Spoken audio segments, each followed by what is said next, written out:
huge barrier that was a hazardous risk to his campaign.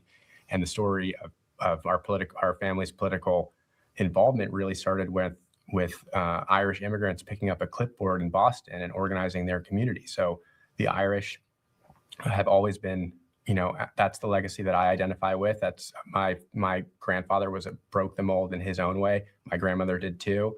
I've got two grandfathers. One was president of the U.S. The other is president of his temple uptown, Park East Synagogue. I identify with that very much as well.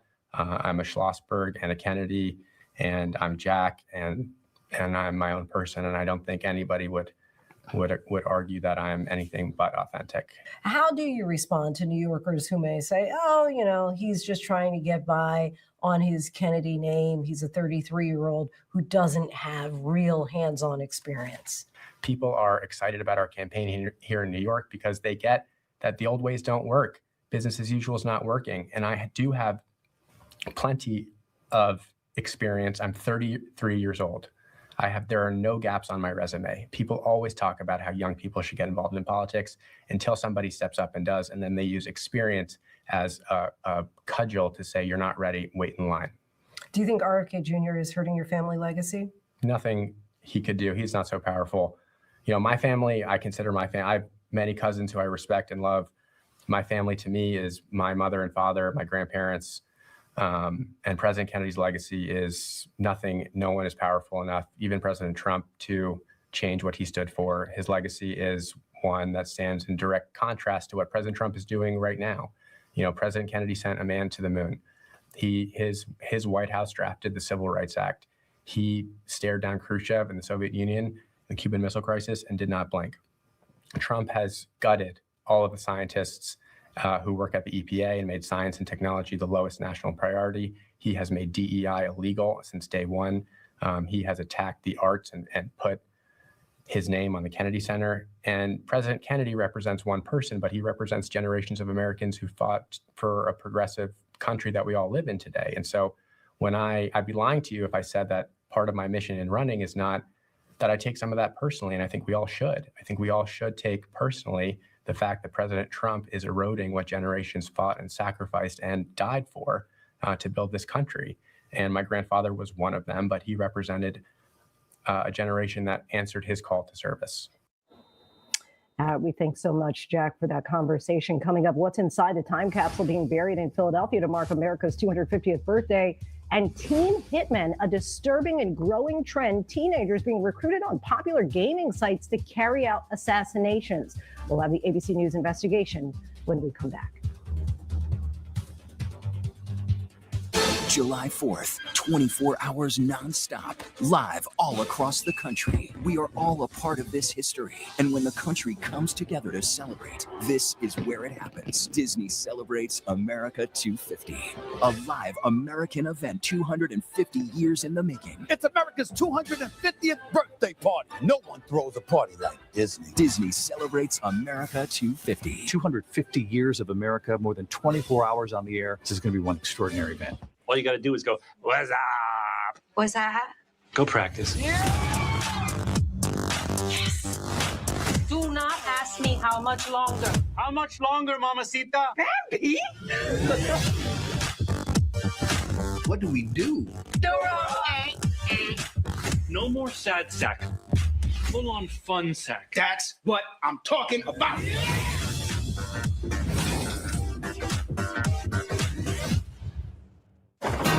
The restaurant is flooded, but we're here together. I like that. I like that positivity. Cousin. I'm trying to be a positive teammate. Yeah, not now. I am selling the building. There's a hole in the ceiling. Everyone who works here has a personality disorder. Stop sucking! You ready? Yeah! FX is the bet. The final season premieres June 25th on FX and Hulu. 911, what's your emergency? A tornado is coming right at us. We form a bond stronger than blood, because ours is a family forged in fire.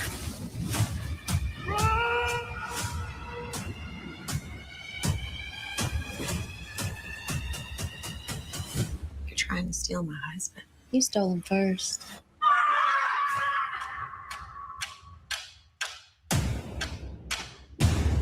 Coming this winter. Honored winner of 8 Emmy Awards for Excellence, more than any other news organization, and winner of a prestigious Peabody Award. Most honored, most watched. Thank you for making ABC News America's #1 news. This Friday. Enjoy the garage, sucker! Don't miss Holy butterscotch! summer's biggest Yes! event. She really let things go. Oh my. Oh, Disney and Pixar's Toy Story 5, rated PG. Friday night, the story stunned the nation. A young mother taken. There's a kid in the back seat screaming. Do you have any idea that a mom is missing? No. And you're witnessing a kidnapping. And the most shocking call of all. We're hunting slaves. Now, Friday night on a new 2020, the killer's shocking final words. I don't think anybody was expecting what he ultimately had to say. 2020, Friday night on ABC and stream on Disney Plus and Hulu. Hey guys, I got a story I need to tell you about in life. Me and my little sister have been refusing to go to visits with my father, and now I'm having to be barricaded in my room to stay safe. That is the start of the craziest journey of our life. I stream 24/7. Help us support Ty and Coming this winter, what happens when 15 vaccines just aren't enough? We're just scared. Who's the good guy? Who's the bad guy? You ready to do this, BJ? ABC's 2020, winner of 2 Emmy Awards for Excellence. Thank you for making ABC's 2020 Friday night's #1 news magazine. Welcome back to Prime. Here's a look at the stories making headlines right now. President Trump has arrived in the French Alps to meet with fellow world leaders at the G7 summit after announcing an agreement that he says will bring an end to the U.S. war with Iran. But the fate of Iran's nuclear program, a major red line for both parties, is still unresolved.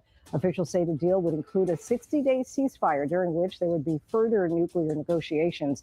Iran signaled implementation would not start until the signing, which is expected to occur Friday in Switzerland. Top Israeli officials, though, have blasted the deal, with Prime Minister Benjamin Netanyahu vowing to keep Israeli troops in Lebanon and Gaza, despite President Trump saying the agreement with Iran would end hostilities on all fronts. A woman bungee jumping in Brazil was thrown to her death over the weekend. Authorities say video on social media shows organizers launching Maria Eduardo Rodriguez over a platform on Saturday. Workers apparently forgot to attach a safety rope. Authorities say Rodriguez died at the scene. 3 people were arrested for murder. 6 others are under investigation. Also in Brazil, dramatic video captured the moment a helicopter fell out of the sky over Rio de Janeiro. 2 choppers collided, killing all 6 people on board. Among them, 32-year-old American singer Oliver Tree. He was in Brazil as part of a world tour. The crash is under investigation. And finally, Britain will now ban children under 16 from using social media apps. The move, expected to take effect early next year, will apply to platforms Snapchat, TikTok, YouTube, Instagram, Facebook, and also X. Still ahead, how criminal organizations are recruiting teenagers online to commit crimes, the terrifying trend turning kids into hitmen for hire, and what parents need to know. And the World Cup is underway. There have already been historic upsets and career-defining performances in the tournament. And now it's the standout performance by some fans that's raising eyebrows.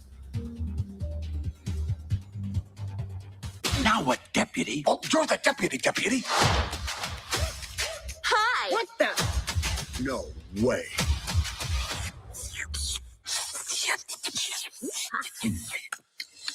What just happened?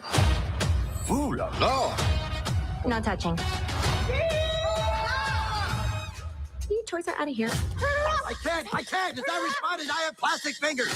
Disney and Pixar's Toy Story 5, rated PG. Only in theaters Friday. Tickets available now. Does anyone else hear that? Hear what? That's the best compliment I've ever gotten. I'm gonna cry for the first time in my entire life. I give you all A pluses. A plus. What an astute observation. I was just getting to the good part. Stay calm, Mr. Johnson. You're gonna freak kids out.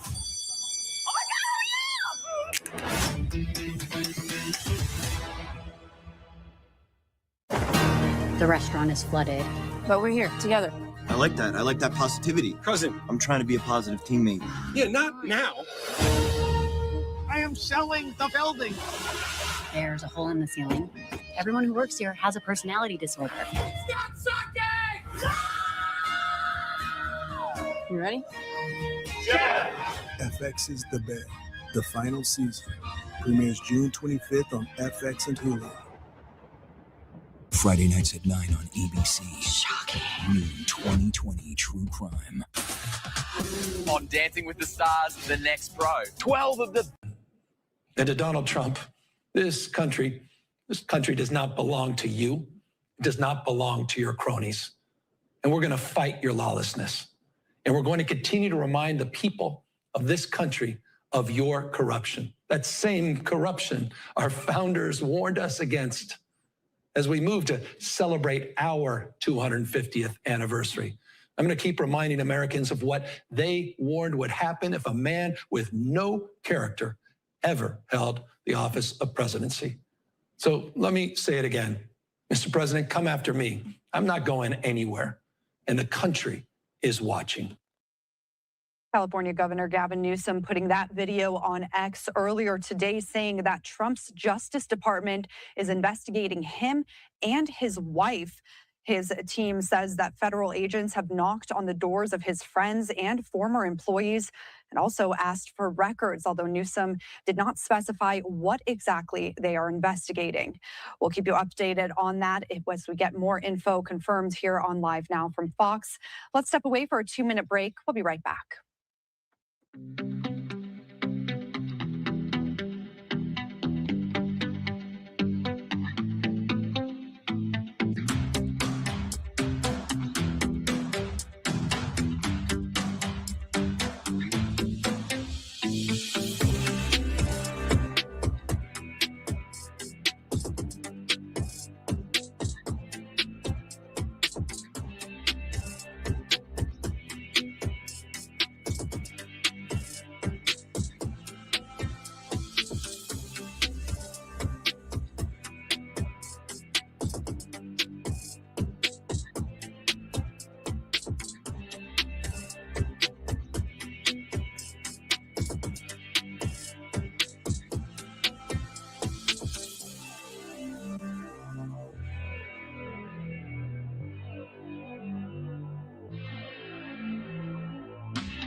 Welcome back to Live Now from Fox. I'm Shauna Kalafi, and here's a live look outside of the Los Angeles Stadium where Iran and New Zealand are facing off for their World Cup Group G play today.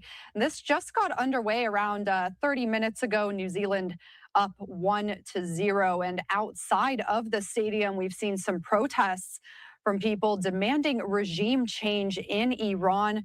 You can see them holding these flags. Fox 11 in LA was on the ground. Reporter Matt Seedorf talking to some of those protesters in the last 30 minutes as the game just got started. Busy. All right, Adam, thank you. Breaking news from LA Stadium in Inglewood, also known as SoFi, of course. Protests erupting outside the FIFA World Cup match between Iran and New Zealand. Demonstrators criticizing the Iranian government, voicing outrage over a flag. Fox 11's Matthew Seedorf live in the middle of it all. Matthew?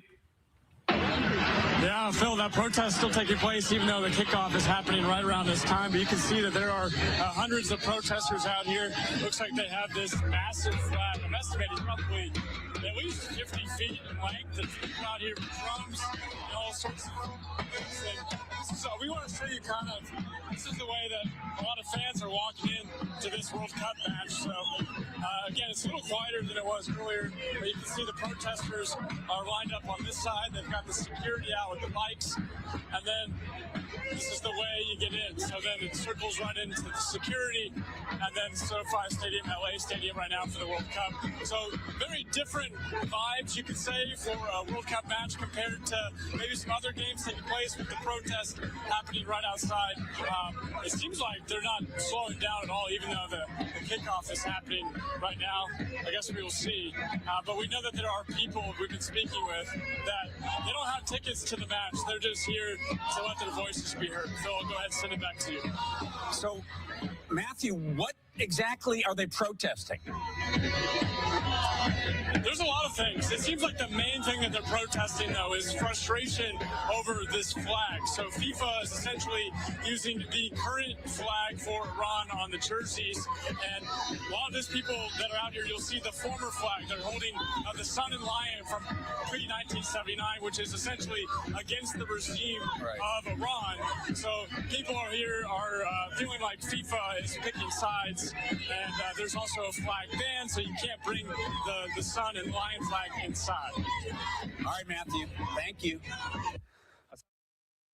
Fox 11 in LA with that reporting, and now a live look outside of the Los Angeles Stadium where these protests are still ongoing as the match is underway. New Zealand up 1-0 against Iran in this Group G play happening right now in LA. And this is also in Southern California, which is the largest community of Iranian diaspora in the entire country. So a lot of people showing up outside of the stadium to protest the Islamic regime. We'll keep an eye on those protests happening live right now outside of the Los Angeles Stadium. Fox 11 in LA also monitoring several brush fires burning right now in Southern California and some evacuations now underway. Let's check in with their reporter on the ground with the latest on this.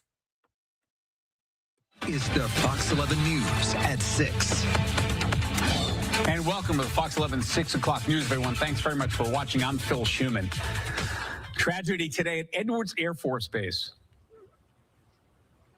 All right, correction. Before we talk about Edwards Air Force Base, we're going to talk about a fire, the Max fire, burning near homes in the Santa Clarita Valley. They're calling it the Max fire. And we're going to go live to Fox's Andres Gutierrez. He has the latest on that. Andres, what's happening? Yeah, right now there are firefighters and sheriff deputies who are going door to door here in the Sunset Point neighborhood, asking people to leave, making sure also that this fire that began in a canyon, the Lion Canyon just beyond me here, does not spread. They're making sure that there are containment lines. There are some neighbors here trying to contemplate whether or not to leave their home this evening, because again, this came out of the blue. This began right around 4:20 this afternoon.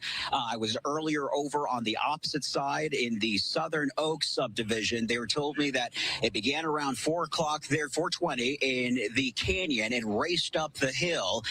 They have been able to do aerial drops to put out the major flames, but there are still worries that this may grow within 100 acres here in the next hour or so. One of the folks out here won't leave, but Joanne here is contemplating on what. Well, because last time we had this horrible situation, although this doesn't look that bad now, thank God. They used my house as a place, the firefighters, to rest and shower and make coffee or whatever they did. Tell me how bathrooms. Tell me how this afternoon has unfolded for you, Joanne. Well, it's always that way, right? Starts out as a normal day, and then all of a sudden I'm at the physical therapist office, and the girl at the desk says, "Gosh, everything just turned orange." And I got the fire app that we're all carrying on our phones now. Got a little notification, and there it was. So here I am, and here we all are. And you showed up, you saw the big cloud of smoke. What was your initial reaction there? Well, of course, it's like, oh gosh, here we go again. But you know, since we have been through this, we look at the way the wind's blowing, and we look at the color of the smoke, and try to console ourselves.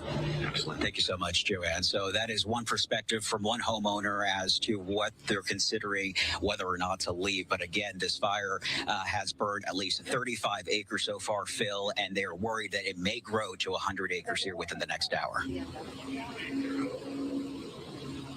And right now you could see a live view from Sky Fox of that fire, Phil.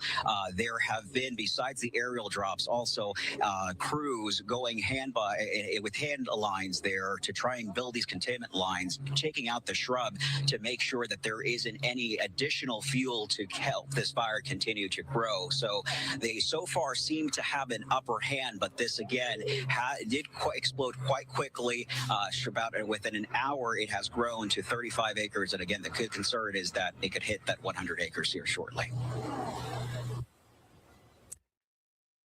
Fox 11 in LA with their coverage of the Max fire burning in Santa Clarita. We'll keep an eye on that and bring you those updates as we get them here on Live Now from Fox. Let's take another 2-minute break. We'll be right back.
Welcome back to Live Now from Fox. I'm Shauna Kalafi. A live look at Philadelphia. We've been following a story from over the weekend. 3 Philadelphia police officers shot Saturday night.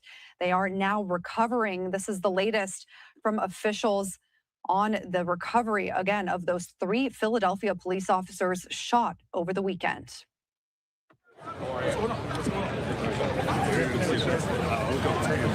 Hey, man. That's good? Yes, good. How are you? Good.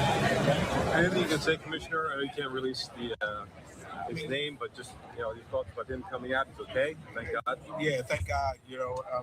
Actually, I was talking to his father, who's retired from the police department, and the sergeant served 2 tours in Iraq, and it's part of his military service. So, this is a special moment for us. It's not about, it's about the camaraderie. It's about being there for our men and women. More importantly, just so grateful. The officer or his dad for No, the officer. He's a sergeant. He did 2 tours. Yeah, 2 tours. Yeah, I just found out. I think he's 39 years old, but I just found that out just now.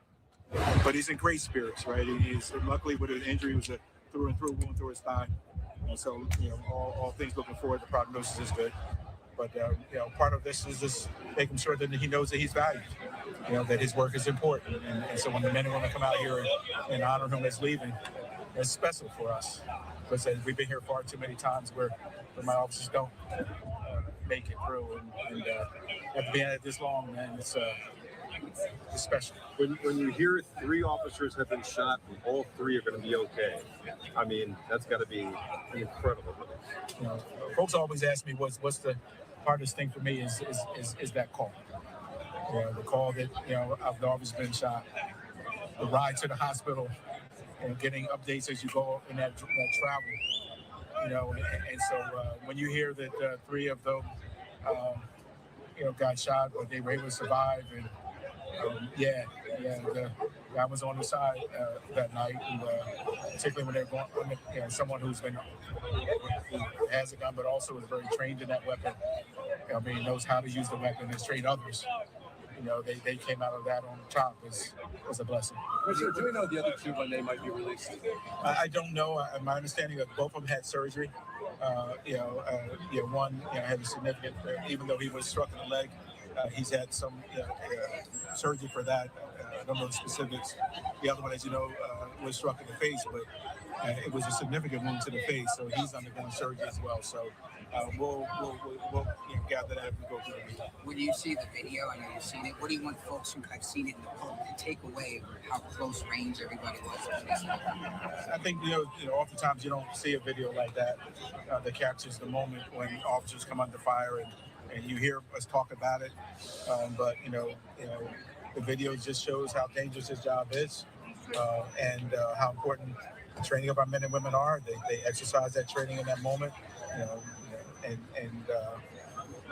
I think people take away what they want to take away from it. What I take away is my men and women survived a deadly encounter, and they're here to talk about it. And that's what I'm so grateful for. All right, thank you guys. He was the one shot in the leg or the cap? The sergeant is leg. He got it through and through in his right leg. The other guys are him. Yes. All right, guys. Thank you. That was the latest from Philadelphia, as one of those 3 officers shot over the weekend has been released from the hospital. We also heard from the Philadelphia district attorney earlier today. He was taking questions from reporters about crime. He also spoke briefly about those 3 officers who were shot over the weekend. Let's play out that press conference from earlier today. People in that community and elsewhere, but we are not going to say more at this time because it is such an ongoing and important investigation that might in any way divert it. I think we will have more to say, and I think we will have more to say probably in a week or 10 days, but as of now, we cannot comment further just because the investigation is so active and there are so many important questions that we have to resolve. Do you have any other questions, sir? I'm not going to say there's no new information. A lot of times there is new information, but it's not necessarily information that it would make sense for us to share at this time. I can tell you that is a very, very active investigation. 2 of the people involved are standing right here. We go to these crime scenes as soon as we're notified, and we try to make sure that everything that is happening on those crime scenes is appropriate and is independent. It is a very active investigation at this time, and we do not want to get ahead of an opportunity to speak to the family. We've been reaching out through their lawyer of having the opportunity to go over what we know and see if they know more so that we can fill out that investigation. But we don't prejudge these things. We have cleared, at this point, hundreds of police officers in shootings, and we have also charged and convicted some in shootings, a relatively small number, but it's important that people know that we're fair. We're not out to get anybody. We're not out to let anybody off. We're out to get all the facts, to get them honestly, and to apply the law as we must. All right, let me see. Miguel Martinez, do you have any questions, sir? Yeah, you had referenced the South Philly community, some of those things that you can talk a little bit about that. Well, in South Philly, a lot of people in South Philly refer to it as the P. I haven't exactly figured out why, but if they want to call it the P, I'll call it the P too. We're not leaving the P. You know, we're not walking away. What we have seen when we have these deep dive investigations, these significant busts of shooting groups, time and again, is that even though it takes a minute to get there, once you take them down in a serious way, you have very long-term reductions in shootings and killings that occur in that area. Mr. Fritzy will come up in a minute. He'll give you the data on that, but it's a big percent, and it's for a long time. We're not leaving the P. We're not leaving any other part of the city. When we go there with our law enforcement colleagues to try to make things better, we're not going to sit by. We're not going to defund that activity. We're not going to deprioritize that activity. We're not going to de-emphasize that activity. We're going to stick with success, and that requires hard work. So let me let Mr. Fritzy come forward. He's very proud of his statistics. I've seen some of them, but I don't want to misquote him. And he can tell you in real terms what it looks like when we have, with our partners, been able to go in, take down these organizations, and why it is that we're not walking away from the P or any other part of the city. So we conducted that first grand jury in 2021. And Mr. Bristow was one of the individuals charged. He was actually charged in relation to a stolen auto that was involved in a shooting. So Mr. Bristow has a history of stolen autos. That grand jury was down at 31st Street, 31st and Tasker. Around, I think, total, at the end of the day, about 19 people within that larger grand jury were arrested. University of Penn has since conducted a study. They have some initial findings that show that the area that we are in and the way that we are concentrating, we're lowering the violent crime rate by sometimes up to 50%, and also lowering it in the areas around where those crimes are occurring. So we know that the work is working. In this instant, Mr. Bristow was not only from that group of 31st Street in South Philadelphia, but he was committing these incidents in Center City, in North Philadelphia, right? So his crime, his actions were affecting individuals throughout the city.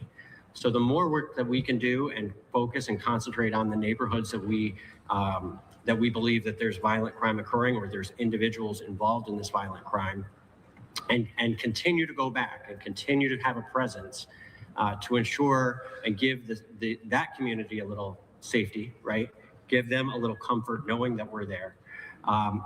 It helps the entire city, right? Because now we're able to go to North Philadelphia and say, hey, yeah, this person was from South Philly. They were committing this crime.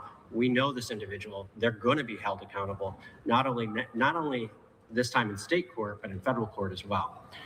So I think it is a continuing effort of the task force to continue to have a presence in these different communities where we go in and start these grand juries and make that promise that we're not leaving, and that we will help to continue to drive the violent crime rate down.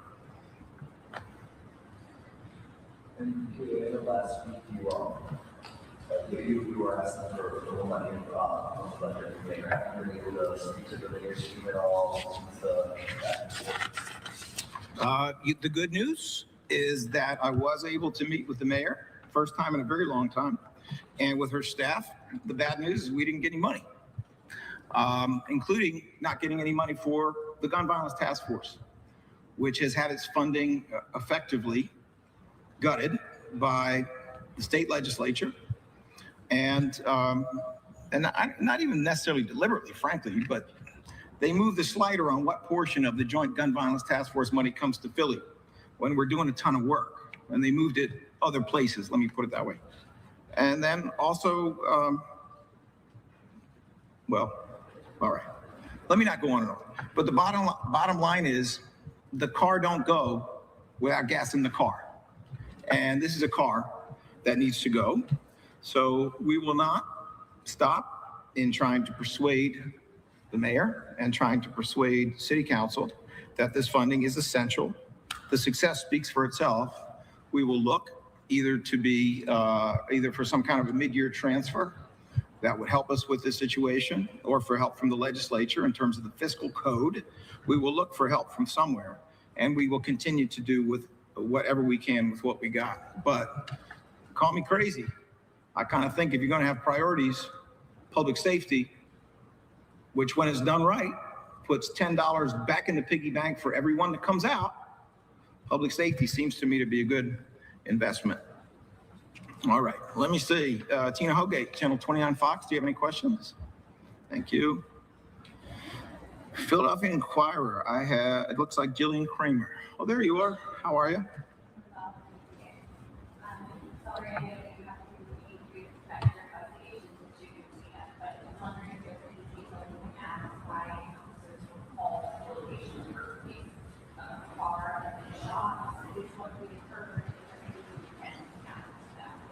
Well, I can say I have read the article by the Philadelphia Inquirer. That article itself suggests that there was some shooting activity earlier that may have brought police there. I mean, I am not an editor at the Inquirer, but obviously you had some information from some source. I don't want to be that source. I want to make sure that our investigation is absolutely tight, that when I do provide information, it is 100% correct. But I think you are well aware that there are some reports, at least out in the community or from whatever source you all access, there are some reports that there was shooting activity earlier and that the shooting activity brought police to the location before everything else happened. Do you have any other questions, Ms. Kramer? All right, Mr. McDonald, how are you, sir? And by the way, my apologies that I sometimes miss you, but it's usually because you're either seated behind a pillar or on the floor. So I'm happy to see you here. So when you run for mayor next year, will you make fun of your anti-crime? All right, I'm going ahead in my usual self-absorbed, egocentric manner. I'm going to go ahead and make a prediction based on what I've been seeing the last couple of weeks. Because if you were there, right, if you know, you've been here for a while. We did a good 2-3 months of algo notifications, X amount of thumbs up, X amount of views, action. And, the last few weeks or so, just something's been off. Just, you could just, I can see it. I could feel it, especially when I look at the charts and the numbers and all the rest of it. So I'm going to go ahead and say that we're going full on into PSYOP season, because I'm pretty sure I remember this loop back in 2020. And from 2020 to 22, it's like every January to March, it seems they have an algo. And then we go into May, June, July, August. And it seems it's monthly. It seems that it's it's yearly and monthly, or it's based on some kind of climate and sentiment.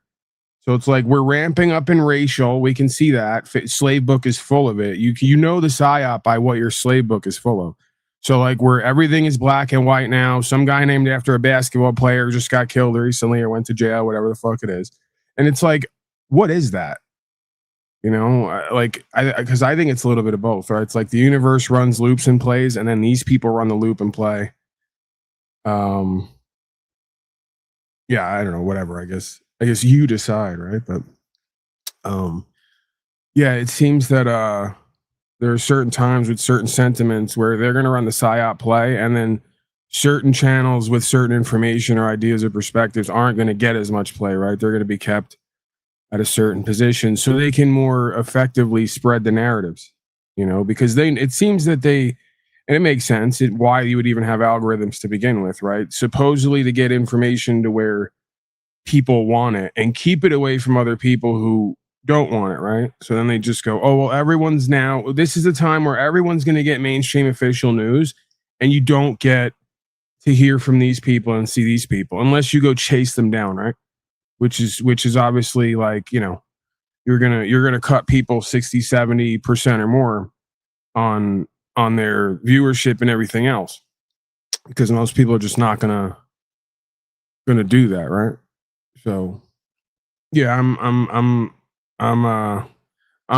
doing full on schizophrenic decoding right now, where I'm correlating that personalized experience to world events.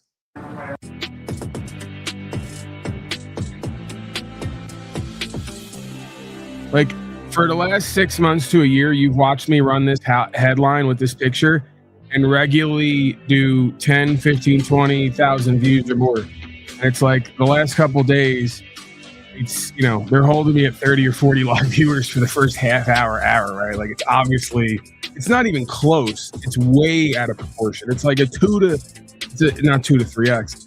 It's 2 to 3x on the upshot, but on the downshot, it's a 50 to 75% reduction.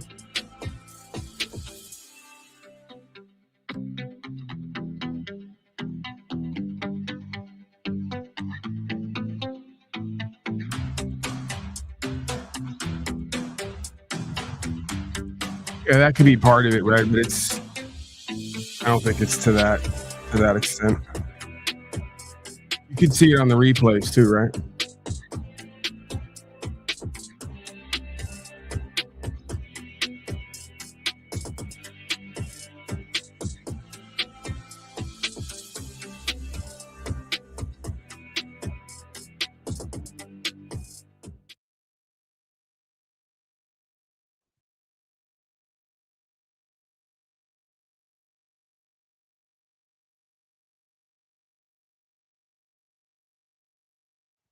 They really just don't have sound now?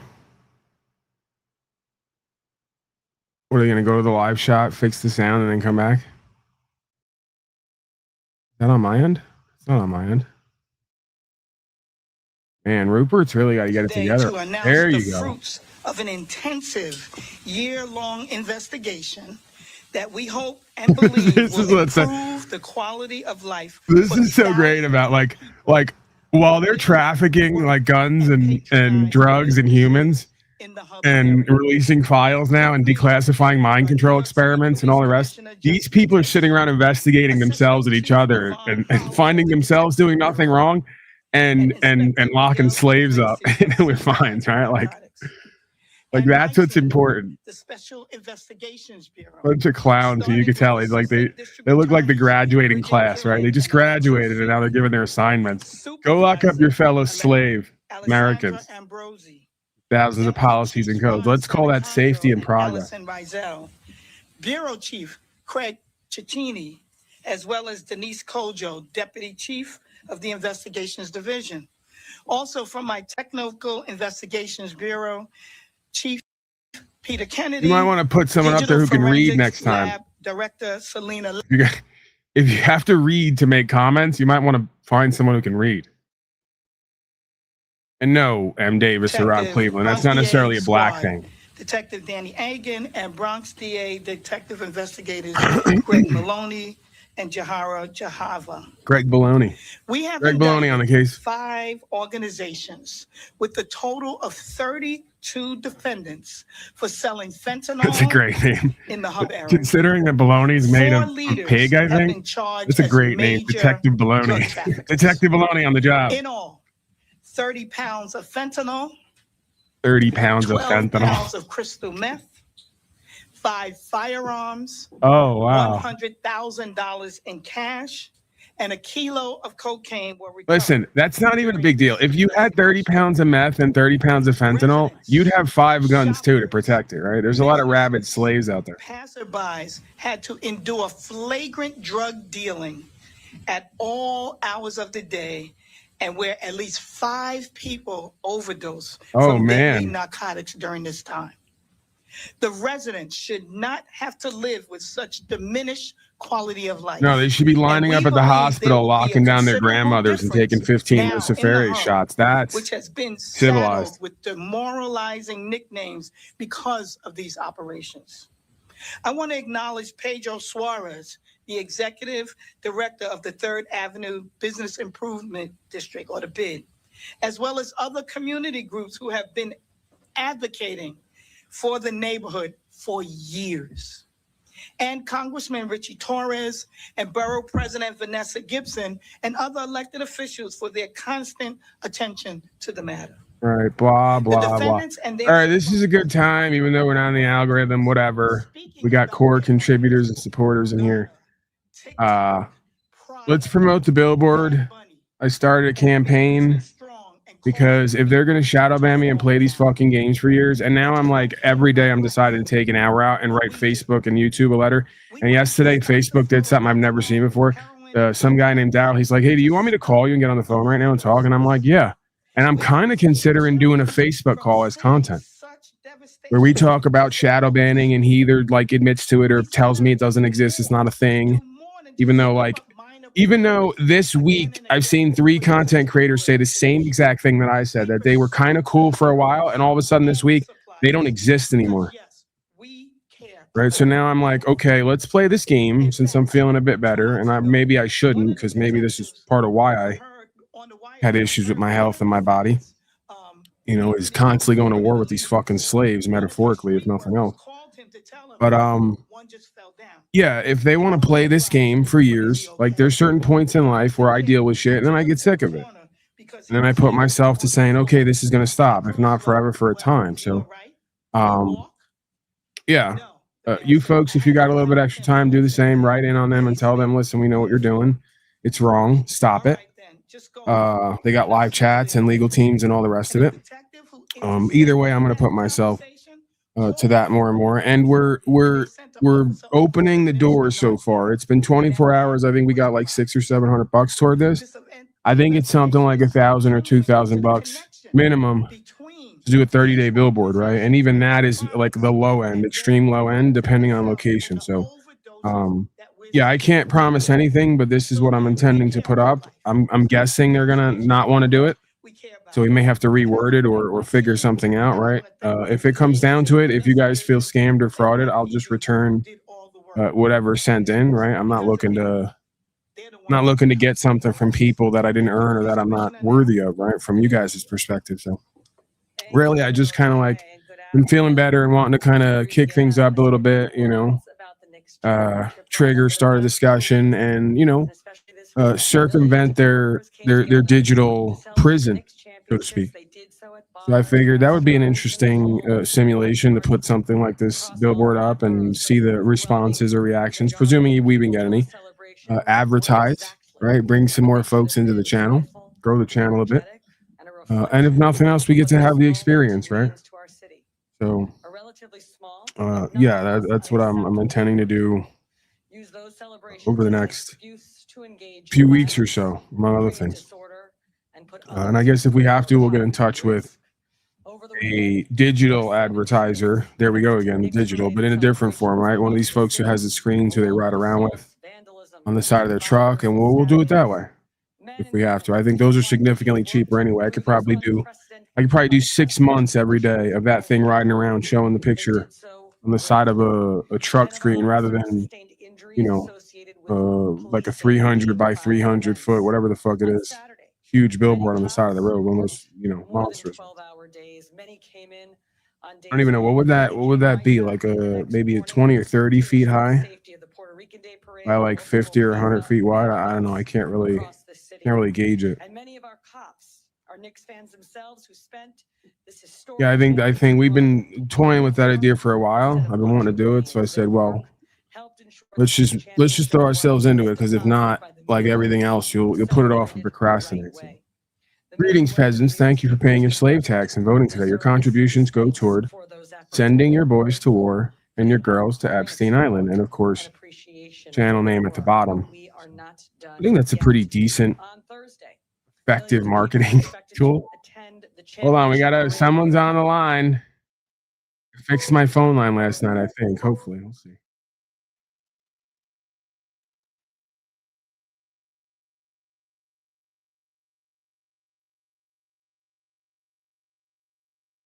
Can you hear me? Unknown person. Oh my God, really?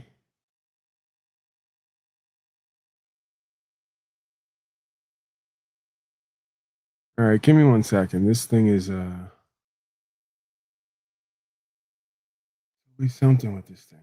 All right, call back, because you're calling on an unknown number, whoever that is. And I, at least now, I'm getting the ring and the notification because I reset everything and reinstalled, and it seems to be working now. But now I got a different problem. So yeah, call back, unknown creature person. Let's see. You know what? I could do it like this. Give me 1 second. There we go. All right, we should be good to go now. I had to reset the audio settings as well. For supplying and distributing narcotics. Narcotics. In the hub, as well as across Only the city Pfizer and Moderna get to distribute narcotics. States, and they avoided violence to evade detection. Slaves because don't the get to highest do that. priority for these drug dealers was to stay in operation. But Only now, gold bomb thanks to powder the gets to put NYPD cancer and and our toxins into partners at their the DA's office, they are non-drugs and out kill you. of business. Over the course of this investigation, NYPD detectives seized approximately 15 kilograms of fentanyl, which is the equivalent of 150,000 glassine envelopes. Only as well as about OxyContin 1 is allowed to kilogram sell of oxycodone cocaine pills. and 12 pounds Not of the crystal Mexicans. meth. We also seized 5 You get our firearms, opiates from including 1 American ghost gun sources. and 1 defaced revolver, and more than $100,000 in cash, jewelry, electronics, and a vehicle as proceeds of this drug operation. Between them, the indicted subjects in this case have long criminal histories with around 550 total arrests on charges including murder, robbery, burglary, assault, firearms possession, and various drug charges. The message of this case is clear. We will not tolerate the illicit narcotics trade in the hub or in any part of New York City. And this is just part of the remarkable public safety work our officers are doing in the borough of the Bronx, which is leading the entire city this year in crime reduction. In this borough, major crime is down 11% through the first 5 months of the year, and it's down 14% in the newly created patrol borough, Bronx South, which includes the area targeted in today's case. Shooting incidents and victims are down in the Bronx through the end of May, while gun arrests have increased by 25%. Murders are down 9%, with a nearly 33% decrease in Bronx South. In April, there were 4 murders in the entire borough, the fewest in recorded history. And at the end of the month, I stood here with DA Clark and announced the takedown of a major Bronx-based auto crime crew responsible for stealing more than $1 million in auto parts. Since those arrests on April 30th, when you compare May to the previous month, tire and rim thefts in the Bronx were down an incredible 72%. And through the end of May, auto theft in the Bronx is down 27%, the largest drop of any city borough. This is precision policing at its very best. And it is the result of our data-driven strategy focused on the places driving violence in the city, putting officers on foot posts where they are needed most and during the hours they are needed most, going after illegal guns and building cases against the gangs and crews responsible for driving violence in our communities. And make no mistake, dismantling narcotics trafficking operations like the ones in this case is part of that strategy too, because these are not victimless crimes, not even close. And let me be perfectly clear, this operation targeted the drug traffickers, the dealers who don't care who gets hurt as long as they get paid. These are dangerous criminals. Wait a second. Who prey on the most I'm pretty sure that's vulnerable also among us, you. who have an appalling Like, this is the disregard irony of this whole for thing. human life and who choose profit over people every single time. So through a combination of physical and video surveillance, controlled buys, coordination with precinct patrol officers, and ongoing input from the community, we took them down. I want to thank the investigators of the Bronx Narcotics We're not Major for Case Squad, as well as the corrupt prosecutors at the Bronx people who DA's put office for their profit over dedicated human work to lives. That's dismantle not and what. shut down these Oh, that's what criminal we're about. But organizations. we're And I not about especially letting want to other commend people do our that. undercover Okay. officers. They do one of the most difficult and dangerous jobs in policing, and they do it with no public recognition and no second chances. The nature of their work. They should have means just that sent they this will guy never to do get the credit that newscast. they deserve, Corruption but is every not bad. New York. Corruption is only bad if I'm not involved. Yes. But if I'm part of that corruption, I'll defend it. See, now that's like fascinating, right? That proves that no matter the culture, the supposed race, because race is not a thing, the same spirit is going on everywhere with all people at all times, right? And you got to respect that guy, because that guy just comes out in front of the whole town, like where they'll actually just like bop you over the head in front of everybody right there. Like they will do it. And that's law there. Like they go, we're putting you in a potato sack and we're going to hit you with sweet potatoes. And then until you die, right? And that's a horrible way to go out. Death by sweet potato. That's a whole other thing. The point is, he comes right out in the open and says what these people are all doing, but he's honest about it. They do it, but they lie about it. You know, corruption's only bad if I am not a part of it. But if I am a part of it, I will defend it. That's exactly what she just did. So she's that guy. Like, that guy became a meme now because of how ridiculous it is. They do it all day, every day. She just said, oh, these gang members and other folks put selling drugs and profiteering over human lives. You all do that all day, every day. We know that. So let's cut the games. This is going to follow a similar playbook to what happened recently in Washington Square Thank you, Park, Mr. B. where we worked Uncle Scott, the prosecutors your in the Southern contribution, sir. District of New York to take down drug traffickers that were doing business in Washington Square Park. And then what followed was an enhanced NYPD presence to make sure that I think she's making a great case as far as staying away from the Bronx. Well, let me give you another clue about how that works. I get it. The Bronx is bad because it's full of black people and Latinos. But maybe what's also going on there, sir, I get it. You know, I grew up on Long Island, right? Irish and Italian. I've heard it all from certain family members. Is it possible that all these major cities are completely overrun with criminals because the in-laws have now been outlawed? And what I mean by that is the citizens can't have guns anymore to protect themselves in their neighborhoods. So is it possible that maybe the complete loss of God-given rights is another reason why thugs and criminals, whether in uniform or out, are running everybody's lives?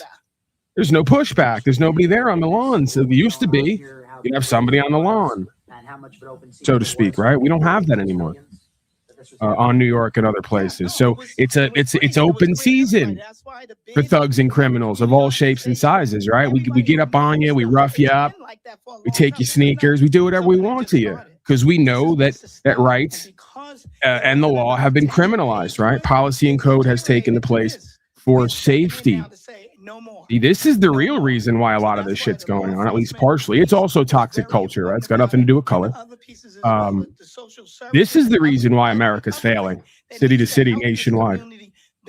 Rights and freedom are gone, or have been criminalized, and the thugs and criminals are now running roughshod over everybody who used to be called good or great people, right? They're so apathetic, weak, cowardly, and submissive that now the thugs and criminals of all shapes and sizes run your culture and society. Again, in or out of uniform, it's the same thing as far as I'm concerned. I don't see a difference.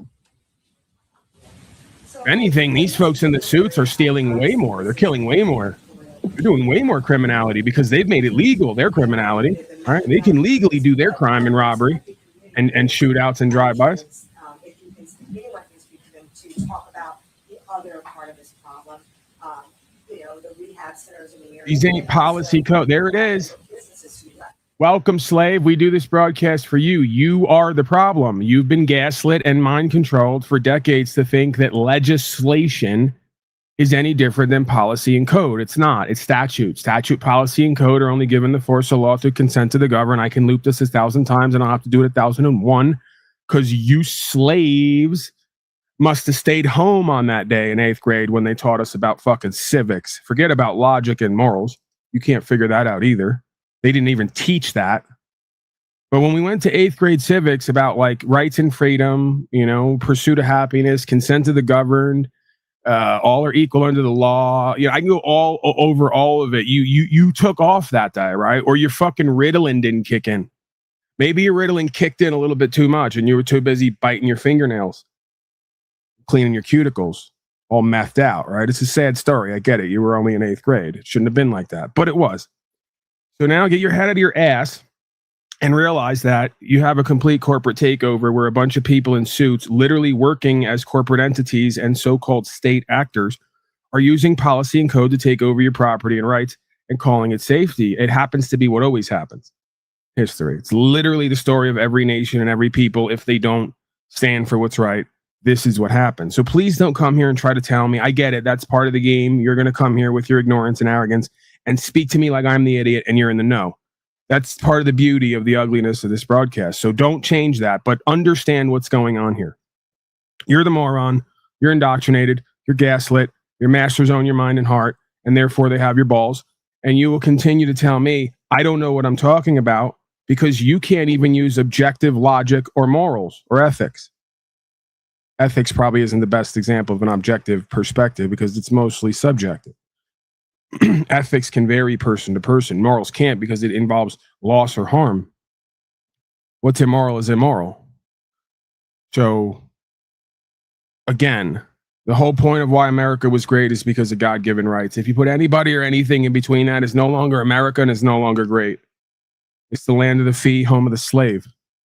There's nothing free and brave about that. Being told by a bunch of guys in suits what you're going to do and not do with your guns and your property, when, again, one of the lines in there was, shall not be infringed. It was as such for a reason, because these people knew what was going to happen, what always happens, the same way I know it, right? Things, and that's why we use the ComStat process, and we do deployments of officers based on where we're seeing crime go up. Thank you for coming. Officials in New York talking about a crackdown on fentanyl Thank you for use leaving. there in New York City. And a live look at New York right now. They are also going to be having their New York Knicks championship parade happening this Thursday. We heard from New York City Mayor Zohran Mamdani talking about that and the celebrations that have been going on in the city the past few days. This is great, since too. that big win. The institutionalized modern day wannabe bourgeoisie sit around with their arrogance and write things like, or maybe I've actually learned something since middle school. No, what you did was you were taught civics. At one point, they were taught logic, morals, ethics, and civics. We don't do those 3 or 4 anymore. You just got, if you're lucky, the civics part, right? And you're so easily manipulatable and suggestible that you got sent to some college somewhere, and some collectivist, right, of either left wing or right wing perspective indoctrinated you is what happened. And you're so stupid and easily manipulatable and suggestible, you think you learned something because you went to higher education somewhere, and some loser who wouldn't be able to produce anything anywhere else in life taught you how the world works and did it from a pigeonholed perspective, right, where they took certain things out of context and twisted it and injected their feelers. I would bet anything on it, because I've seen it and heard it all. You're all literally the same. You're like right out of a factory. Okay. So you didn't learn anything from middle school. You didn't pay attention in middle school, and you have no idea what the spirit of the law is and what the system was supposed to be and why it was great or workable to some extent if we would work it. Okay. And you've lost complete sight of that, presuming you ever had that in your sights, for what's deemed to be higher education, which is mostly political indoctrination. And again, from either side, right wing or left wing side. Because why? Because professors are people. And if they're not philosophical and spiritual, and they don't take time away from culture and society, they are bound to be influenced by their TV and by their fake leaders. Okay. So one way or the other, some propaganda is going to seep in and roll downhill. And you're all going to convince yourselves and each other that your big-brained philosophies and ideals are learning something more, right? But again, when we get to places like this here today, and I tell you, call in and tell me all about it, you're not going to be able to get it done. How do I always know what you guys can do and can't do? Isn't that always amazing? I always know what you can and can't do, and I always call it out ahead of time, and I'm right 8 or 9 or more times out of 10. So go ahead and call in and tell me all about how much you've learned since middle school, right? And make sure, like you all like to say, you're all big on it, so I'll put it back on you. Cite your sources. Tell me all about it. I don't care if it's his historical sources, anecdotal, supposedly empirical sources, tell me all about it. Tell me all about how America's a democracy too, and all the rest of it too, because that's what you're gonna. I would bet anything on it. That's what you're gonna tell me. Where electric vehicles were parked, igniting those flames on the ground. One man nearby saw the entire crash unfold. When I looked up, I saw 2 helicopters. One was on fire, and I saw a man jumping from the other helicopter. He actually jumped out of the helicopter, I think out of desperation. Police say American singer and comedian Oliver Tree's name was on a list they received, which showed all of the passengers on board, though they have not yet identified everyone killed in the crash. Tree, best known for hit songs like When I'm Down and Life Goes On, performed in Argentina on June 4th, and he just posted a video of himself himself playing soccer in a Brazilian neighborhood on Instagram Saturday. Tree was 32 years old. He is one of 6 people killed in the crash. This person, call in. I want to hear from you.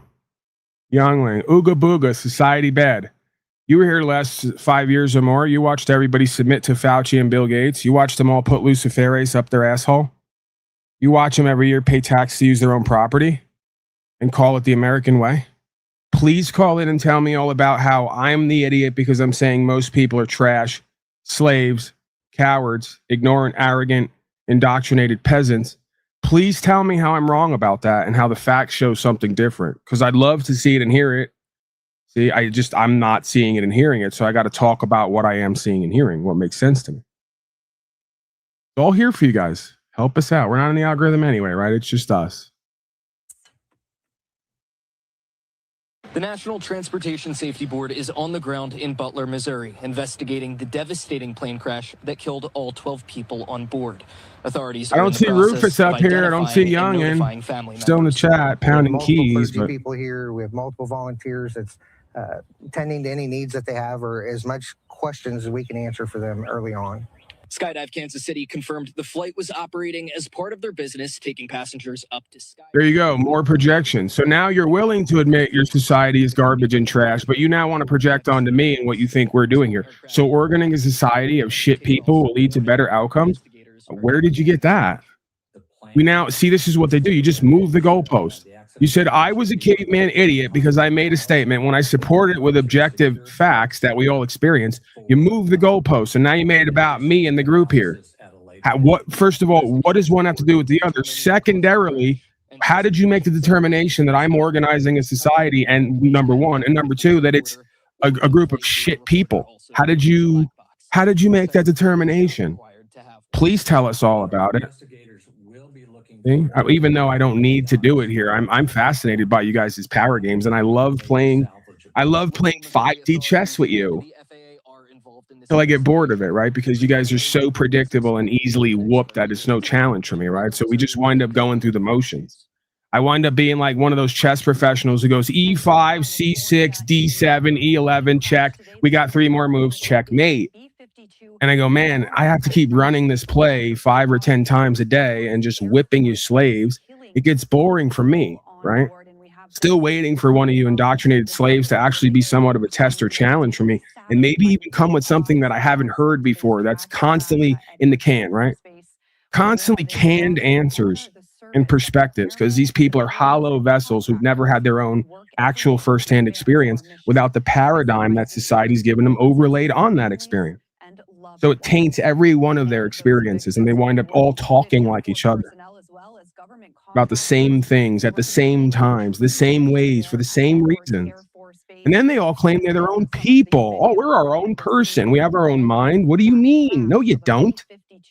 History, the news, media, and everything in this life is proof y'all don't have your own mind. You're not your own person. You're part of a hive mind situation, and you don't even know it, and you won't even cop to it because it offends your ego and your pride that something is living you while you're acting like you're living life. See? Hey host, are you backing down now like a typical pussy? What's your number? See, now you want to make it about the numbers. I said I'd bet anything as a phrase, right? I didn't actually mean that I'm going to start betting money with you on here. And how would we do that? Who's going to determine? See how stupid you are and short-sighted? Who's going to determine in the interaction between you and I who wins the money? If I agree to put up $1,000 to bet that you're a fluoridated slave, which I got about an 85% chance or more of winning, it's a great bet probability for me.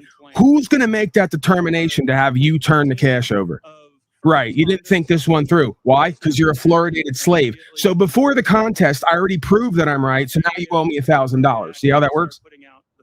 Literally, do you see how that works? Because you can't think 3 to 5 moves ahead to realize what you just said made no sense. Because everybody here, if I make them the third party and we put it in escrow, they're probably going to side with me because they watch 1,000 slaves come through here a day and don't know their ass from their elbow. So they're somewhat biased, right? Plus, I'm just more interesting and entertaining than you. So I'm more likely to influence them and affect the outcome. You wouldn't trust that outcome anyway. We already know that. So why would you say, what's your number, host? You're a pussy. You're broke. This, that, and the third. Do you want me to say 5,000 with an 85% chance you're a status fluoridated slave anyway, no matter who you are? And then when it comes down to it, the 60 or however many people here are going to make the decision on who gets the cash or not. Are you willing to do that? Are you ready to do that? Don't be a pussy. See, now you're going to say no, proving why I wasn't answering you about the cash to begin with, because you're huffing and puffing and wolfing. You're not actually going to put up on it. And it doesn't matter when it comes to money. We're putting our credibility and reputation on the line. That's worth more than $1,000 or $5,000. At least it should be to someone who's not a fluoridated slave. So Rufus, I'm still waiting for you and others to get up here. Stop the cap, like they say nowadays. They got more cap than 5950. They got more cap than Wilson. More Captain Rawlings. That process can take upwards of 6 months. Stop the bullshit in chat. Come up here and have the discussion. If you're not going to do it, you're the cowardly slave. And talking cash in the chat isn't going to change the outcome, right? The money can't unlame you or unslave you. So stop playing the power games. We all see right through you here. If you really had it, you wouldn't need the money in order to get up here and talk about it. Any words if you would like to. Again, we wish absolute condolences for the family members, and again, thank our first responders who responded very bravely. Again, this is a tragedy. It's something that we never planned for, but we're always prepared for it to respond, and we thank those involved as we work through this process. I'll now open it up for questions. Right. So Rufus is still down there arguing with himself, because he's going to tell me and everyone else all about what they told him. Rufus, where did you get your understanding that a statute is law? Because that's what legislature does. They pass statute, policies, codes, and write up bills. Where do you think a bill is, Rufus? What do you think an act is, Rufus? Kind of like a play? Oh, this is weird. I know I'm making connections that shouldn't be made. When you have a play, you have something called a playbill, Rufus. And in the playbill, you have acts, Rufus. And in the acts, you have state actors, Rufus. Okay? So Rufus is a dumbass, is what it really is. See, he should change. Rufus is a doofus, is what it really is. You need to change your name, Rufus. I'm renaming you, Rufus the doofus. Because he's going to sit there and tell me he's going to bet when he's already lost, because he can't do the slightest bit of inferential thinking, right? He can't infer this idea that a state actor is part of the play we call governance, which is actually a corporate activity. And they have acts, like a play has acts, scenes, and they have bills like a playbill. I'll say it again, Rufus the doofus, because I got to repeat myself here 1,000 times, like the news does when they mind control you. Okay? So that's not a law, Rufus the doofus. It's one big corporate play and act using actors where they convince you that their beliefs and ideas are now going to be your law, which is essentially like saying they are our gods. Okay, this is why I've said in my videos when I'm doing my auditing, non-auditing, they call it, God makes law, puts it in your conscience, tells you right from wrong. It's why you didn't need somebody to come along and tell you it's wrong to kick your brother in the face and take his toys. At some point, you learn that when you become the age of reason, right? If you're not a complete psychopath, sociopath, you don't even need mommy and daddy to tell you that. Just your experience, maybe if you have to do it once or twice even, you kick somebody in the head, they're lying there bleeding and moaning, you take their shit, and then you go away and you kind of feel bad about it, right? And you say, maybe in the future I shouldn't do that anymore because I feel bad about it because it's wrong. I didn't need some corporatist in a suit to get around and jot up some bills and acts and plays and charge everybody for the service as a corporation. That's why your debt's going through the roof, because they are a service provider. That's the service they provide. Okay. So again, you are a fool slave. You're indoctrinated. You can't think for yourself. You're not even able to. And even when I present the truth and make the correlations and connections, you can't understand what the fuck I'm saying because you're that deep in the cult and in the mind control. That's all this is. That's what statism is. A cult of mind-controlled slaves who think people in suits are their gods, and what they write down is now their law and their practice. That's literally what a cult is, by the way. When the elders sit around in their goofy costumes and outfits, right, in their snakeskin buffalo wool hides, and they write down a bunch of crazy crap, and they tell you this is what you're going to do now and be. And if you don't, we're going to do harm to you, and we're going to call it justice. Okay? That doesn't benefit me or the individual. That doesn't preserve our rights. That is not the law of the land. That is a corporatist takeover. That is the subversion of sovereignty. That is anti-American, anti-life, and anti-Christ.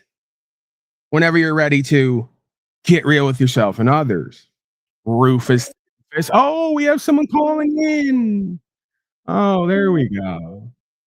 Hey, maybe we baited him in. Finally. 575.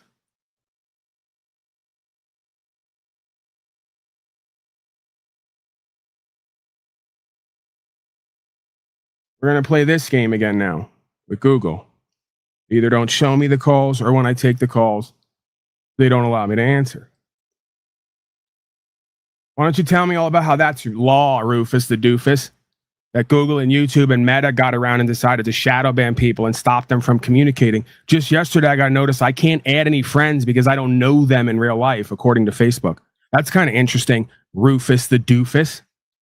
Paulie Boy can't add anybody, and they can't add him sometimes, or a lot of the time, because we don't know each other in real life, according to Slave Book. We don't know how they would know that, or why they would presume that, but they do, and they stop you. Is that law, Rufus the doofus, because somebody in suits got around at a board meeting and wrote something down, or didn't write it down and then decided to push it as a way we're all going to live? Tell me all about it. I'm going to reset my voice. If not, I'm going to have to find another platform and program again. Because Rufus the doofus and everyone else has been convinced that a bunch of pedophiles and psychopaths and sociopaths can get around and write up policies and codes and make it our fucking life and our future. Yep. Sounds right to me, huh? That's where we're at. Let's try again. My absolute foolish mistake for using anything with the term Google in it to begin with. I'm the biggest. Rufus the doofus is right. I'm the biggest asshole piece of shit here for continuing to interact with and deal with people who tell me directly and show me they're con men, sociopathic scum. For profit, of course.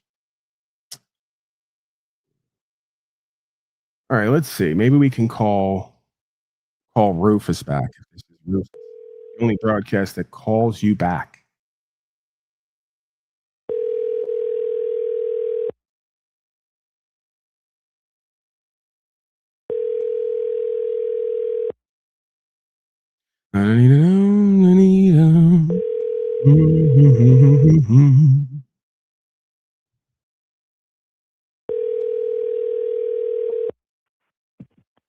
You have reached Travis Turner with Komatsu Mining. Oh, it's Travis. Travis is a long time, or long time, many time. So not Rufus. Rufus still down there in the chat, of course, like the coward he is, pounding on the keys, but he's not going to show up to have the interaction. But Travis, wherever you're at, if you want to call in, there's been a bunch of you lately who've been wanting to talk courting. By the way, Rufus, thank you for proving that you're a projecting, lying hater on many fronts, because now you're sitting around talking about, I have 5 or 6 people with their tongues up my asshole. First of all, I have way more than 5 or 6 people with their tongue up my asshole, and someone's got to do it. Okay. Are you jealous? If you want to put your tongue up my asshole, you can file a application, and it says submit at the bottom, like a lot of you citizen slaves like, right? It's an electronic form, electronic application. You fill it out. You give me all your information. You beg, because that's what application essentially means. You beg for a position for me to allow you to put your tongue up my asshole, because obviously you're very jealous about that, right? And just make sure you could click submit at the bottom of it, okay? Because when I get like, even if it's 5 or 6, it doesn't matter. If I get 5 or 6 of these that come across my desk where everyone clicks submit, I start like tingling.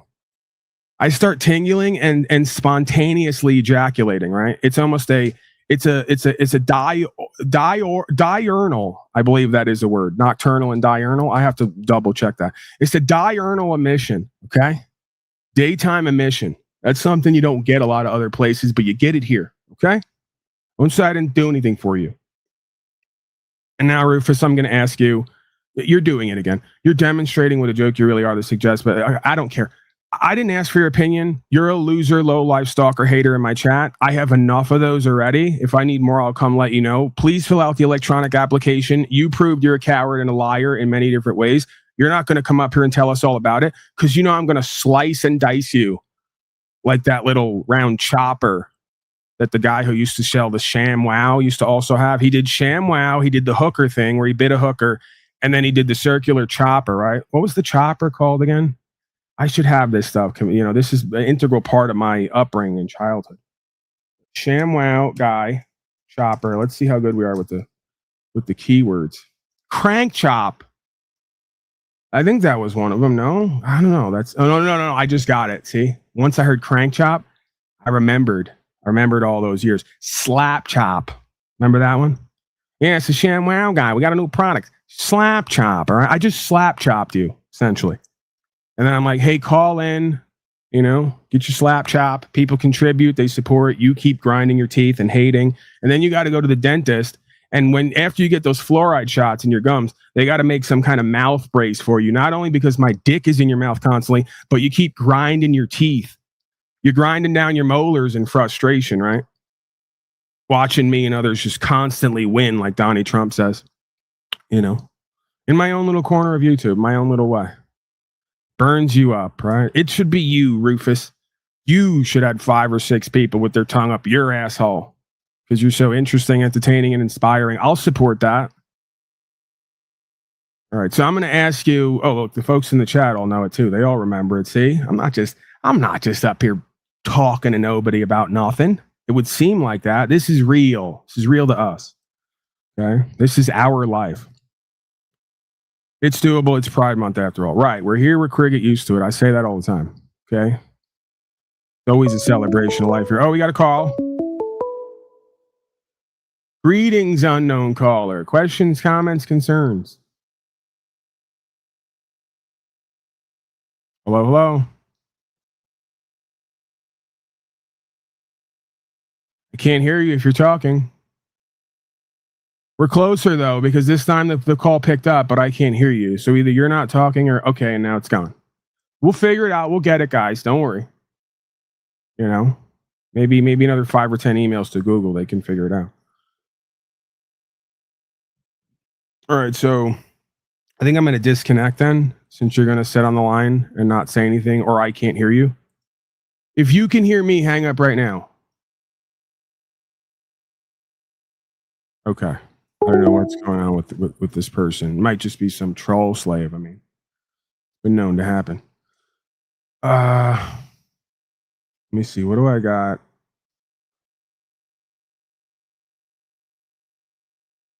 Yeah, everything looks good. So I can only do what I can do. If they, for whatever reason, I'm the enemy or their technology just sucks so bad that nothing works the way it's supposed to, one or the other is probably true. And I'll have to figure it out when I leave here. I set the intention last night to do that, and I never got to it. So over the next day or so, a few days, I'm going to have to do some more research, look into what's a fucking phone program that I can use, and sell my data to some more big corporations to run my life. Why not? All right. Since Rufus and the other coward aren't going to come up predictably, we're going to head back, do a little bit more slave news. We're already coming up on 2 hours almost, so I'm going to check out of here at some point. I'm not going all night again. These slaves don't appreciate me anyway. You know, they don't. Even though I'm such a loving daddy to them, they're never thankful and grateful. They don't appreciate me. Where's my Donnie? Where's my fox noise? Where's my fox noise? I need comforting. Out there, leave our little ones alone. Seriously, it's been exciting to leave see the little gorilla alone in the world follow Florida's lead. Australia passed Thank a similar you, law private prohibiting citizen access to down there. kids on Salute social you. media sites when they're not ready for the mature content. I just read this morning that the EU is looking to do the same thing. Again, prevent kids under 16 from accessing these harmful platforms. In addition to the addiction and the depression, the physical harms, we've also seen so many cases where predators are using these platforms to talk to your kids. Today, predators, it's not just a white van driving in a neighborhood. That would almost be easier. We would see it. We got the best law enforcement in the country. They would get after it. Today, it's happening in the privacy in the dark corner of your child's bedroom. Is anyone else smart. like fascinated and jaw dropped about these clowns having the balls to come out and try to tell all of us about how the predators are using platforms to talk to their kids while ignoring the fact that everyone you're voting for and paying slave tax to is trafficking the children, the same children they say they're keeping safe? Anyone else finding that absolutely ridiculous and hilariously ironic? Or just me? Content, ask for personal locations, and then the worst of new cases, levels of we have seen this in hypocrisy, Florida brothers since and I've been in sisters. office, kidnappings and abuse. So parents and grandparents, if you're not up with the times on social media, this is the icon for TikTok. You've seen me hold up others before, but this is the one for today. If you want to scroll through the phone and you see this, be careful. If your kids are using this platform, they are at serious risk of harm. I'm a limited government guy. I don't believe government should get in the way of businesses unless there is an emergency, unless there is a danger. And unfortunately, with social media, we have seen that. I think big tech has pretty much gotten a hall pass the last decade plus when it comes to the dangers that our kids have experienced. But we're not going to tolerate that anymore here in Florida. I look forward to working with my colleague, attorneys general across the country, to make them pay for what they've done and to seek immediate changes so that our little ones are not exposed to harm. So I want to turn it over and let some of my friends here say a few words. I'm honored to be joined by Representative LaMarca, as well as Nicole Steffer here, who's a mom who's willing to share a few words, and I'm grateful to have them. So I will turn it over. Representative, come on up. Good morning, and thank you, Attorney General. We're lucky in the state of Florida to have somebody who's looking out, not just for every citizen in the state of Florida, but our children and our kids, in Attorney General Othmeyer. There was a time when I was your age, believe it or not, we didn't have cell phones, we didn't have iPads. We just went out and played outside, drank out of the water hose, that kind of stuff. But there's a lot of really good technology out there that will help young people become smarter and do better things in life. But there's also protections. And when we say that we're the free state of Florida, we are, but we're also going to protect our children. And that's not just, as the Attorney General said, that's not just from the obvious predatory things like people that might be in actual real time and things like that, but on social media and on apps on your phone. And it's getting so hard these days to really tell what's real and what's not with AI and all these other things. And we want to make sure, when he said that we're looking to protect our children, that bill was passed in 2024. So we're coming up on the third year that should be in effect, and people are still not taking us seriously. So that's why we're here today. Obviously, most of the major players in this space. Okay, let's do a on-the-fly simulation here, if we can. Because there's someone in chat who seems like, even though they projected and asked somebody while asking a question, posing like they really want to have a conversation, they gaslit and said, tell me how you like little boys, right? To try to be funny, but also to poison the well. But I'm still going to look past that. And we're going to do a little on the fly simulation here just to see what happens. Right? I'm sure, like always, I have to have trust and faith in myself and in the universe and synchronicity that any way that I go doing a broadcast, we can make it into something, right? That's part of the art or the science as far as I'm concerned. So let's see. AI conversation. Probably should okay, it's giving me open slave eye anyway. So, all right. Let's see. Let's just see what we get. I don't know what we're gonna get, but based on my NI and my perspectives and revelations, I'm gonna ask this and then see if AI can correlate. And then through that process, we then get an ability to some extent, derive the belief that what I'm putting forth is founded in something objective, because the NI and the AI can correlate with some level of objective information and what seems to be certainty, right? And nothing is ever certain, you could argue. Okay, AI slave. I'm going to refer to you. I don't know where my screen share just went. We'll bring it back. I hopefully you don't mind me calling you a slave. It's what we do here. I'm being somewhat flippant. But AI, can you please go to philosophically what the prerequisite is to what folks call law? And of course, statute, policy, and code, as far as I'm concerned, is not considered law. But specifically, we're talking about statute, policy, code, and legislation. What is the prerequisite power, value, state of beingness that gives way to what we call law, which is actually legislation? All right, so we're gonna ask it that now. Maybe it'll take like 2,000 years to come up with an answer like a slave would, or more. Still not. Oh no, it's already there. Okay. A useful distinction is. Wow. What's that? Hold on. I think I just had a seizure. I think I just had a mini stroke. Why?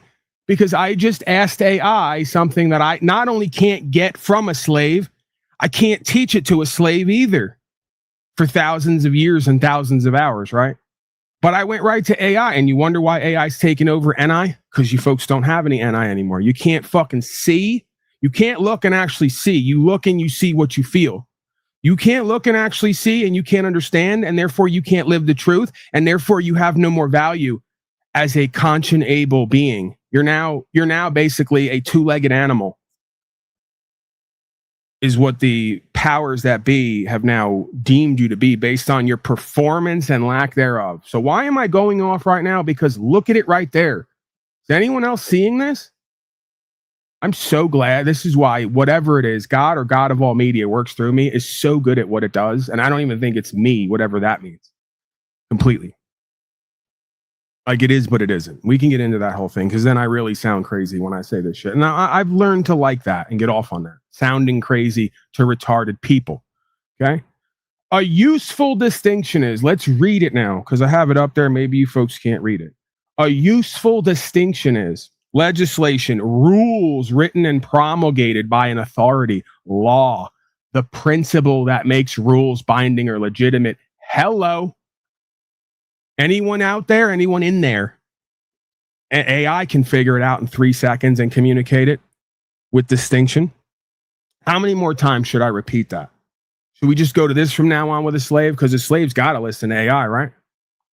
That's the ultimate objective, unbiased authority using scientific method. So let's try again. Let's repeat it 50 more times if we have to get the slaves out there to really fucking understand it. Hell, to get the wannabe free people out there to really understand it, because a lot of them still can't fucking figure it out. Or they can't process it and make it part of who they are, right? Or what they're not. A useful distinction is, and by the way, it even says if you're using law in the deeper philosophical sense rather than modern legal administrative sense, it even put in administrative, like I always say. Wow, AI is unslaved. It's talking just like Pauly Boy, or is Pauly Boy AI? Wow, there's a wrinkle for you. So it even specifies, if you're using law in the deeper philosophical sense, that's me. I'm a modern day philosopher. I'm the guy who doesn't want to work the regular job because I'm seeking truth to be set free and bring it back to all of you. And I live in a basket, and sometimes I masturbate in the public square, okay? We all have our fucking vices. It's part of being human. As long as there's no loss, injury, or harm. Quite frankly, when folks see me masturbating, they think I'm the one with the loss, injury, or harm. They say, did the guy who did the circumcision on you, did he take off an extra few inches? And I say, no. And please, if you'll allow me just to continue on here without speaking, I shush them. I say, shh. I'm almost done. Okay? Please don't.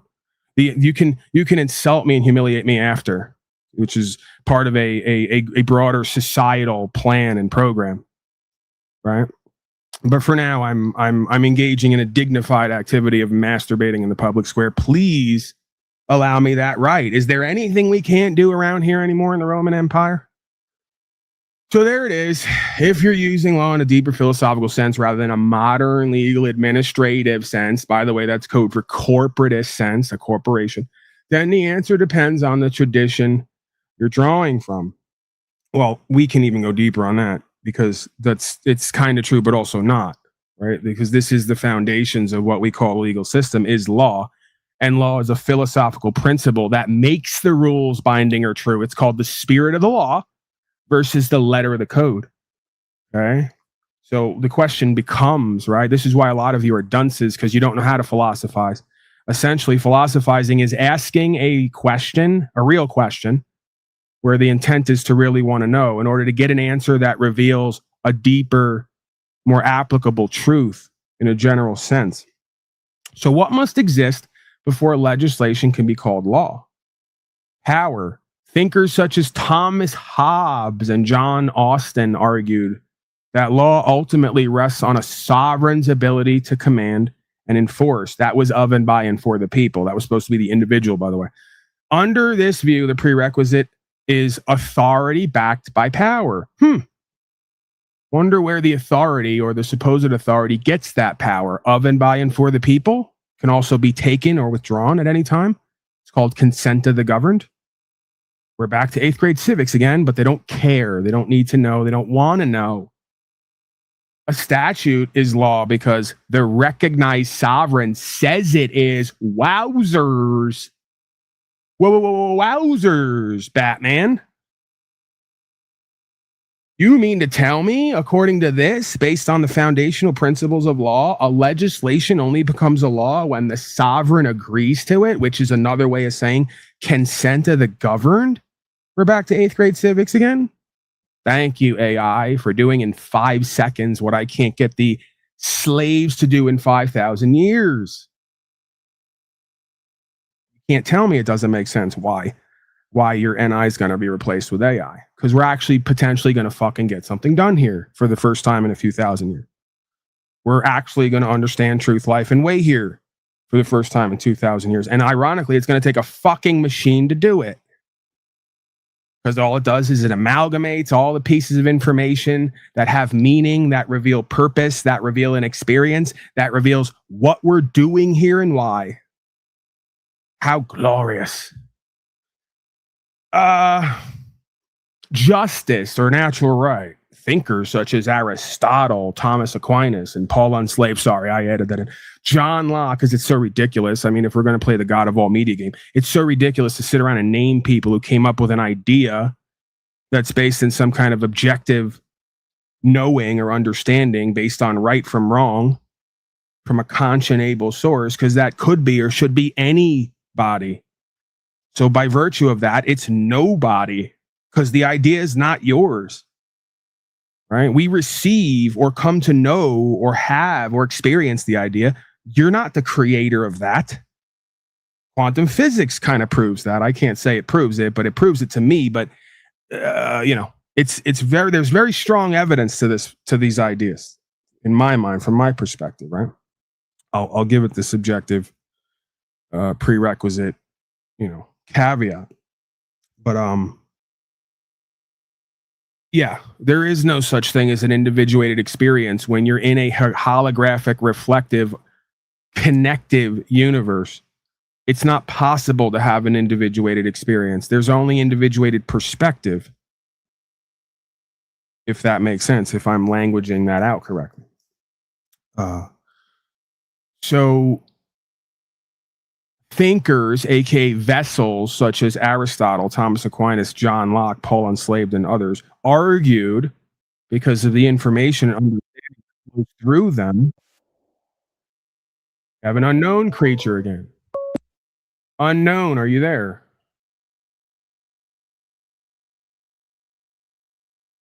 Unknown, if you're talking, I can't hear you. If this keeps up, I'm going to block you. So let me know in chat who you are, if that's you and you're talking. If not, I'm going to presume that you're trolling.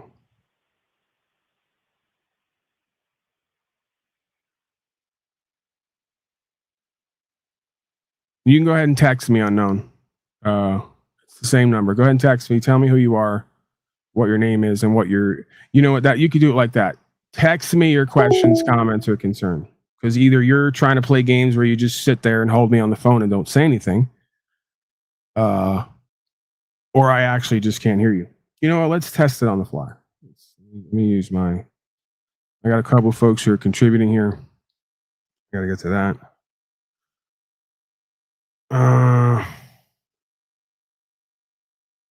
Hopefully it's not drunken loser Cage who has nothing better to do. Hello. Okay. So I'm going to go ahead and guess that it's drunken loser Cage or someone else who, instead of like living their life, wants to watch me and stalk me and interfere with my ability to just talk or be here for some weird reason. I don't know. I guess you guys can ask them when you see them. What compels them to do that and inspires them to do that? Why that's like productive for them in their life? Why they're pleased by that? They have nothing better to do than sit around and try to keep me on a silent phone line and stop me from communicating or presenting something.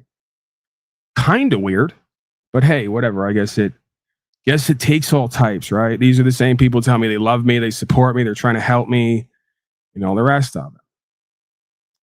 Literally, he's now doing what I just spoke about and speak about here regularly, where these people are being lived and being avatared and inspired by something they think is them, but is actually a collective force. And it only wakes up and shows up to try to stop light from being projected and to shadow it with the darkness and deception.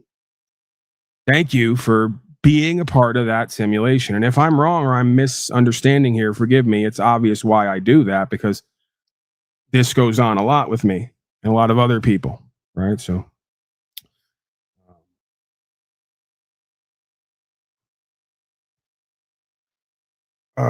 reflective holographic bullshit and thinking you're in the same world as John Locke and Aristotle. I can hardly type for how hard I'm fucking laughing. What a fucking joke. Okay, well, KRP, just call in, right? You don't need to spam the chat and write paragraphs detailing how you feel. I didn't ask you how you feel. I don't care. If you're interested in talking about the understanding, then there's a number down there for a reason. Call in and tell me all about it. Because see, while you're laughing at me because I'm the foolish idiot, I'm actually laughing back and mocking you. That's the game here. So I'm aware of how a lot of you folks are going to receive me. I literally do the broadcast banking on that. So you're part of my puppeteered performance in a way, directly or indirectly. So I don't understand how you can't see that I and others are in the exact same reality as John Locke and Aristotle and others. Can you explain to me how it's not? I mean, your scientists even say we're breathing the same air and drinking the same water, essentially, because it's an enclosed looping system. It's called a cycle of life. The water goes up, it collects, it comes down. It collects, it goes up, it collects, it comes down. The sun goes up, it goes down, it goes up, it goes down. We're in one big looping, enclosed, holographic reflective simulation where the part reflects the whole and the whole reflects the parts. Just because you can't see that or understand that doesn't make me the idiot. Especially when I give you and others a platform to show up and explain what it is you believe, but you can't, so you don't. And then you defer to emotional arguments that are non-arguments and projections of your feelings.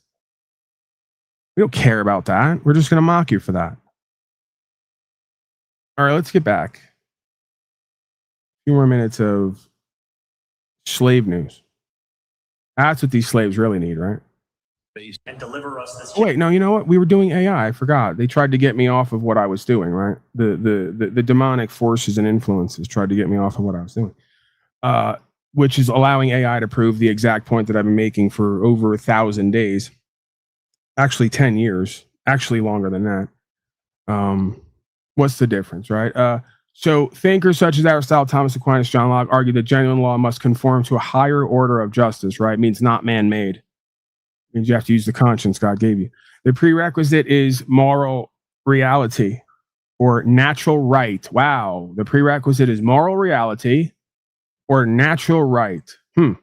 Seems to me that I'm in the same reality as John Locke and Aristotle and all these other folks, because we've all come to the same conclusions based on the same information, based on a similar, if not the same experience that happens at all places, all times throughout history with all peoples on those places. Isn't that a heck of a coincidence since we're all not living in the same reality. If we're all not living in the same reality, how can we all study history and come to the same conclusions if we're not all living in the same reality? Right. You can't explain that.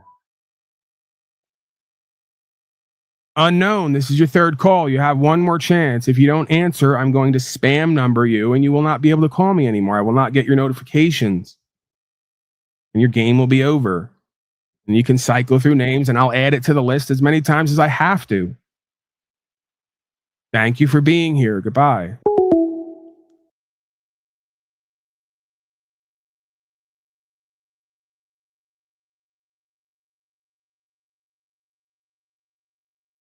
Now I'm going to have to set a spam filter for the loser haters who have nothing better to do with themselves and their lives, who want to interfere with what I do.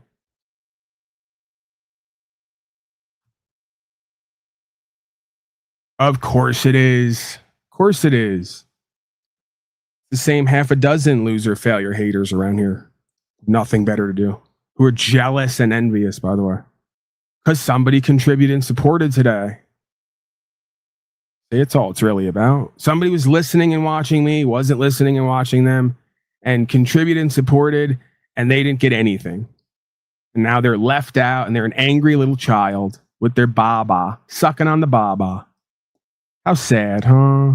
If only mommy and daddy would have showed them more love, maybe they wouldn't be a constant thorn in the side of other grown men and women, constantly looking to interfere and try to cause some kind of loss. And they masquerade as good people, right? Doing good things while their whole life is trying to interfere with people's rights and cause loss, which is literally the definition of wrong. And by the way, it doesn't matter if I don't go to their areas or deal with them. They don't stop stalking me and interfering with me if I let them, right?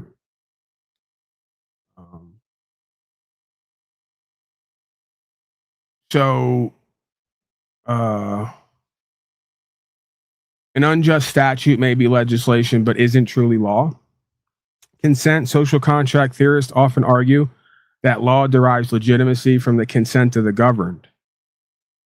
That's not a social contract theory from a theorist. That is what it says, or what it reads in the contract we call the Bill of Rights or Declaration of Independence, one or the other, if not both. Without consent, rules are merely coercion. Wow. Imagine that. Historically, many legal systems emerged from customs before legislatures existed. Right, because essentially all we're talking about here is what the people do day to day with their lives on the land, how we regulate loss, injury, or harm to each other. Law grows out of what a people habitually regard as binding.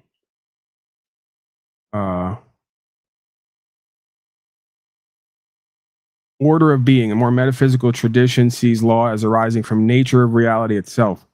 The prerequisite is order, logos, nature, or the structure of being. Human legislature is legitimate only insofar as it reflects that deeper order. There you go. Even the AI points out holographic and reflective. As within, so without, as above, so below. Been right there the whole time in one phrase, the whole reality of creation. Okay. So I'm the crazy sovereign citizen conspiracy theorist. The only problem is your AI that's going to replace you and run your life not only agrees with me, but lays it all out point by point exactly how I do in similar, if not the same language. Not a coincidence. The fact that you folks can't do that or establish that relationship. By the way, the AI is a replication of God. The reason why you slaves are in a society you are is because you can't do what I just did with AI with God. Can't do it with yourself. You can't connect with truth, and therefore you can't connect with God, and therefore you don't know right from wrong, and that's why your society is failing, and you keep electing pedophiles and billionaires to supposedly make it great again on both sides, left and right, okay? So come back here and argue with me when you can reproduce what I just did there. Explain some aspect of creation, how it works, then ask AI to do the same, and when it lays it out exactly like you do, then you're probably somewhat on the money, on the mark. And again, not because it's AI, but because it's giving you, without emotion, an explanation of an understanding that is somewhat objective, based on information that communicates meaning, which communicates purpose, which reveals experience. If you can't do that effectively and repeatedly with yourself, with people, with your conscience, with AI, you don't know what the fuck you're talking about. But that's good for us. We need you retarded people who think you know more than everybody else here who can actually explain it. You're our content non-tent.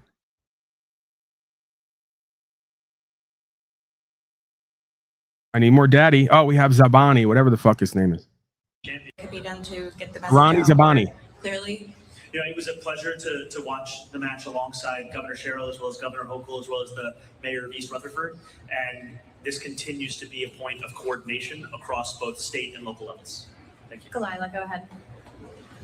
I have two questions. Yes. My first one is, do you think that the response should have been more from the NYPD on Saturday, or do you think that the response method was enough?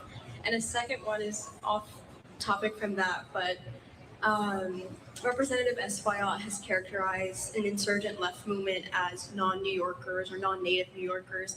As a DSA mayor, how do you respond to that as well, because you are a native New Yorker, to that kind of framing about this insurgent left not being from here? You know, I think that we've long seen a debate about who gets to be a part of this city. And I think that we are at our best as a city when we don't distinguish between who deserves to call themselves a New Yorker, and we appreciate everyone who is here in this city and is helping to build this city. We'll take a 2-minute break. You won't miss anything. More to come on Live Now from Fox.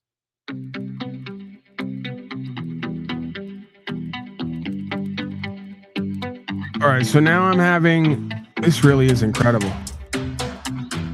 So now I'm having other calls from folks that I'm not even getting on the platform that I'm getting emails about.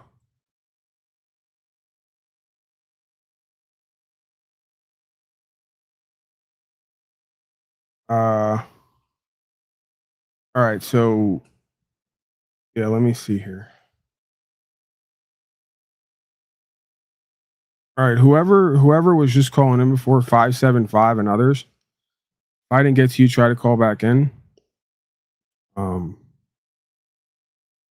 Yeah, I think there was 2 or 3 other folks.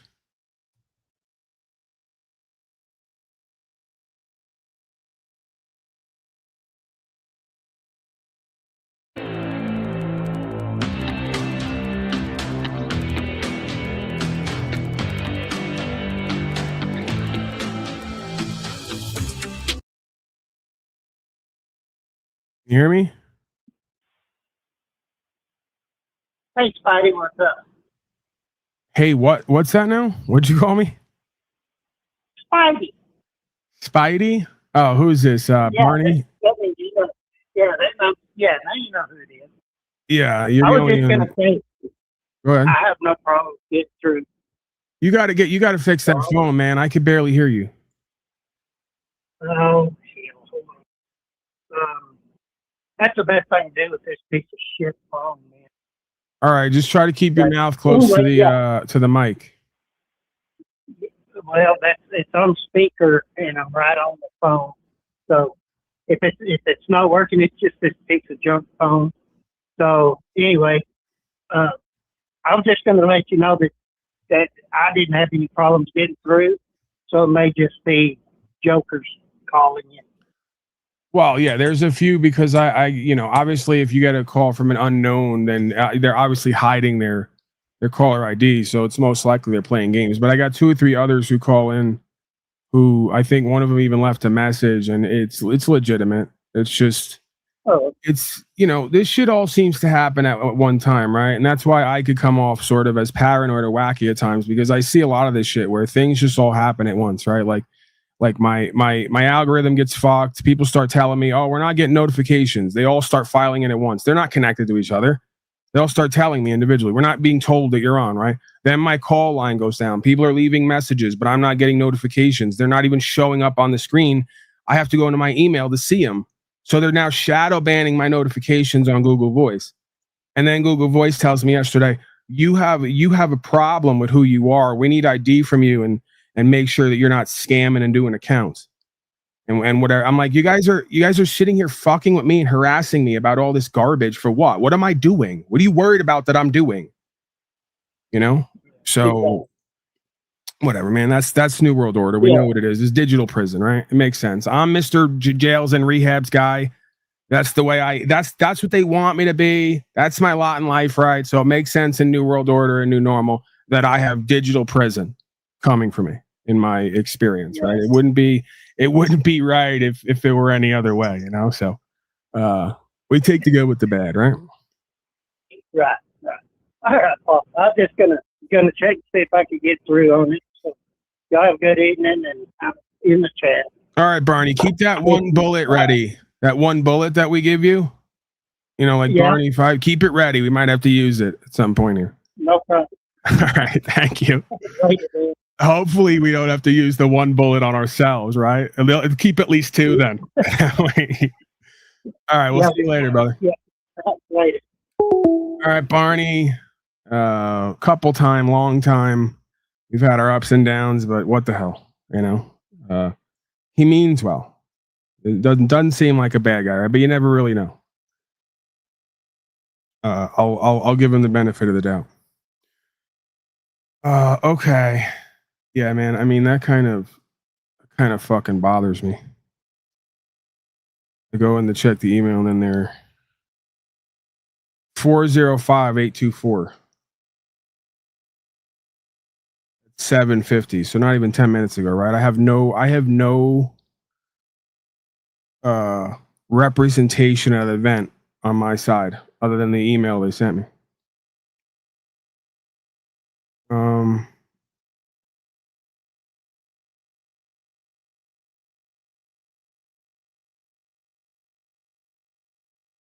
All right, I'll call him now and see what he wants.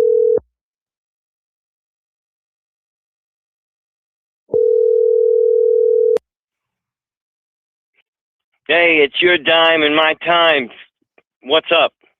What's going on? You called like 10 minutes ago? Oh, no, I sent you a text message over there. Okay, yeah, man. I'm not getting notifications or whatever. I don't know. Yeah, hey, forget about it. What are you going to do, man? Forget about it. All right, what do you got for me? Hey, long time, first time over there. What's happening? Oh, what's going on? You got kind of a Kennedy thing going on there, Shane? Yeah. Well, you know, it's kind of a nondescript freaking imitation over there. Oh, is that what it is? What are you? Are you doing the whole East Coast thing? All right, I see. Yeah, I'm giving it a shot. You know, what am I gonna do? Yeah, I see. Yeah, see, yeah. All right, what do you got for us? Questions, comments, concerns? I don't know. Maybe one of each. I don't know. Go ahead. I mean, we're here for you. This is your broadcast now. Hey, we'll start off. How about lawful legal? We'll jump in over there. Okay, go ahead. Okay. Jump in then. All right. So I'm over here in the middle of the country. These guys jumped me 7 years ago. In July, it'll be 7 years. Now, are they Carmelo Anthony's by any chance? No. Oh, okay. All right. No, these were the blue shirt. The authorities. real. The so-called authorities. Yeah. The real Crips, the gang members in blue, right? Okay, go ahead. Yeah. No, they didn't really jump me. They pulled me over for. I had a bulb that was missing on a Buick, and they didn't like that. So. Okay, missing bulb. Yeah. So I'm driving a buddy around. He likes a specific kind of slot machine, and he's got a drinking problem. So I'm driving him around. So we get pulled over in it's a pretty small town. I don't know. I'm not gonna say that I was mouthy with him. I just do my thing. And so they booked me on suspicion, I guess you would say, of DUI. And so that was 7 years ago. I made one appearance, and I was like, this is not for me. I'm out of there. So imagine the balls on you and the people around here to act like you can decide that court's not for you. How dare you, sir? You must want anarchy. No. Well, I guess it would have to depend on the definition, you know? Right. But so I rolled up out of there, and that's the last I heard of, directly from them. But I look it up in the state's system, as it Slave were, system, yeah. slave system, and it still appears over there. And apparently, by statute, it doesn't expire after Oh, they came 7 and got my years. buddy just the other day. He was cool for 3 years, man. They just had it open on the docket. They didn't even do nothing with the case. It was for weed. He had more weed than they say he was supposed to have. For 3 years, they sat on it, didn't do nothing. Soon as he went to get a new place, within 6 months, once he got an official address, it came from 2 or 3 hours away to come take him back over there, and he's been in the Justice Center ever since. I think it's been like 3 or 4 weeks so far that he's been there, right? So here I'm going to throw a wrench into the gears here, and maybe, I don't know, maybe there's a synchronicity involved in all of this. But so they run me in. I think it was in July, and it was maybe 60 days after that, along about maybe early October. I'm riding along. It's a misty night. I'm not going to say it was raining. It was misty. I take a highway exit, come around. I see just all this trash and shit all over the highway. I'm like, what is this crap all over the highway? It's a mess. So I pull over. I'm like, someone's going to hit this crap. I'm doing my civic duty, pull over and kick this crap out of the highway. So I kicked a few pieces, picked up a grill of a Ford truck, went to kick a half an empty bag of trash. It was a small bag. Right as I'm about to kick it, I realize it's not a half empty bag of trash. It's an emptied out human body. And when you take all the organs out and roll it up in a ball, it doesn't take up a whole lot of space. So that this was in the middle of the street? Yeah. That's interesting. Well, it was Wow. on the right-hand lane. I almost hit it myself, but I'm like, let me clean this up. So I find the body, and I'm like, this is not good, And so, anyway, I'll be totally honest. The night that I'm talking about, I'm out with my friend. We hit a karaoke spot, this, that. I'm kind of driving this guy around. We grew up together, but we were never tight as kids, but I'm driving him around. And anyway, I'd had 2 or 3 drinks over the course of the evening. And so, like, I'm bucking up to the system. I don't want to learn my lesson. I'm like, they wrongfully arrested me. I was cool. I hadn't had a drink in 3 hours. Wait, I'm but good. what happened with you kind of skipped something there or bounced around? You come across Sorry. I'm jumping around. Yeah. Okay. You come So across I'm his like, body, whatever body bag, a hollowed out body. What do you do? Yeah. And then what comes of it? How do we get to where we're going? Yeah. So the reason I bounced back was I was like, they didn't deserve to arrest me for DUI and this and that, and and then I was all indignant, self-righteous. I wasn't intoxicated. Are you right? So I didn't learn my lesson. I didn't learn my lesson from handcuffs in a jail cell. I learned my lesson from seeing the actual results of what can happen if I drive intoxicated. Are you drinking I was now? not going to learn. I was not going to learn from the man. He wasn't going to tell me shit. But the other power that's way higher than the man in blue put that in front of me and showed me this is the wages of what you're up to. Right, but it sounds like you're drinking now. Am I off on that? No.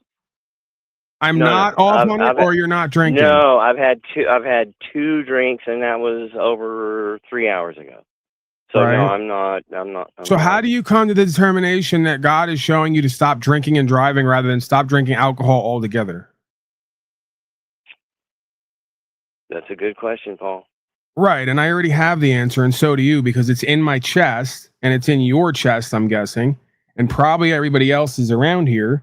So can we just be real about that with ourselves and each other? So we maybe can go to the next level? I'll do it 3 or 4 times today. as I made my way through town and these places and that places, and I was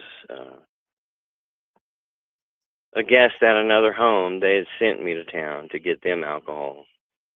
And anyway, so yeah, I multiple times. You're right.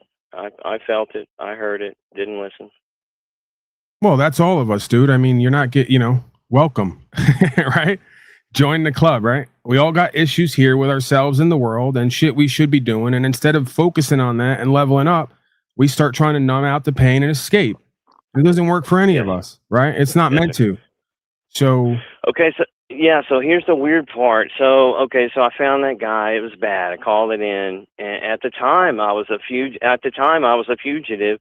They didn't say shit. They came and took the report, took my name, this and that. I rolled yeah, up they're out not of going to there. do nothing at that point. They want you Right. informing on bodies in the future. They're not going to do that.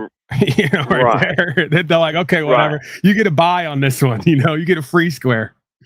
Yeah, over a year goes by, and then a buddy of mine, they found me through some municipal paperwork, and they're like, "We need you." So the DA calls, and they're like, "We got to have you over here and get your story." And I'm like, "I'm worried y'all are trying to implicate me in this deal." And they go, "No, we swear on everything over here in this courthouse that if you come and do this for us, we'll give you free passage up out of here," because they obviously knew my status. But they swore to me, yeah, you come testify, come do this for us. We'll Don't tell me they flipped on you. guarantee you. Yeah, they said we guarantee you safe passage out of the building. They flipped on you? So I go and testify against this piece of shit, this pasty, and here I am, casting judgment on the guy. And I've had 2 or 3 drinks today. But anyway, this guy is not a nice guy. Who killed the guy? Yes, yeah. And so it was uncool. And one of the shocking things is the police were, this may surprise some people, but unbelievably incompetent with their testimony and You don't the way say. that they, yeah, it was bad. It was not good. And I understand why they were so desperate to get me over there to lay down the facts, the scene, the distances, where everything was, the situation. Well, that's why a lot of times the courts side with the quote unquote sovereign citizen, because they're dealing with these people all day, every day. They know they're stupid. They know they're corrupt. They know that they can't walk and chew gum, right? So you give them the slightest bit of reason to respect you and honor you, and they're like, finally, a fucking man around here, or something that resembles one, right? Yes, sir. But yeah, they got the conviction. I think this guy was trying to say he was not the first one, etc. But so long story short, as you've called me out on, I feel that I've learned my lesson. I'm definitely have not operated and never will a vehicle after I've had drinks.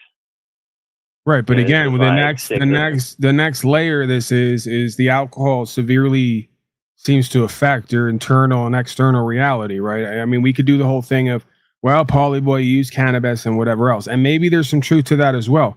But I don't believe all drugs or substance are created equal, and alcohol is just something in my life that I've seen with pretty much anybody who uses it, that it's just, even if it's biologically, it's one of the worst things that you can put into your body. Right, as far as your kidneys, your liver, your different organs, it's poison, man. So I'm not trying to be overly pious here, be hypocritical, and tell people don't have your vices or something that you use to kind of relax or maybe even escape, right? Cope, whatever whatever you want to consider it to be, as long as we're being honest with ourselves and each other. Then at that point, it should be kind of like, well, what's the best thing that I'm going to use, right? If we're not going to be completely sober, we're going to switch addictions in quotes. Then what could I use that'll have the least effect on my body, maybe even promote wellness? And again, this is why people usually come back to growing their own cannabis, not even buying it at the store, like growing their own, because these plants and herbs not only don't poison us and toxify us if we don't smoke them, right? You don't have to vaporize them or eat them is really the best way to go about it. But they actually can promote balance and wellness, right? Adaptogenic qualities is one of the ways.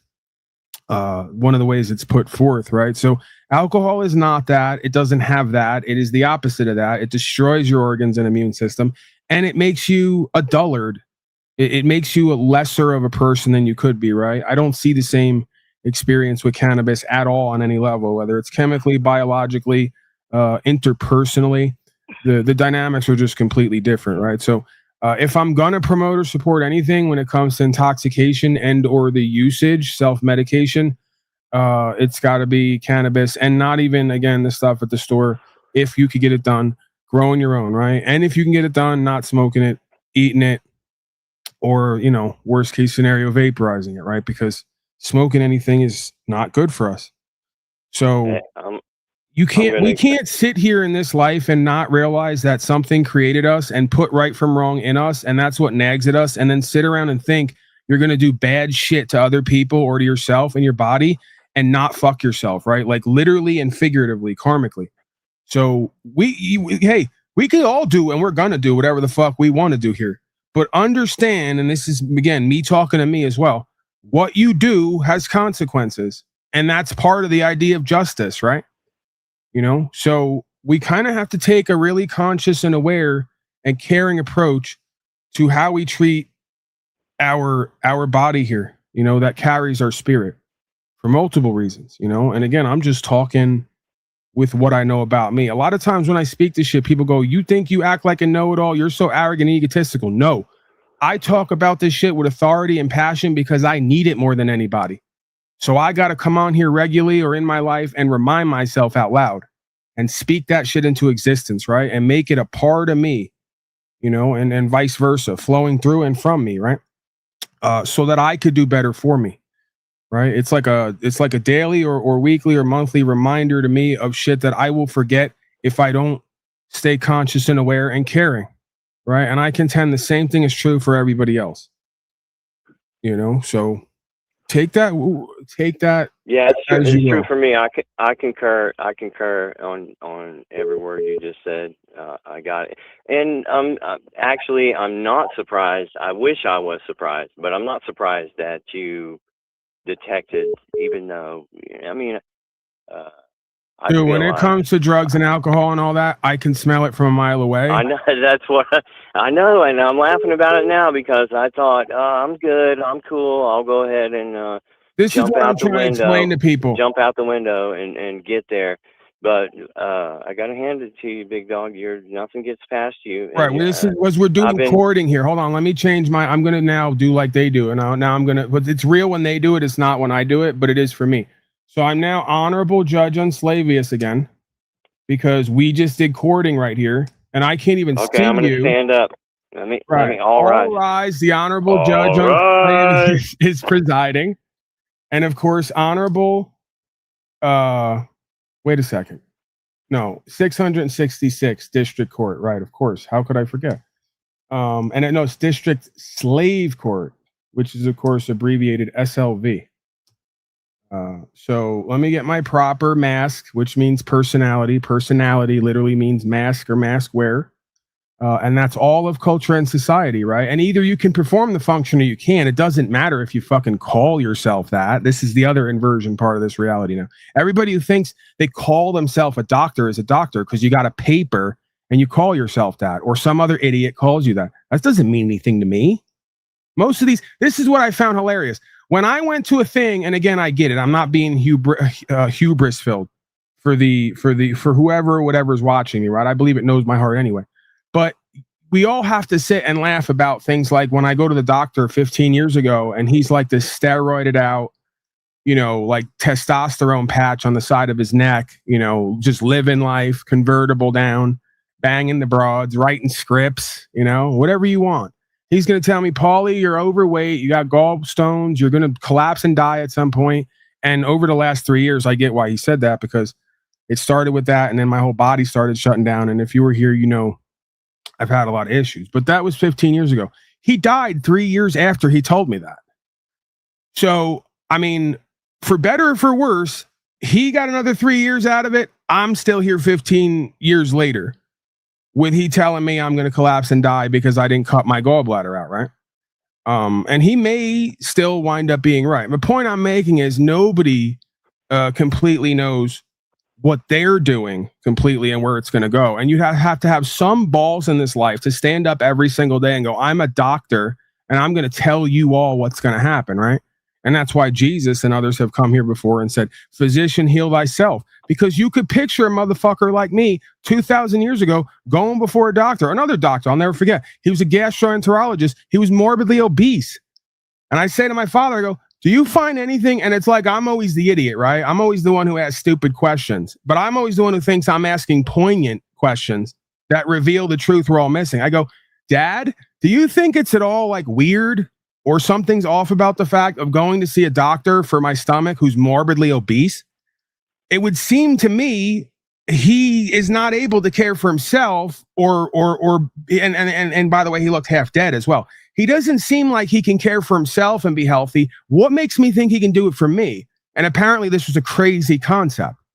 And then they start saying shit like, well, those who can't do teach. And I go, what the fuck does that mean? And then I get like triply confused. I go, now you're giving me some cliche phrases that make no sense. Would you go to learn from somebody who couldn't do what they were trying to teach? And apparently the answer is yes. That's what all of culture and society does, is go and learn from people who don't do but teach and get paid to teach what they've never done and can't do. I don't understand how the fuck that works. And again, I may as well be an alien from another planet. I would think if I was going to go, I would think the phrase would be, those who can't do shouldn't teach. But it's not. It's the opposite, right? Like, so I'm going to go learn how to grow a plant from someone who never grew a fucking plant. How does that work? I ask. They don't have an answer. I'm going to go learn how to dance bachata from someone who never fucking danced. How does that work? And they can't answer me, but they'll give me these lines and cliches that I guess sound good. Let's refocus here. Where was I? Where were you? I'll throw a parallel at you. A guy will sit up there and swing a book over my head and damn near hit me with it and tell me this and that, what's in the book, but he doesn't live it. It's not a reality. All right. I was honorable judge on Slavius. I was completing my transformation. That's where we were. Yeah, exactly. All right. So here we go. I'm completing my transformation right before our eyes. Where is it now? Okay, there it is. So yeah, the point I was originally trying to make is that the best doctor is not a doctor. The best philosopher doesn't have a philosophy degree. The best preacher / practitioner of spirituality isn't a priest. Hell, the best lawyer isn't an attorney. That's what this channel is supposed to reveal to you. The nature of reality and how it works versus the nature of the collectivist game and how it doesn't work.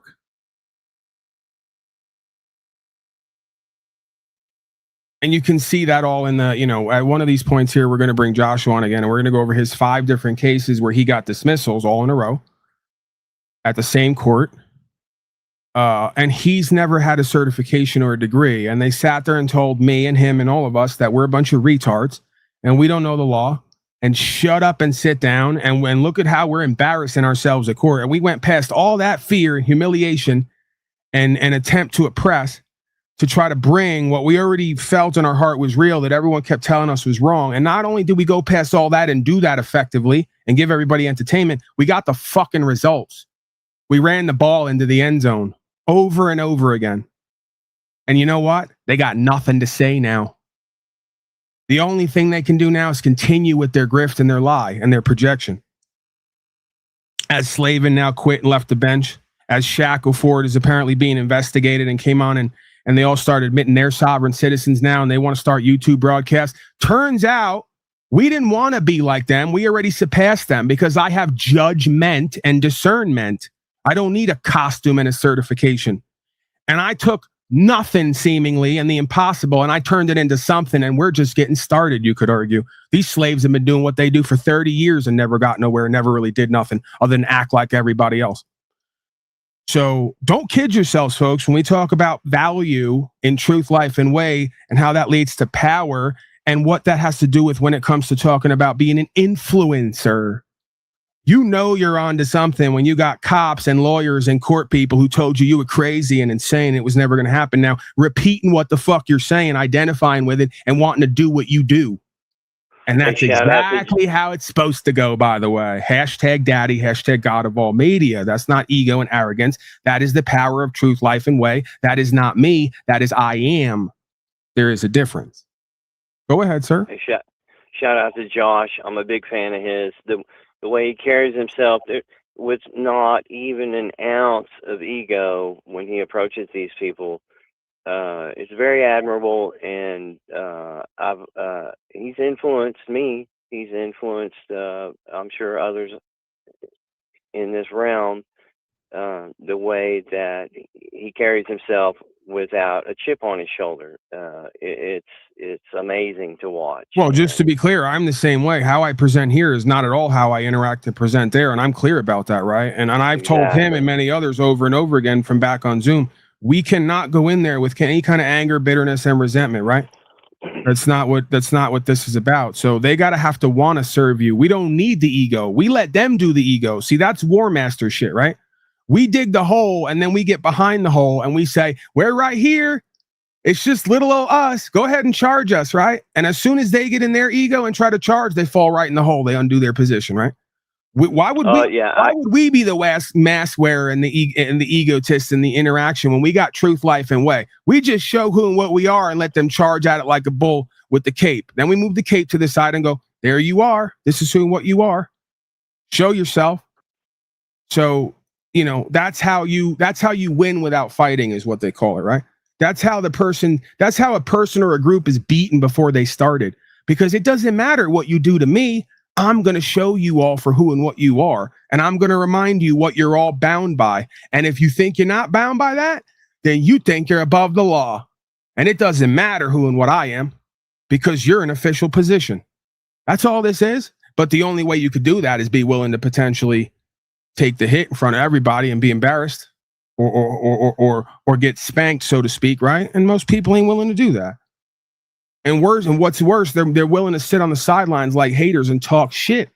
But that's cool, because that's part of the game, right? We need people on the sidelines hating and talking shit so we can fucking put it in your ass one day when we prove you wrong over and over again, right? Since you want to play ego games, we ain't doing ego on that side either. That's still truth, life, and way.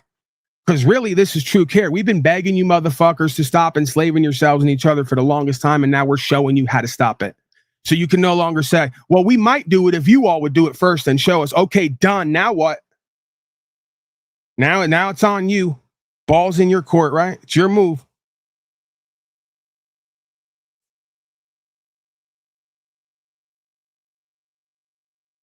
You got anything else for me? I was just maybe going to call, since we're on that topic of the way that Broken System carries himself. I had my own kind of De Castro moment where I didn't. This is for real. I didn't think. Anyway, I was one of those mouthy slaves that walked in there. I had a bullshit charge. And made my initial appearance with no lawyer. And the judge, he was old. I'm talking about crusty old crypt keeper old. He says, "Where's your lawyer?" I said, "I didn't bring one."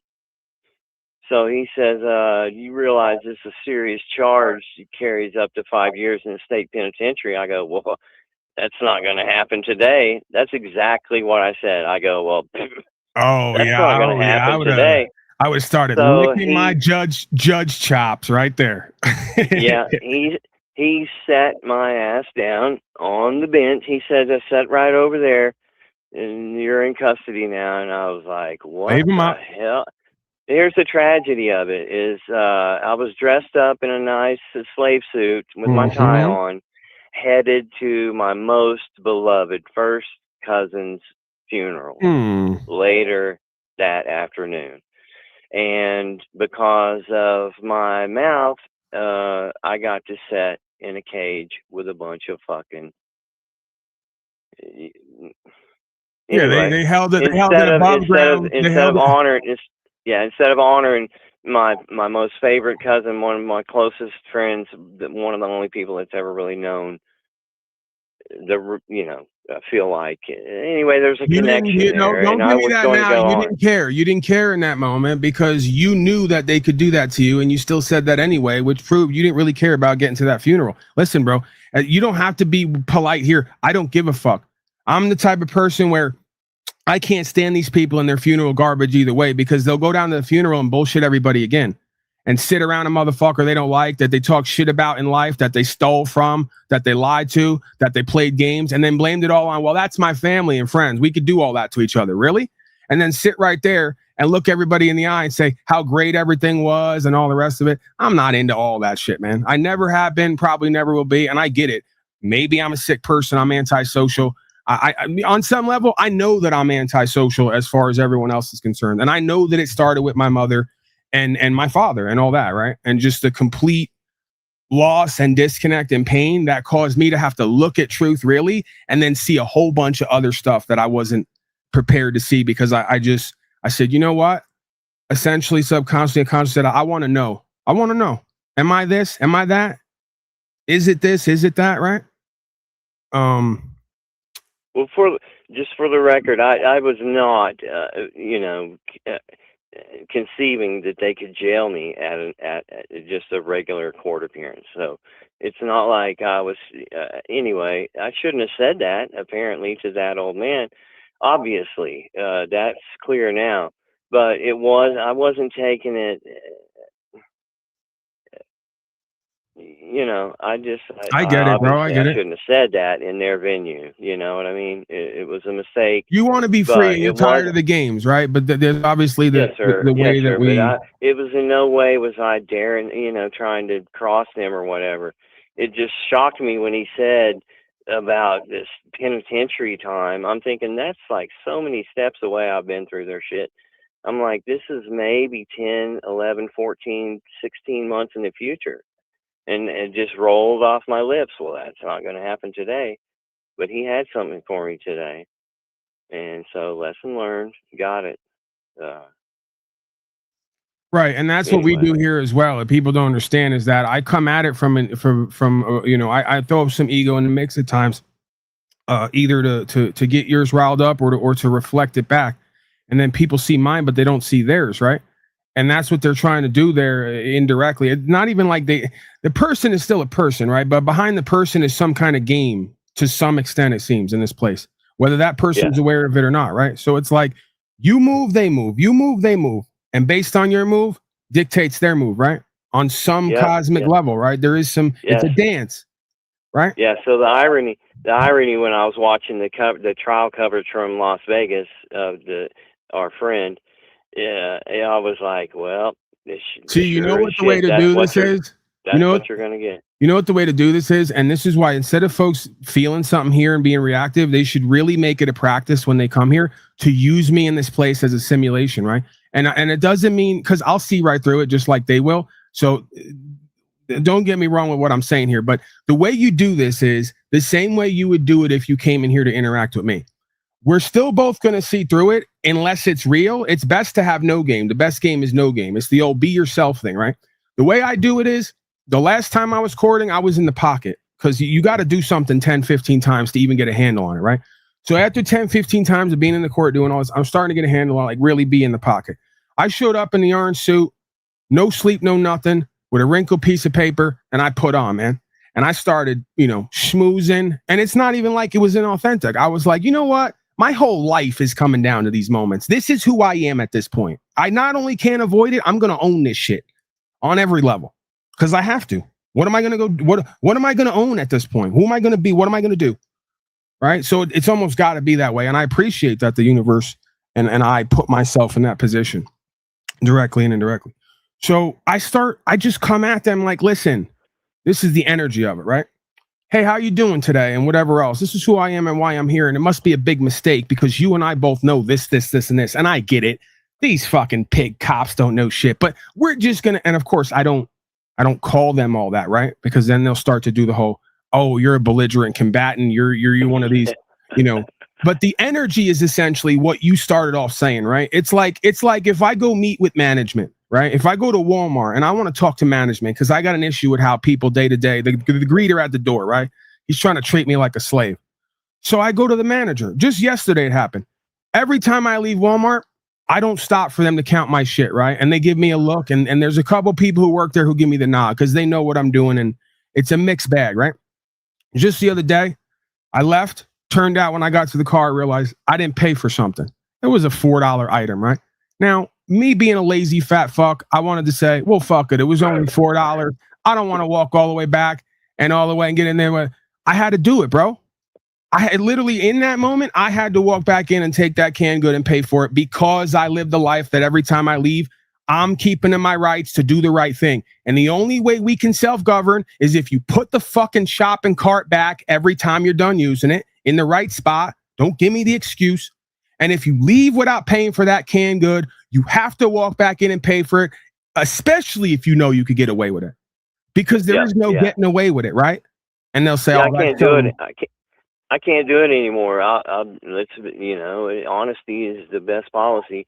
As a youth, the rush was, I'm smarter than these MFs, and I'll show them. I'll take their property. Property crime is very alluring to smarter kids that are bored with what's going on around them. And I fell into that trap, as a youth, but now it's absolutely the farthest thing from my mind. If someone gives me the wrong change, I give it back. I'm not, can't do it, won't do it, not putting that karma on myself. I'm hoping that eventually my debt for what I put out there will be paid, and I can be free from it. And it starts. Yeah, well, I would encourage you one decision at a time. I would encourage you to look at that again and make sure that you're not overly guilting yourself to keep some debt that'll never be paid, right? Like, I get it, and I'm just telling you what I know for me, because there can be a line there with kind of toxic guilt and shame versus just saying, okay, I needed to have those experiences to learn how to do right, and I know I'm gonna do right now, so I can keep that close to me, but I don't have to weigh a burden on me that I'm guilty and ashamed, right? But I get it. That's part of doing wrong in this life. When you do activity to other people when you're young and whatever in certain places, and you hurt other people, and you hear people hurt and screaming or afraid, and you're yourself afraid, really is what it is. If you really look at it, you're afraid to be who and what you really are because of what everybody's going to call you and tell you, and you want their admiration and validation, so you're willing to do fucked up shit to try to act like a man and be a man, right? And that's exactly what this government is as well. They're replicating the same garbage we used to do on the streets, trying to find our manhood, right? Just like most males do, at the bottom of some vagina or in some ring somewhere, hitting each other. And that is not the answer. Not only is that not an answer, that is the escape from everything we're fucking talking about here and trying to practice. So the point I was making before is, I never finished it. I know I'm long-winded, but I guess that's what we do here, right? Believe it or not. So, yeah, you go in, you go into this like with an attitude of, I know there must be some mistake because I'm the guy who, when I go to Walmart and forget to pay for something, I walk it back in. You don't have to search me. I'm self-governing. And these cops must have mistaken me for one of the rest of these slaves around here. And I get it. See, me doing this broadcast gave me a different perspective, and just doing life in general, the last 5 years specifically or more, dealing with so many people in the specific arena of legal and lawful, which reveals trust, equity, and faith, that I'm in the mind of an administrator now. I don't need to go to school or whatever else. They can make me an honorary one because I know what they deal with every single day. Every single day, they're a part of a game where they have to establish, is this person self-governing or not? And then bring what the universe brings through them in a technical, physical scenario. And they do it just like I do here. Just like when you said with me before, right? This is all we're talking about is judgment and discernment. Bring this person forward. What are they claiming? Doesn't make sense. If it doesn't make sense, it's not true. How are their faculties in front of me right now? Are they intoxicated? What are you running from? What are you hiding from? Why are you lying to yourself, right? That's all they're going to get down to right off the bat. You think they can't smell it coming off of you? They might be that. So, of course, they can see that, right? And that's all this is. So when I come in there and I go, listen, I'll never forget when one time a cop got me in New York. And this is when I was in recovery. And I got further. I started to realize what the game was, cosmically and even legally. They are literally, in a way, asking you to be a man or be the slave, one or the other. The man is accountable, responsible. They don't have to investigate you and search you, right? I was so in a Christed space. This guy pulled me over and I hopped out of the car. I said, can I get out and talk to you? And I told him, I said, listen, bro, this is my life. This is who I am. This is what I'm going through. This is what I used to do. Told him everything up front. He didn't even ask me nothing. I said, I'm telling on myself right now because I want to do right here. I don't even care what you do to me, right? I need to do right here before I'm gone for me. You know, he said, you know what? I can tell by what the fuck you're saying to me that everything you're saying is true. I don't even have to investigate you. He goes, get back in the car. Whatever you got in that car, take it home and don't let me find it. Because he knew we had weed and whatever else at this point, right? He knew it was illegal and he knew it was going to be a thing. But he could tell by my energy and my focus and that I was trying, that I cared, and that I wasn't lying and bullshit. And he had to respect it, right? And I'm not saying it's going to happen all the time, but guess what? When it doesn't happen, you get to respect you. So either they're going to respect you and you're going to respect you, or they're not going to respect you in the truth, but you still get to respect you. When you lie and bullshit and cut corners with yourself and them and try to play games, you don't respect you and they don't respect you. And you ain't going to get a positive result with them. Your best result is you're going to hire an attorney, pay him 10 grand, and you're going to cop the fuck out anyway. And you're going to pay and suck dick. So what difference does it make? You got to be real with yourself and others with a conviction going in there if you want them to rule in your favor, presuming they're going to do it at all. Because quite frankly, at this point, this far into life, when you're 30, 40, 50 years old and it's 2026, I don't want to hear it, bro. I really don't. I don't want to hear it. And if I don't want to hear it, they definitely don't want to fucking hear it. I got heart to some extent, right? In a world full of heartless motherfuckers, one thing you could say about me is I got heart, I got passion, I got soul to some extent. And I don't want to hear it. So I know they don't want to hear it. And quite frankly, thank you, because it's going to make this very simple and short, straight to the point. This is who and what I am and what I'm not. This is what I did and didn't do. This is what's going to happen, or you're going to do your worst. And I'm cool with it no matter what, because what I'm doing is based on me doing right for me, not anything for anybody else. Nobody can argue with that in this realm. They don't have a jurisdiction to argue with that cosmically. And why is that? Because the key is, on some level, you are God or a part of God. I won't say we are God because that's a slippery slope. But because you are... Go ahead. I'm on that path because of the grass that you've tread on in front of me. You know, I want to tell you thank you. Appreciate you. Like I said at the first time, I just wanted to tell you thanks, bro. Yeah, you know, I get that sentiment. I'm here for it, man. I'm doing exactly what I just described to you. So you really don't need to thank me, because I'm doing what I need to do on some level for me and for what I see as the truth, right? So that whenever I do this, that people get inspired by, or that they use to fuel them, whatever you want to call it, right? Or remind them of certain things. That's that back and forth process. It's just like an addict showing up at AA who may not be on the drugs this week or this month, or he may never pick it up again, but he has to go back to the meetings and talk to people who are on the shit so he can stay sober and be reminded of his values and principles and his practice and process, right? His program and procedure. So that's exactly what it is. It's a practice, it's a process, program, procedure. I have to run this shit to remind myself and remind others. It's become my way, or the way, right? It's my practice and program till it changes, if it changes, right? So yeah, without that, I wouldn't be whatever I am, and presumably, hopefully, faithfully, that's what it's supposed to be, and that gets better as time goes on. You know, and the same said for everybody else involved. So yeah, man, all this really is circling the drain on is, and again, I'm not, if I'm talking this with authority, it's not because I got it all, it's because I need it the most. So I'm going to turn the camera on and look at me, or just presume that I'm sitting here talking to versions of me and remind me of what I need. Yeah, and I think that's what fellowship is. Yeah. So let me pick your brain briefly. So these guys, they got the slave charge over me for 7 years come next month. 7 years for what? I'm sitting around wondering, do I No, you got to answer my questions, man. If I'm asking you questions back for clarity, no, don't be sorry. I'm just saying it's hard to find a rhythm with me. I get it. But if I stop you for that specifically, like if I'm interrupting, just get louder and I'll shut up, and I'll give you your way. No, we're good. Let's roll. Yeah. So you're telling me you're facing something where you could potentially do 7 years, correct? No, I've been ducking them for 7 years. Okay, so this is what I mean. So, and what are we talking about again, just specifically? DUI, just a regular DUI. Okay, misdemeanor. any DUI. prior history? Misdemeanor. And it's all fallen off. I don't know. Any prior? One prior, but that was like 28, a long time ago, almost 30 Yeah, years. yeah. I just want to know what your history is on paper. You know. So, yeah, man. Clean. I mean, it's clean. well, it's not. You have a history Oh, well, to some extent. yeah, I guess that. Well, I don't know okay, what what kind was of your first computer charge? still What was stored, your but first charge? back in the day, DUI. Okay, so you have a history of DUI.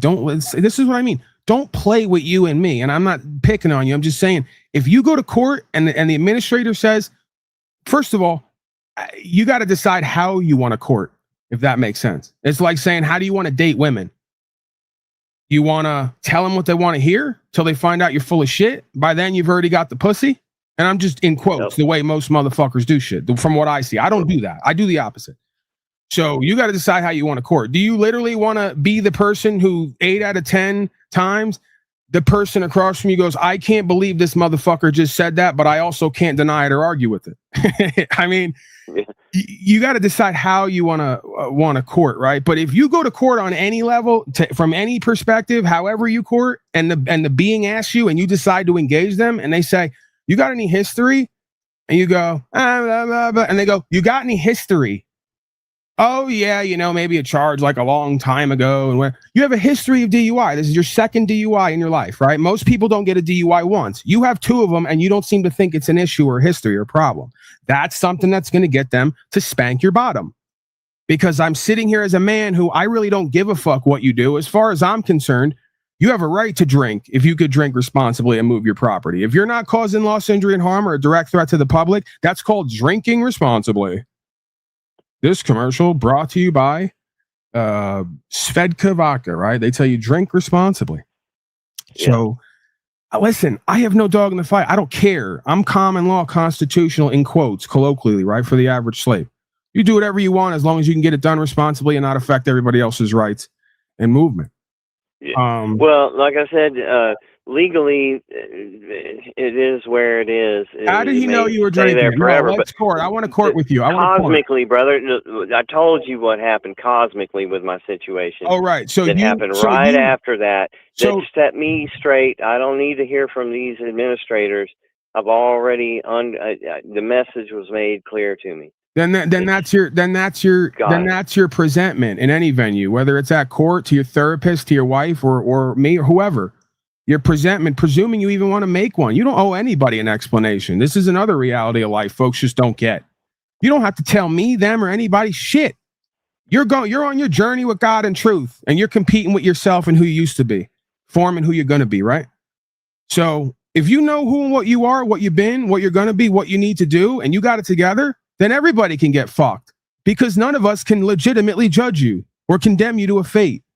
You want to court that way? That's probably your best option from my perspective. Does it mean you're going to win? Who the fuck knows? Are you going to honor who and what you are and your religious practice, if you want to call it that, your spiritual practice, your program, your procedure? Yeah. Can you respect and honor that? Yeah. Can I respect and honor that? Yes. Would I convict you if I really saw and heard from you that you knew who and what you were, you knew you did wrong, and you're trying to do the best to correct it? No. Why would I need to? You already got the point.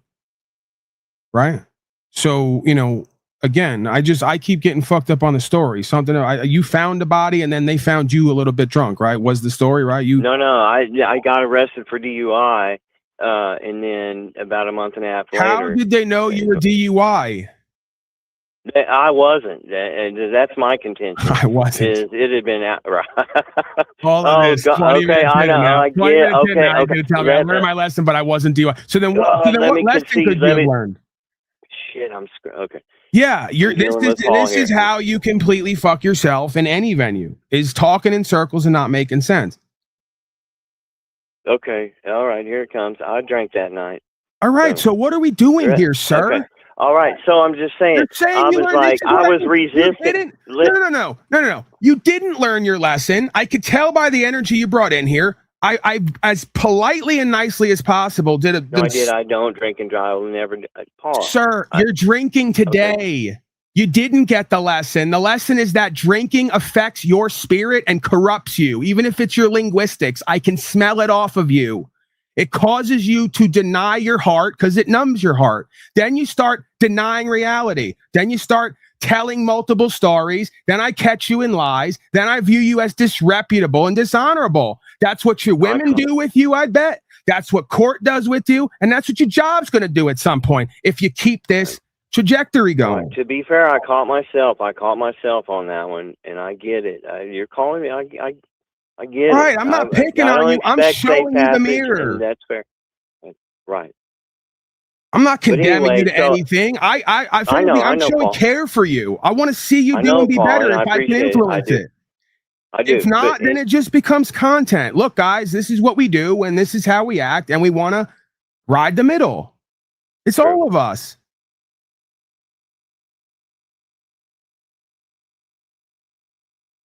But I mean, I don't care who believes this. I rarely use alcohol. It's a rare occurrence. Rarely, but it just happened to be today. Do you understand how that's going to look and sound, sir? I know. Hey, it is what it is. I can't change that. But I'll throw this out there anyway. My point earlier was, what are the chances everybody out there, if you're a cop or you're a judge and someone walks in, they go, guys, you believe whatever you want. I rarely use alcohol. Did you use it today? Yes. Oh, it must have been one of those rare occasions, huh? You think they got a problem with you? They're laughing at you because they know you're full of shit. And then you're going to move that court to do what you want them to do? Not likely. Is that court going to move to teach you a fucking lesson about bullshitting bullshitters? Absolutely. The same thing I would do. Like I tell these people on here, they say I'm capping and whatever else. I'm not proud of it. At one point in my life, I sat around the town. I didn't want to work. I didn't care about anything true and right or service oriented, right? And all I would do is just sit around and wait. And something would cross, and it's not me, it was us. That's the kind of people we were. Just sit around and wait. And one of you doing what you're doing right now would walk up and start what they always do. And when at some point in the interaction, we all give each other the look. And then everyone decides who's going to be the one to rob this person or teach them a lesson about life. Because you want to bullshit yourself and everyone else and give all these extra details and reveal yourself and all this shit and then try to play with people. When I just told you I care about you, I am you, I know the game already and the truth. Let's cut the bullshit so we can establish something and go to the next level. While you want to tell me you already learned the lesson and already know. You didn't. I can feel it coming off you. I'll know when you do. And the same thing's going to happen if you go to court.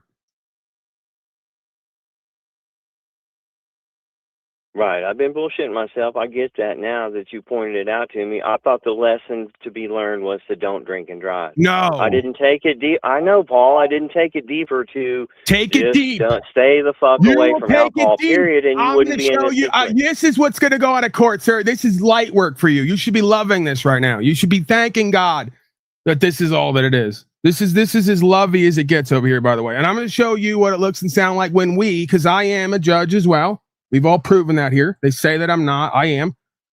This is another judge as well that we have a clip of at court talking to a slave citizen who wants to play games and not give it up. Drop them draws, nigga. That's how they come at you. You be like, hold up, bro. Hold up, bro. Nigga, I ain't seen you in 13 years, nigga. Talking about hold up, bro. Nigga, I been there, nigga. My nuts is hot, nigga. Hey, look, man. Next you know, y'all fight. And if you lose, he's gonna get up in you. And it don't matter what you do later, he had you.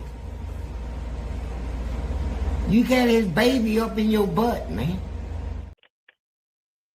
There it is. You might not have been able to hear that on your side, but the audience did. And all it boiled down to is now you got his baby up in your butt. He's going to get up inside you, right? That's the Honorable Judge Fleece Johnson. So I'm familiar with the clip over the last couple of days. You walk into court, the judge is going to do exactly what I did here today. He's going to say, my nuts are hot. I've been in this motherfucking trailer because I've been having solar issues the last couple of days. It's been extra warm in here. So my nuts is hot. I'm sweating. I'm frustrated because I'm surrounded by a bunch of fucking slaves, not the people who I'm necessarily living with or working with here, but just life in general.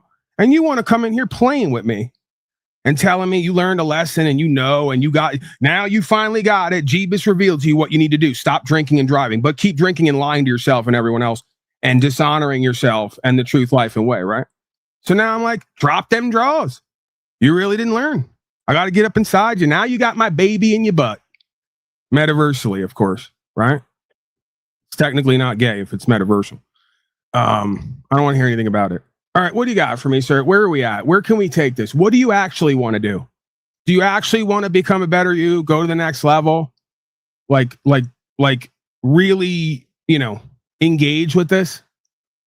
I like to say that I do, but then I don't. I don't take the action. I wish that we could squeeze discipline into the 4 mantras, because I've got to. I'm not gonna. I don't have everything locked down, but I have a pretty good sense of rights, freedom, principles. I'm working on spiritual discipline. Is the struggle. That's the story of my life, bro. Hello, that's me. That's why we're here. There's coffee in the back. There's donuts, but I wouldn't eat them. They've been there for weeks. Harry doesn't change them out. That green stuff is not icing. It's mold. I let everyone know. But yeah, man, I mean, listen. But I resisted discipline as rebellion. I rebelled against my father, rebelled against the school system. And now you want to rebel against your daddy God. In my perception. And then now here I am, we'll call it middle age.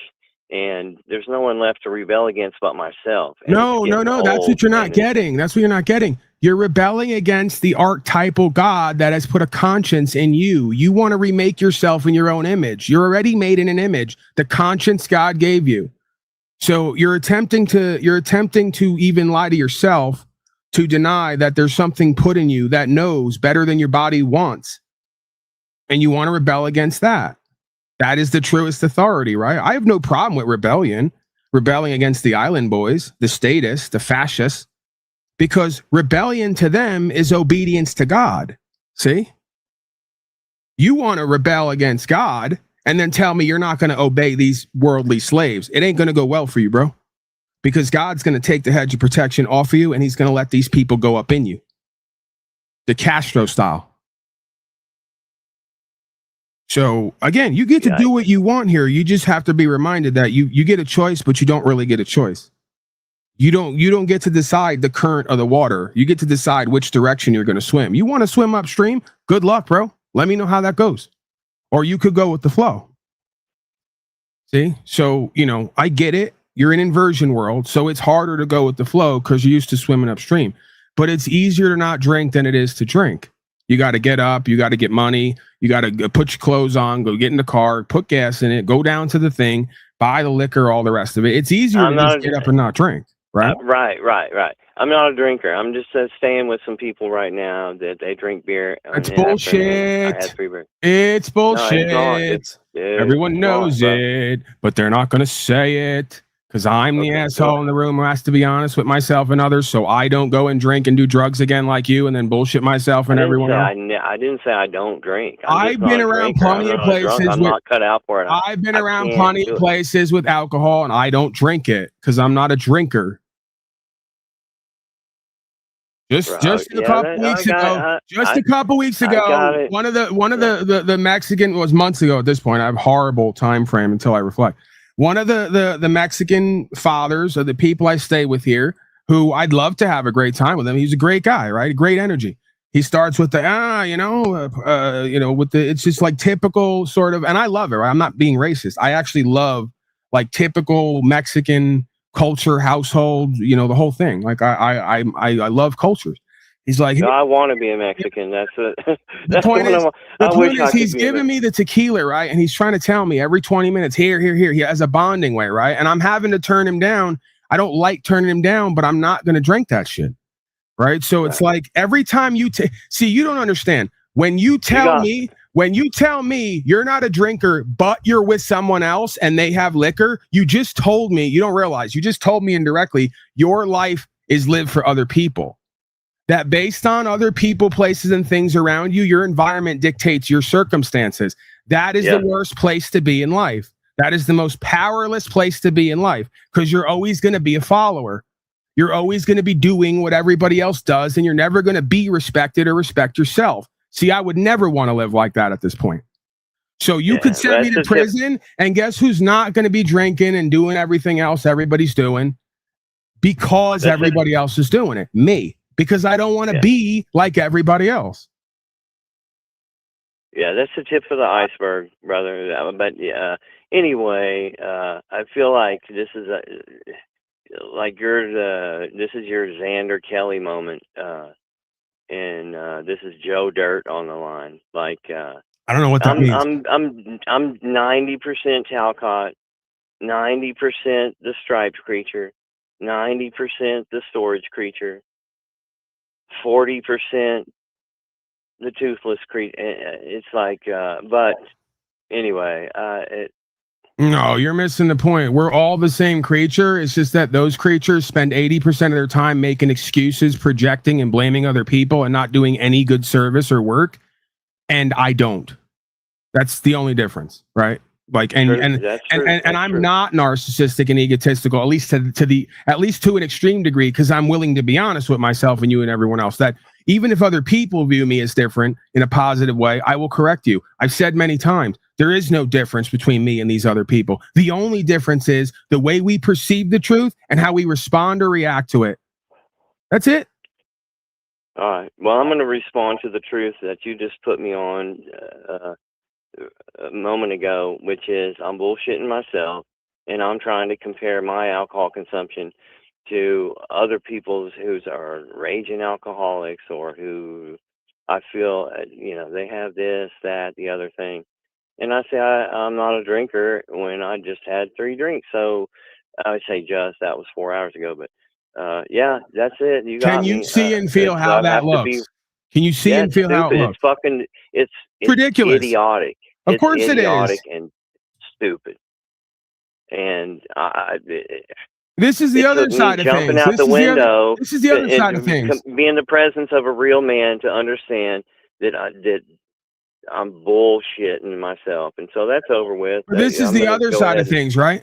Just fucking own it, dude. I learned this at court when I was 19, right? I walked in there. She goes, Mr. Laporta, how do you want to plead to possession of MDMA and heroin and Xanax and whatever else? And I go, there's no need to plead or even do any of this. I absolutely had all of that. I use it regularly, and no one can tell me I don't have the right to.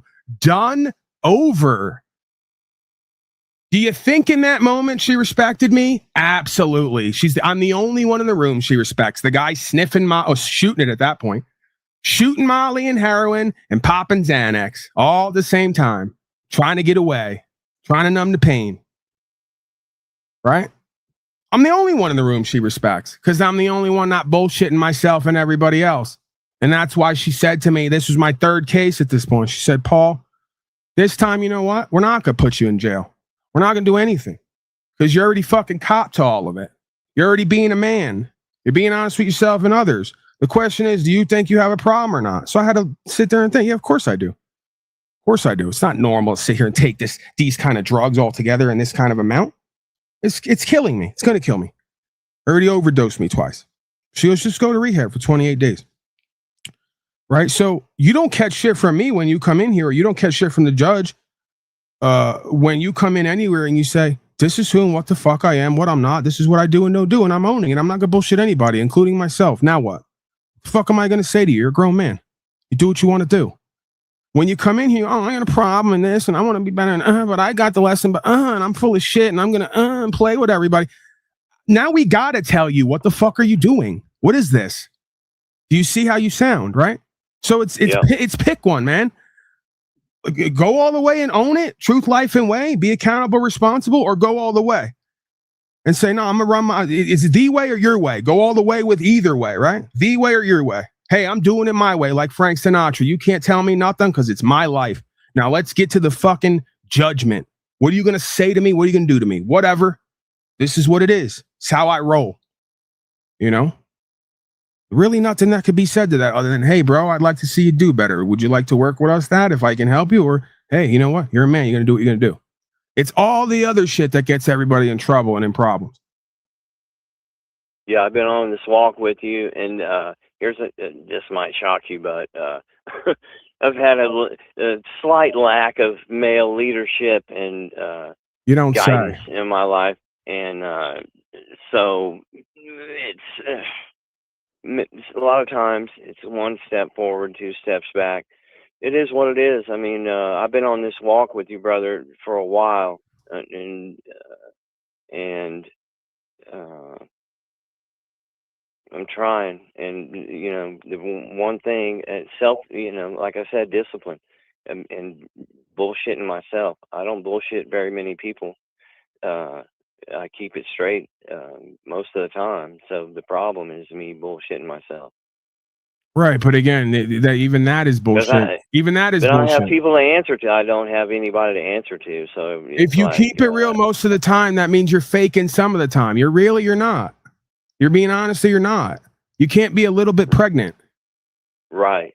But I'm saying it's hard to hold oneself accountable. I know, that's the there's point. No account. There's no one who gives. Who's holding me accountable. There you go. Now you're asking No the right one. question. Do you care Right. and give a fuck? When nobody else cares and gives a fuck, do you? And if you don't, then there's no point talking about it. Yes, that's the whole point of being a man who's honorable and respectable and good faith. He has to find the inspiration and the care within him to do what's right when nobody else gives a fuck. I get it. You don't have to tell me about that walk. I know. Yeah, I'm more asking than I'm telling. You know what I'm saying? You've revealed. And I told you. More to me than I told you. And I told look, you. I'm sobered up, Paul. We've been on the phone. No, you haven't. It's not possible. You're bullshitting yourself again. There's no way for the alcohol and what it does to be out of your system within hours of you consuming it. So let's stop. Okay. It doesn't need to be, right? The point is. All right. Well, I was just I was going to get a little mushy there and say, I can't even, I forgot what I was going to say. But Right. You love me? Yes. Okay. I have love for you too, as much as I can muster with my issues and traumas. But I resonate with you, and I feel that you're an I am presence, and I feel one with you in a sense. Right. To an extent, right? So that's my version of love. As far as how I guess feel it or perceive it. So again, I contend that the I am revelation is beyond telling someone you love them, because most people, when they tell you they love them, they just love that you are like them till you're not. When you're not like them, they're going to hate on you and they're going to try to teach you a lesson or change you, right? So to me, what most people call love isn't love at all. The actual closest thing to love I've ever really been able to come to beyond the romantic, emotional stuff is the recognition that on some level I am you. That's beyond I love you, right? It's the recognition that literally we are the same self. That's what a relationship is the ability to relate. The recognition that I am you and have gone through, I'm going through everything you're going through and have the same whatever, right? Pick something. That's the holographic reflectivity, right? So yeah, man, again, what are we talking about here? Want to talk Christed beingness? It's the heart in every picture. It's Jesus with the heart exemplified, right? That's the biggest part of the picture you see in the picture, the glowing heart. And then sometimes they have a crown of thorns on it, whatever. We get into the symbology. But the point is, you're not going to be able to feel your heart the way that you're supposed to feel it if you're using something that is known for deadening the heart space. Alcohol is the first thing everybody reaches to when they don't want to feel love, but they want to fuck and not have consequences. You think it's a coincidence? Yeah. No. It's used for what it works for, to dampen and deaden your heart so you can go fuck another loser at the bar and not feel shitty about it. Yeah, I turned to it today because I'm just stuck in neutral. Again, I know the reasons why, because self is self. So you're going to have to day by day, moment by moment, and not with judgment and guilt, because it'll just hold you back. This is your practice now. Feel whatever you want about it. It really doesn't matter, positive or negative, right? Right. This is going to be your practice now. I'm not going to drink. I'm going to do whatever else I have to do to try to get whatever feeling or whatever activity I need done without consuming. Practice it. You get to. You don't have to. At any time you can go back. It'll always be there. Or you get to get the opportunity to practice. Right? So, it's going to go hand in hand, right? You're not going to be able to develop good faith and honor and self-respect until you can feel again. And once you start to feel again, because you stop numbing yourself and escaping, you're going to have to learn to process and cope some way, somehow, and then practice doing better without taking the shortcut, abandoning all the work and the realization and trying to escape and numb out. Yeah. Hey, maybe let's shift the topic. I don't know, it's rarely covered over here. Let's go on shame. Let's see what I'm gonna ride that. I'm gonna ride that bus for a minute. Let's see how. Now you realize what you just did, right? You realize what you just did, right? I don't know. I know you don't know, and that's why I'm trying to give you the clue. You just practiced escapism without the drug. You got afraid. You didn't like the fact that I'm being critical about you. It makes you uncomfortable that I could know you without setting eyes on you because I am you. And you don't like that loss of control. You don't like that loss of being able to hide your identity and the parts of you you're guilty and ashamed about. So you tried to go off on a different subject because you wanted to. No, I want to explore those. I want to explore it. I want to. Right in the middle of what we're talking about. Right in the middle of your practice and how we're changing who and what we are because we see that what we're doing is not what it needs to be. We're just right in the middle of that. We're just gonna 182. How about this over here? Let's go over here. Look at this. Or I yield. You get what I'm saying? I don't know where my train of thought. Go ahead. I'm asking you. You don't see that and feel that. I'm not gonna make it that if it's not that. No. I was just progressing, and I said, how about dealing? This is just struggles I go through. Discipline, shame is another thing that's I feel like a lot of men out there are struggling with today. How to get from where they've been to where they're trying to go, and they've got some baggage and some stuff that's dragging them down. And so that's what you're saying you want to explore? What's that? You're saying that was the thing that you wanted to explore or you wanted to go to? Well, I'd like to get your guidance and leadership on, the topic, things around. Although, okay, I see now that you have covered this topic, and you don't just say the word shame, but I see that I'm thinking back in the past, bits and pieces. It's been covered. It's never been like, a topic. I don't know. I lost my train of thought, Paul. Yeah, no, I get what you're saying. That's because a lot of times something has to come forth for me to see it and talk about it.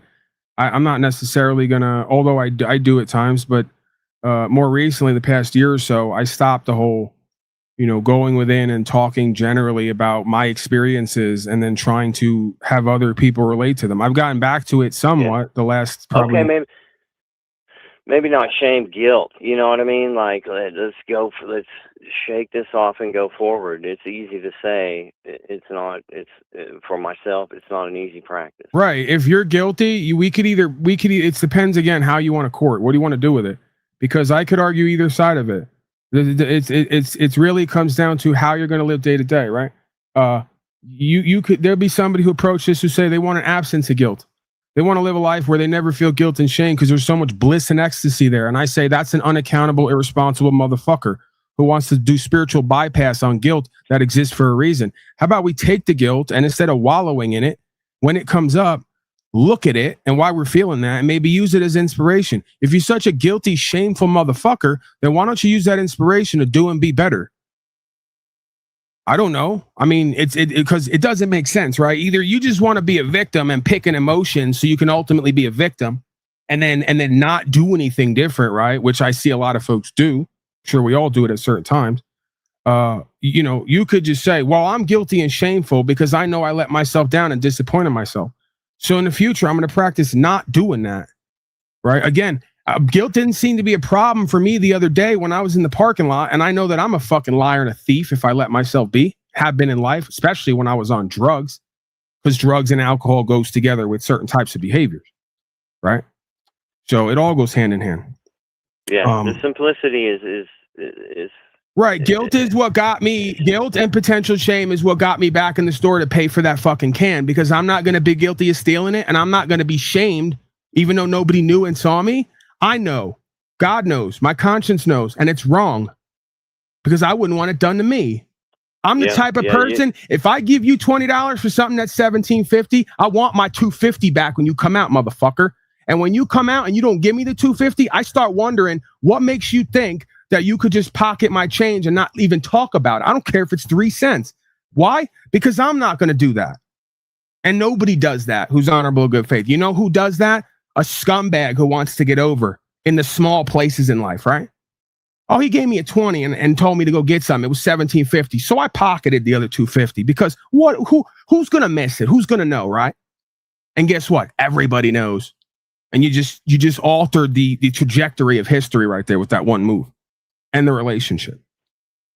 We don't see it that way because we're not conscious and aware. And you know when you're less conscious and aware? When you're drinking and on drugs. See, when you're guilty and you know that the shame is coming, you get real conscious and aware and you start making better decisions based on your past because you know where it's going to lead to, right? Right. So I guess the difference would be delineating where you're feeling potential guilt and shame as a healthy modality that inspires you to do better versus toxically to where it's always present and it's an impediment for you, right? That's a different situation. If you're in a perpetual state of guilt and shame, that's a different sort of simulation, right? And then at that point, I would say, because it all goes back to self-worth, self-respect, self-value, I would say you just got to practice more. Where your discipline's going to be is practicing actively doing more things that subconsciously tell you and other people that you have nothing to be guilty and ashamed about. Right. And again, this is not spiritual bypass like some other wannabe life coaches where they tell you all guilt and shame is bad. Like, it doesn't have to be. You can feel that, or you could just use it. The wise man uses everything. The productive, efficient person uses everything that can be used. Right. So there's no waste. You could argue the best systems use everything. So there's no waste. Right. So everything but the squeal, as right. Lou Bass would say. Right. A culture or society absent of guilt and shame is exactly what we have right now. A shameless, guiltless culture that votes for human traffickers to run their lives. And you got slaves sitting around here who want to tell everybody that that's a loving state of beingness, to not have any guilt and shame for the wrong you've done. No, stop it. That's really bad advice. Doesn't work for you or anyone else. It's actually one of your biggest problems in life. We'll see you later, Scott. Scott's out of here. He's got to go. We're still fairly early, all things considered, but that's good. Scott needs to get his rest. Been here long enough, but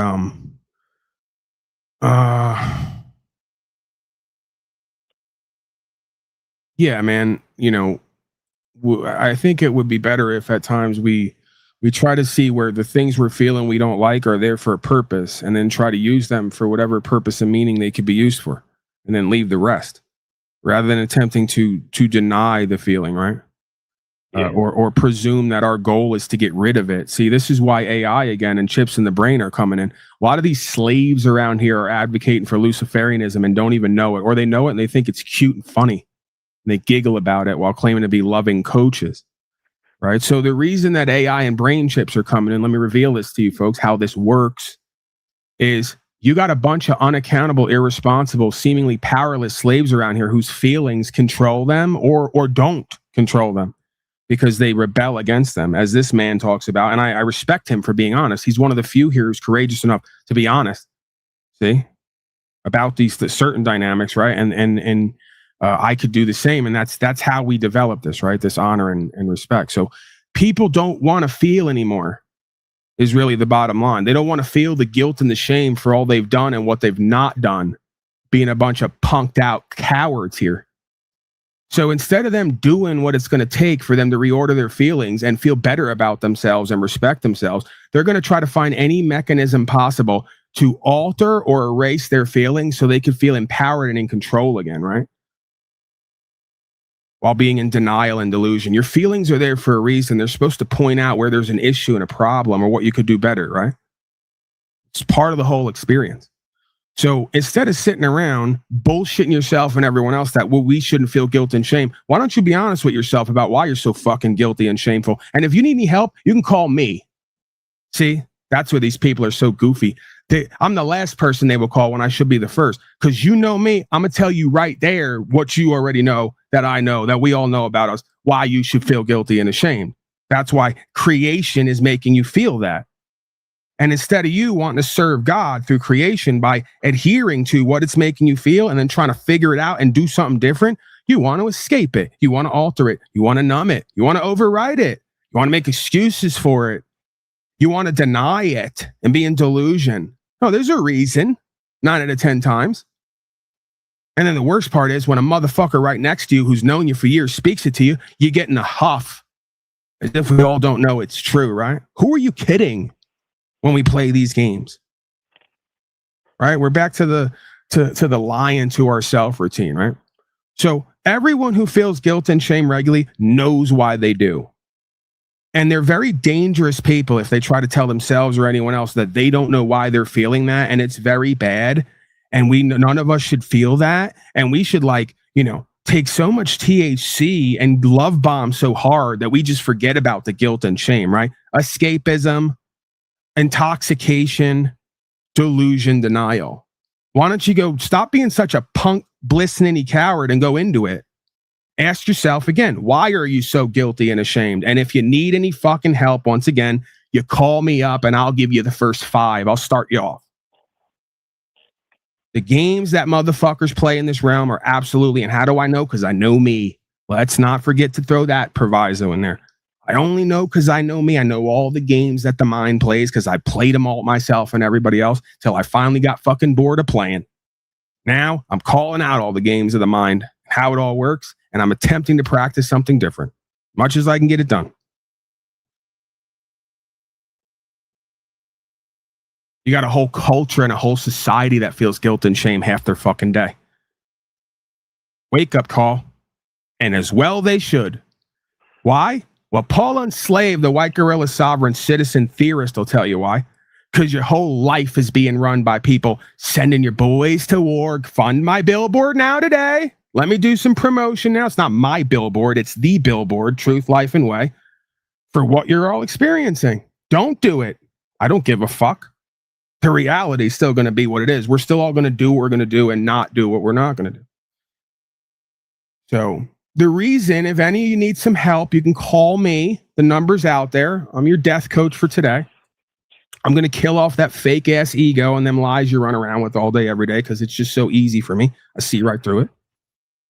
The reason you're so fucking guilty and ashamed is because you vote for and or pay for these people to run your lives with code, and they send your brothers and your uncles and your fathers and your sons to die for centralized bankers, while they send your daughters to the yachts and on Instagram to be influence fuckers and to go hang with the island boys on Epstein Island. You should be guilty and ashamed, bitch ass motherfuckers. What do you think of that? Now the question is, what are you going to do with that information, that understanding? You're going to go suck on your baba to try to cope? You're going to go grab a gun and try to do war with yourself? Or are you finally going to walk the middle way and be real with yourself and others and try to transform and transcend and do and be and have better? And stop fucking complying and calling it something different. And stop living in hate and disempowerment and calling it love. Absolute ridiculous embarrassment from top to bottom. To the gods, right? Not even just the God of all media. The gods are watching down, and it is laughable.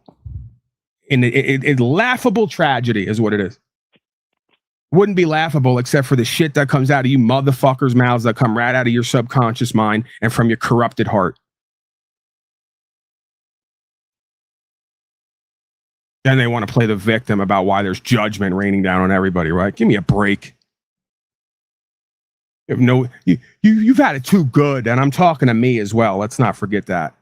Everyone's had it too fucking good here for too long is really what it is. That's how you got so fat and weak and lazy and compliant and irresponsible and unaccountable, because you had it too fucking good for too long. All the victims whining and complaining did absolutely nothing with their rights and freedoms and ability to stand for something here. Less than nothing. Now we're gonna go in the phase of repercussions time for all the broken children who never grew up and don't stand for nothing. And they're gonna cry and play the victim for what they did and didn't do and what they created, right? Save it. The gods aren't interested, and the God of all media is not interested, because it's real simple. Look, actually see, because you care, do something different, make a change, and surrender the rest.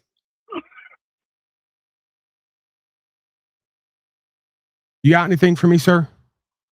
No, I'm just gonna just thanks for calling me out. That you know, I was probably like comparing myself to others and saying, "Oh, that's not me. That's not me." Like the drunk guy that used to fall all over his apartment on the show. Remember that dude just staggering and knocking shit over, and he had money. He's had big money. Anyway, I'm like, wow, that guy's a fucking mess. I'm glad I only have a couple, 2 or 3 beers now and then, but it's not a comparison. It's myself. So you called me out on it, and now I get it in a way that I was fooling myself. Well, that's why I bring the perspective that I do. And like I talked to the guy about last night, you got to start to see it as you're in a court with God. You're in God's court all the time, because you can see yourself and whatever what you are that's connected to that conscience. That's just what I call God. So if you saw you were in God's court and you saw yourself as you really are all day, every day, then you knew your own games and your bullshit, then you would just stop playing, because you realize someone out there does too. And if not someone, something, whatever's behind this whole place. So let's just stop the games. Right? Like I tell so many people on here so many times, there's no point in you playing, because I see right through it. I'm not going to play back. I'm just going to strike through the mask. Wear the mask all you want. I'm going to strike right through it to what I know is inside of you, the same thing God put inside of me. And you can act like it's not, but I already know better, right? They think life is the only game where you don't have to show your hand at the end, right? Like poker, you don't have to show your hand. Poker is largely a game of reading motherfuckers and knowing yourself and your hand. By knowing myself and my hand and the cards in the deck, I know what you got and don't got, especially when I see how you react and respond. They want to sit there and tell me they're holding 4 aces. You can't be holding 4 aces and betting on it. You could bet on it all day. But when you tell me you got it, I don't believe you, because I got them. There's only 4 in a deck. You get where I'm going with this? When I give these allegories, a lot of time, people don't even know what the fuck I'm talking about. And then at some point, they're going to be 3 to 5 years from this, and it's just going to hit them. It's going to click. What I've been saying in so many ways. We've seen it so many times on this broadcast, right? It's just another day. So, yeah, man, just, look at it like that. Life is a game. You're dealt a hand. You got to bet on that hand. Are you going to keep bluffing and telling yourself and everybody else you got 4 aces? Is going to be really embarrassing when it's time to put them cards on the table and the motherfucker across from you had the 4 aces you were betting on.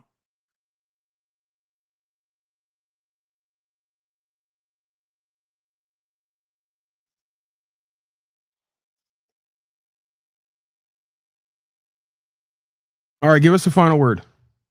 You don't have to thank me, like I told you. I'm just doing whatever it is that I'm formed to do till I don't want to do it anymore, right? So if you get benefit from that, great. If I could work with you anyway and be of service, then great. Because me being of service here in some way is better than me being of disservice, right? And I get to choose that. Yeah, well, the moniker of Daddy, I may have to burden you a little bit with some issues. You may have to set me straight. Because believe me, what I tapped you with today is Daddy's here. 1 grain of sand in a really big hourglass. I have to laugh. You wouldn't believe me if I started, but all right, I know I played it. Hey, I got my cherry, and hey, I appreciate everything that you said. It hit me on a deeply, deeply personal level, but you didn't come at me personally, if that makes any sense. And for that, I appreciate. It absolutely makes sense. I appreciate the pass, and because you'll have plenty of opportunities to destroy me in the future. No, So you're already I doing a great appreciate job you of know. that. Why would I jump in on that, right? You're already handling that yourself. Right? See how it works? Wink and a nod, right? Oh, shit. That's what's so funny about this is, and I appreciate that you can see the difference, and I like how you put that, right? Because that is exactly what it is. When I talk to people, the intent is for them to feel it personally without me making it personal. Because I'm talking to me, it just seems like I'm talking to you. And that's the best game to play ever. Try it sometime. Just start really being honest with yourself and who and what you are and your shortcomings, and start yelling at that motherfucker in front of somebody else and watch 70 people go, is he talking to me? Yes and no. Yeah, some people they can't handle being called a bitch ass motherfucker because they don't want to admit they don't are like one. the mirror. They don't like the mirror, and Right. so I don't mind it when it's deserved. When it's coming my way, I'll take it. And anyway, So I want to know what this I wish person is I up wish to. I had a final word. Final word is no listen. final words. Final word is no final word. We'll Right. speak in the future, brother. I look All forward right, to what it. was your name again? Race. Race? I'm the race creature from the chat. Okay. Well, thank you, Race Creature. We'll talk again. All right, look forward to it. All right, brother. All right, thanks again. Bye. Yeah, I want to know what this creature. Do we have some others? Cookie Monster. Do you have a deal? Do you have a situation? Questions, comments, concerns, something you need from me? Or am I misreading that down there? I'll make sure, because sometimes some stuff goes on here and it's almost like I don't have to, but they need me. And then sometimes I misread that, right? Where I'm seeing something that's not really there. So I double check on it. Nobody's perfect, not even a god of all media, right? Let's see here. You know what? Let me. Right. That's a perpetual ongoing thing here. If you want to fund this billboard, fine. If you don't, at some point, I'm just going to put it up and you can go fuck yourself. Because I'm going to trigger some fucking slaves and generate a conversation. And we're going around shadow banning. I'm just not, you know me. I'm narcissistic and egotistical. It doesn't sit right with me that for 4 or 5 years, these people have stopped my growth and my momentum. It just burns me up, man. Call it what you want, you know? Like, I get it. Jesus had 12 followers. What makes me think? Yada, yada, yada. I got that. Right? It annoys me. Burns me up. Maybe it shouldn't. It's bad for me. And I think that's another thing I'm having to be tested and challenged by, walking in two worlds.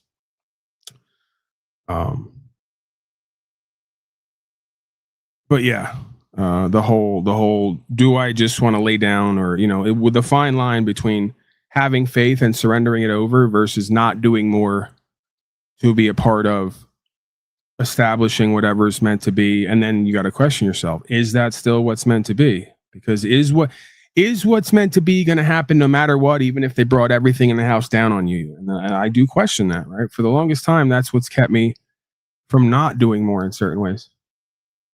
And I always have to wonder, am I crossing that line of lying to myself, or just wanting to do less and expect more, so to speak? But yeah, I think I have to settle on the fact that if nothing else, like I have to go, okay, even if I had to pay $1,000 or $2,000 out of my pocket, right? Like, how long do I have here? I literally almost died the last couple of years. So I'm in one of those phases. Like, I almost died. So we're here. I'm not going to go crazy and waste whatever I have. But also, like, I need to stop being such a tight, cheap fuck in certain ways and realize, like, I have value. I could create value. I don't have to live like that with a poverty mindset, right? And if I had to die tomorrow, a week or two from now, like, wouldn't I want to say, okay, at least one time, like, if we're here to get the experience and be part of the experience, that's one that I think I want to add to the equation. It's like, remember the time that I put up a billboard that called the whole county a bunch of cowardly slaves who fund the island boys to run their lives and own their children? And I go, yeah, I think that's something that I want to experience and be a part of. And then I kind of wonder why there's not more of that going on, right? Like, why did it have to be me? And then see, that's when I get annoyed. I go, why is everyone who comes here, like 1,000 people, not putting in at least $5? Like, why do I not have $5,000? This is how I know it's somewhat pride and ego, because I'm like, I'm sitting here going, why don't I have $5,000 right now, this moment, immediately? $5 from each of the 1,000 people or more who come here, and have this billboard up. And why did I even have to be the one to do this? Why is whoever, pick someone, Ho Rogan, Dana White, any one of these clowns with $1 billion, why don't they have 50% of all billboards across this nation plastered with something that just makes our day a little bit more interesting and real too? How about that? Uncomfortably real. Why? What is that? And then I have to go, you know what, Paul, why are you still asking that question of what is that and why it's not? You know why? They're a bunch of boring, bitch-ass, cowardly motherfuckers who don't ever want to do anything or say anything that's going to upset the slave class or the slave master class. And I'm so sick and done with it, and have always been. And I get it on some level. They'll say this really, when you go down deep, is a subconscious cry for help and potential suicide by slave or slave master, right? Paulie wants to call in a bunch of negative attention for himself, almost in a subconscious death wish that either either they George Floyd him and then sprinkle some fentanyl on his back, in which case everyone will just ignore that he was killed, because we found, it turns out Paulie Boy was on fentanyl this whole time. We found some powdered fentanyl on his back, so that's proof. Oh well, fuck him. Where was I going? Right. Either they'll George Floyd me. Yeah. They'll George Floyd me and sprinkle fentanyl on my dead body to convince everyone not to give a fuck. Or the rabid slave class will overrun my compound in something that can only be described as a zombie-like takeover. Apocalypse of sorts. Anything's possible. All right, enough of that.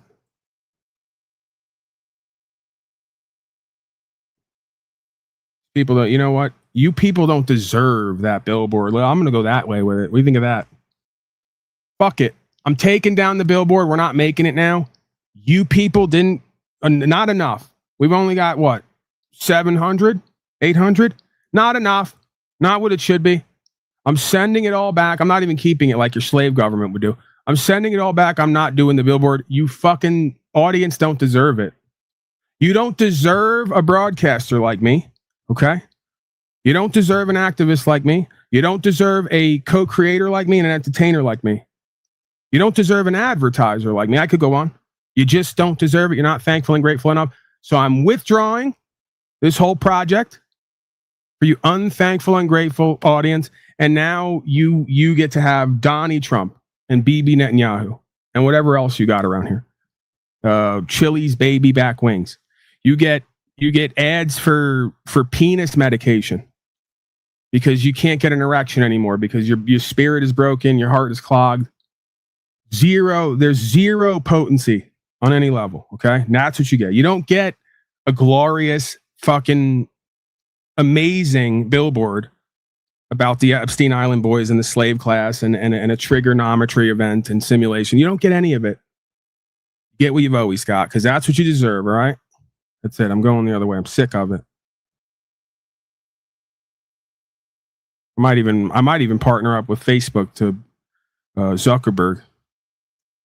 See if I can figure out a way to fucking just figure out a way to teach these slaves a lesson digitally.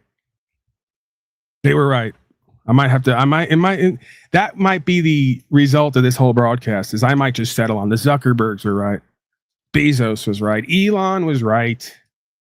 Gotten very close in the past. All right, let me look over my chat creatures here. Where are we at on time? Wow, we're coming up on 4 hours. Time flies when you're a god of all media and time doesn't even really exist. When you're an eternal god of all media, time is a illusion for mere mortals.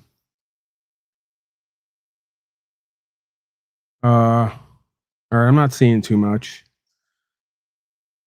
Just some generalized communications. Paul, I have no digital payment methods and no bank account, but I throw you a silver bar today. All right, so like, what do you want me to do about that? You want me to drive down there, pick it up? I'll send a car. I'll send my driver with a car to pick up my silver. Yeah, man. I mean, listen, Hefe, you're doing it. You're getting arrested. You're going to jail. You're going to court. Whatever. We talk about this shit. You do what you got to do, man. If you want to contribute and support, specifically in this situation, it's to the cause, right? To the billboard. It's literally just, do you want to see it? Do you want to be part of it? If you don't, I could do the bid and whatever. I really don't. Like I told you, I'm probably going to just, I said to myself, I'm doing this to force myself to pay for it because I didn't want to pay for it. So I was like, I'm just going to say we're doing a billboard now so that I bring an audience in on it because I know me. And once I do that, now I'm going to even if I'm lazy and don't want to do it, I'm going to do it because I made it a whole thing, right? I forced accountability on myself. So, yeah, man. I mean, you got my information, you got my address or whatever else. You don't have to solicit or wait for me. If you want to contribute or support to something, you know how to do it. If not, I don't hold it against you. I can't, because if I did, it would fuck me up any more than I already am at certain points, certain moments, and I don't want to live like that, being selfish and greedy with expectations and seeing everybody as a potential transaction, right? I don't like that. I don't like living like that, and I try to avoid that as much as possible. So, yeah.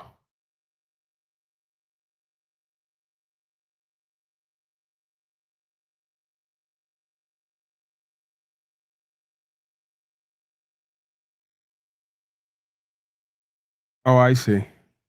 Yeah, see, I thought so. This person is down there and they're being very sort of subliminal, not so subliminal with their projections and hate and issues with me. So I asked you before, if you have an issue, like, let's address it.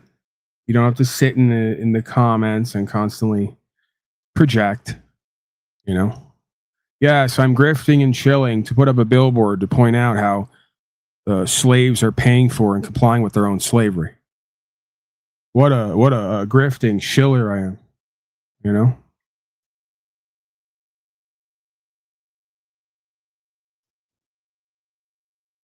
All right, let's a few more minutes. I'm going to set the intention. Then I'll do another 3 hours, right? I'll set the intention for another half hour or so. You got questions, comments, concerns? The link is there, or the number is there, rather. And yeah, I think we're going to slow roll it. I might even play my Asylum Hannah, which has been a big hit. And by big hit, I mean to me. You show stupid. You vote for pedophiles to run your life and pay them. You think code is law. You listen to people because you think they have money and power, and they lie to you and use you because they know you try to use them. Boy, you are so pathetic and stupid. Why listen to Paul and Shrave and be honorable and courageous and stop complying. You are an embarrassment to America. Right. Thank you, Asylum Hannah. Obviously a takeoff of Hanoi Hannah. Hanoi Hannah was a similar voice, Asian woman who they used to project over the loudspeakers to all the U.S. troops to tell them that their government lies to them. They're a bunch of pathetic shraves. And yes, I did. I was part of that. What's going to be called by some a racist move. I actually typed out SHRAVE to try to make it clear, to do the parody, right? That this is in fact a Hanoi Hannah takeoff, and that is a slightly Asian sounding voice. I figured that was without that I couldn't really get it done. So I figured, how do I communicate this is an Asian voice? And I'll try to do the L's and R's things, like switch the L's and the R's. And it seems to have kind of worked. I got the effect that I was looking for somewhat. I wasn't even yapping at you. Sheesh. All right. Well, whatever. why I ask you. Maybe you're someone else pretending to be someone else, and you have some like passive aggressive bitterness that comes through, or maybe I'm projecting that. Maybe that's me. There's always a potential that is in fact me.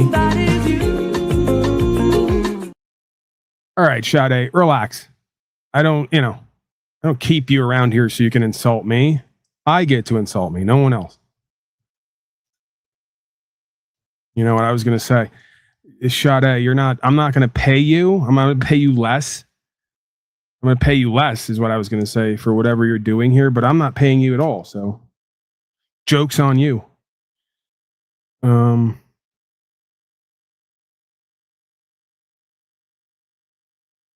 right, let's get back. I need some updates. It's been a while.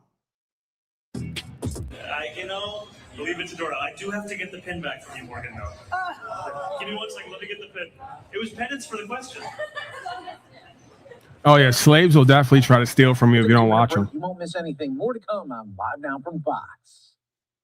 Imagine you're that guy, right? You tried to hate on that Iranian guy and call him a fucking thief and a brown socialist. You tried to be like hateful and racist. And then he caught you stealing his pen, right? He's like, oh, by the way, before I leave, can I have my pen back? And then you try to play it off like you didn't purposely steal the pen.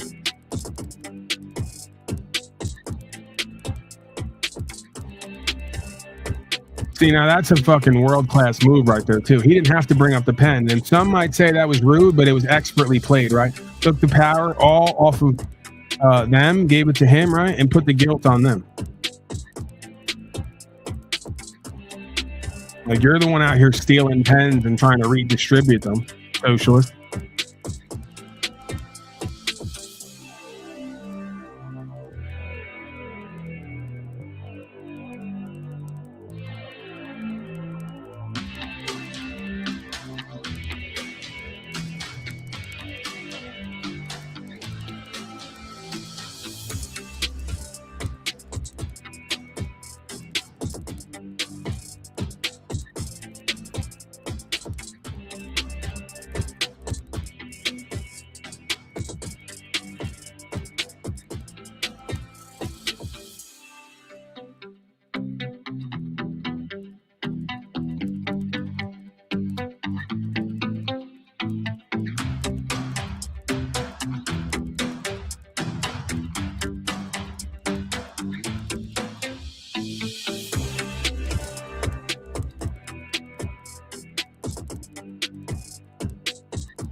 And welcome back, everyone, worldwide for you on Live Now from Fox. Let's take you out to Florida, where the Attorney General talking about suing TikTok.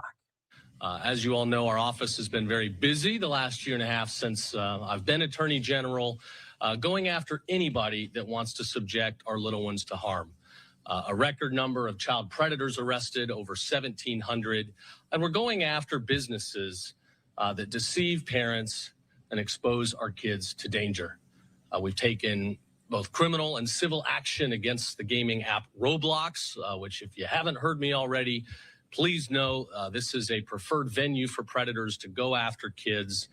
We've taken action against many companies, and today, time is up for TikTok. TikTok happens to be one of the most egregious social media applications when it comes to the dangers that are there at the fingertips of kids.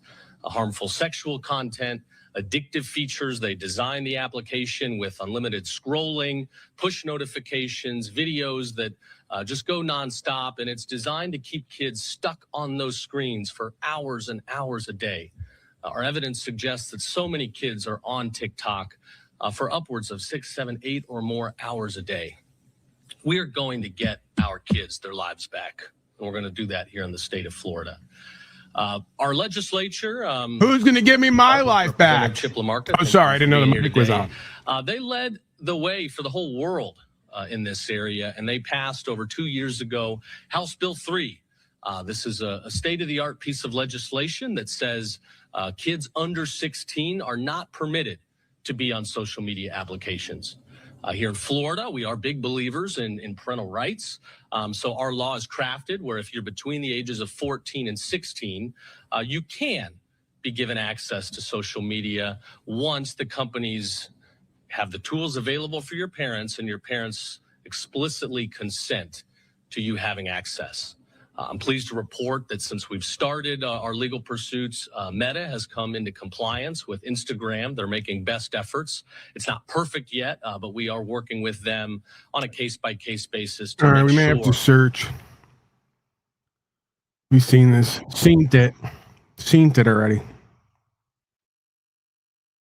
I'm hitting the wall anyway. I feel like one of these obese TikTok kids who's been on the screen for 6 or 8 hours in the day, and I feel like this guy needs to like help me or save me from that. They might be right. I might have been wrong all along. I want to say it, but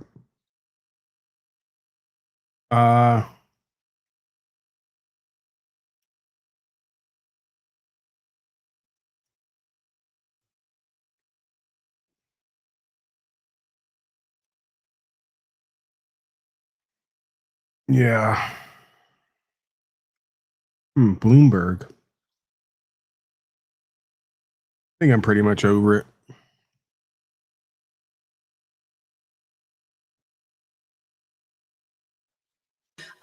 Maybe with the US as well. And Turkey has been offering that Ankara can mediate for a trilateral between Turkey, US, and Iran. What would be your response to that? Because right now the US is technically involved in this conflict. Thank you.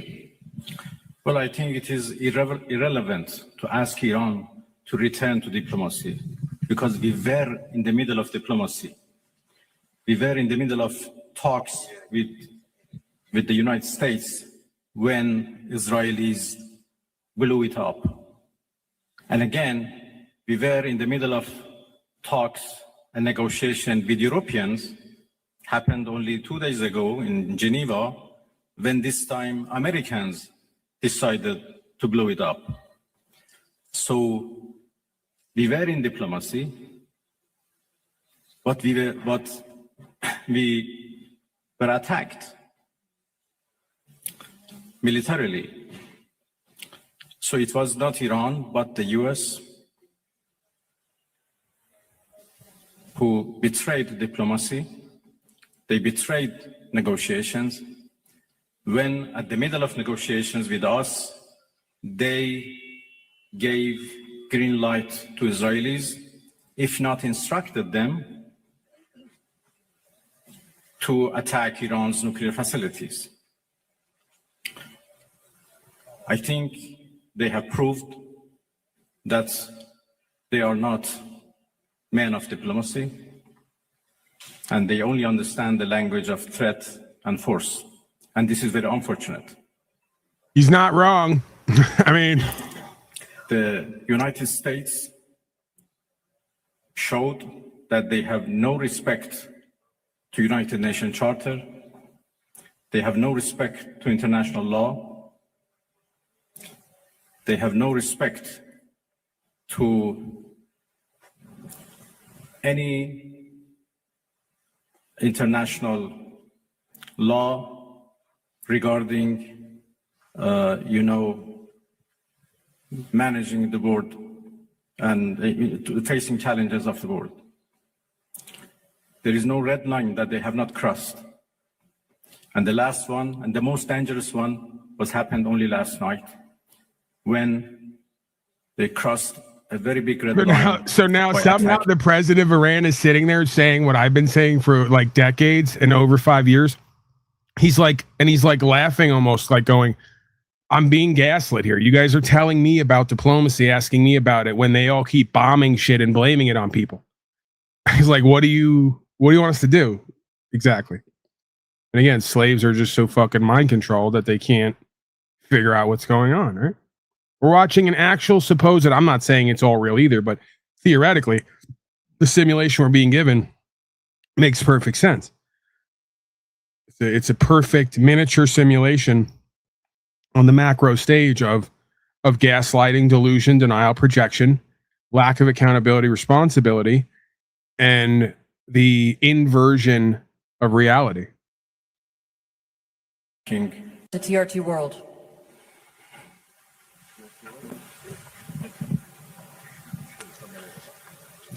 Mr. Minister, the U.S. President Donald Trump warned that Iran must now make peace, otherwise the future attacks, he says, would be far greater and much easier. So how is Tehran responding to death threats from Washington? Thank you. I think it's not up to Iran to respond to that. The whole international community should respond of such a clear threat against the United Nations Charter. Iran has done nothing wrong. We do not understand why Iran should be attacked for a false accusation that Iran is seeking nuclear weapons. It's now more than 20 years that we are trying to prove that our peaceful nuclear program is in fact peaceful and would remain peaceful. We negotiated for a long time with the so-called P5+1, and we came to a deal which the whole world celebrated as an achievement of diplomacy. And then it was the US who withdrew from that deal and reimposed their sanctions. Right. And restarted their... Because president of Iran, because it's a holographic reflective simulation, all things relate to other things to some extent. And guess what? I've seen this up close and personal on the panels and in my life. They feign like they want peace and diplomacy. They don't.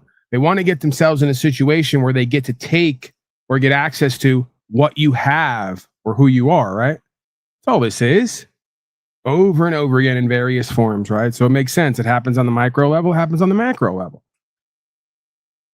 So many peaceful, loving people who just want to help everyone be better and safer, as long as they get everything what they want and need somehow as the process goes along, right? Threats play its role, should play its responsibility to prevent, to condemn and prevent these kind of threats. We will certainly defend our interests. We will certainly defend our territorial integrity, our sovereignty, and our people. And I'm so glad that our people are now... Well, you know what's coming next, some might say. What injustice they are doing against the Iranian people. You know people. what's coming next, some might say, because you know this guy and everybody's going to blow the whistle from high heaven. And while the rest of your leaders read off papers and teleprompters, he stands up there and talks straight without reading anything. And you know what has to happen next, right? As this guy blows the whistle and says, hey, your leadership's like trafficking. They're involved in all this shit. They're trying to do New World Order. We're not doing anything wrong. You have no evidence. They even admit that it's based on suspicion. They have no evidence. Now they got to blow something up and blame it on Iran and elements of Iran, right? I'm not saying that, but some folks like Clausen might say that. I don't think we've seen enough of that yet to satisfy the quota. I don't think we've gotten, we got a little bit of that, but not nearly enough. You know, by a nuclear-armed superpower and a nuclear-armed regime. And Iran, as you know, is a non-nuclear armed country. That should be certainly condemned. If not, the whole non-proliferation regime would be undermined and would be defeated. Iran is a committed member of NPT, but NPT is not able to protect us. So why? Well, like every other legal system, they're all on the take. They're all cowards. To have a peaceful nuclear energy should rely on NPT for their peaceful activities. It is very unfortunate that Israel is doing, as the German Chancellor called, a dirty job. And by the way, they supported that dirty job. It's a shame They know that Israel is doing a dirty job and they support it and they give it every right to do it and they call it defending itself.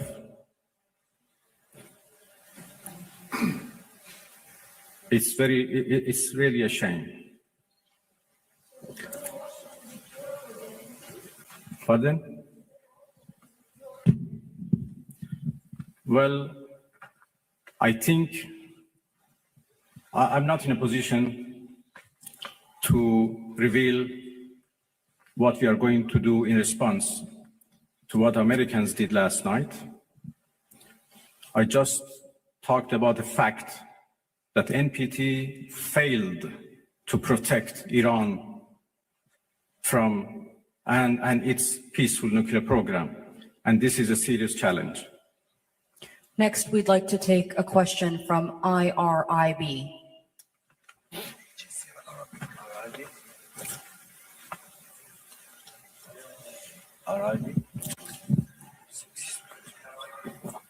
IRIB, if I can get a question from IRIB. Yılmaz Varlar, Türker Gazete, Türkiye Cumhuriyeti'nde çıkan gazete.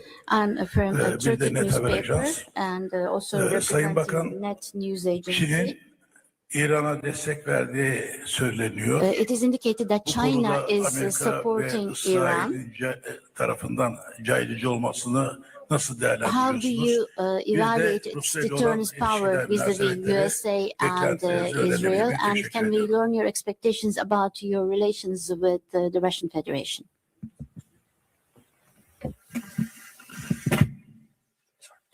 Well, there was a problem with the translation, or I think with the device, it doesn't work properly. I understood the last part of your question. Well, I'm going to Moscow this afternoon, and I have a meeting with President Putin tomorrow morning.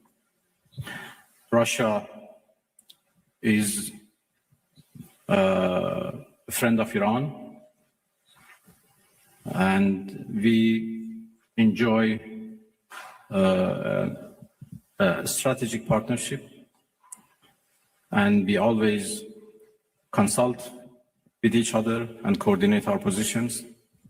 Russia has been a part and the participants of JCPOA, so they have been always a party to nuclear negotiations. And even in the past 2-3 months that we were negotiating with the United States, we always briefed our Russian friends about the latest about any progress or a lack of progress in our talks. Well, I will have serious consultations with the Russian president tomorrow, and we continue to work with each other. Russia is also a permanent member of the Security Council, and we know that they were trying, together with China, to introduce a resolution to the Security Council for the cessation of hostilities. Obviously, now the situation has been changed, and I will have discussion with them that how it should be proceed. The final question from IRIB, if we can hand over the microphone to the gentleman right there. Thank you.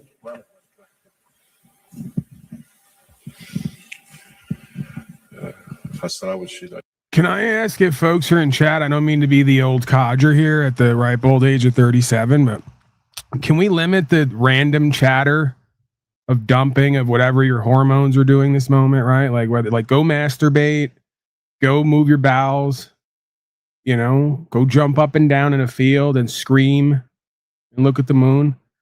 I'd prefer if the chat could mostly be responses to whatever we're presenting here. Whether that's me rambling about nothingness. I know I'm selfish. I get it. But I didn't, I'm not in this to have a generalized message board where everyone just dumps whatever nonsense they're feeling and thinking. I'd prefer to have a direct relationship with the audience based on the back and forth of whatever's going on in the moment, or something that I can find relevant, some shape, form, or fashion. I know it's probably never going to happen, but I'm once again foolishly asking to try to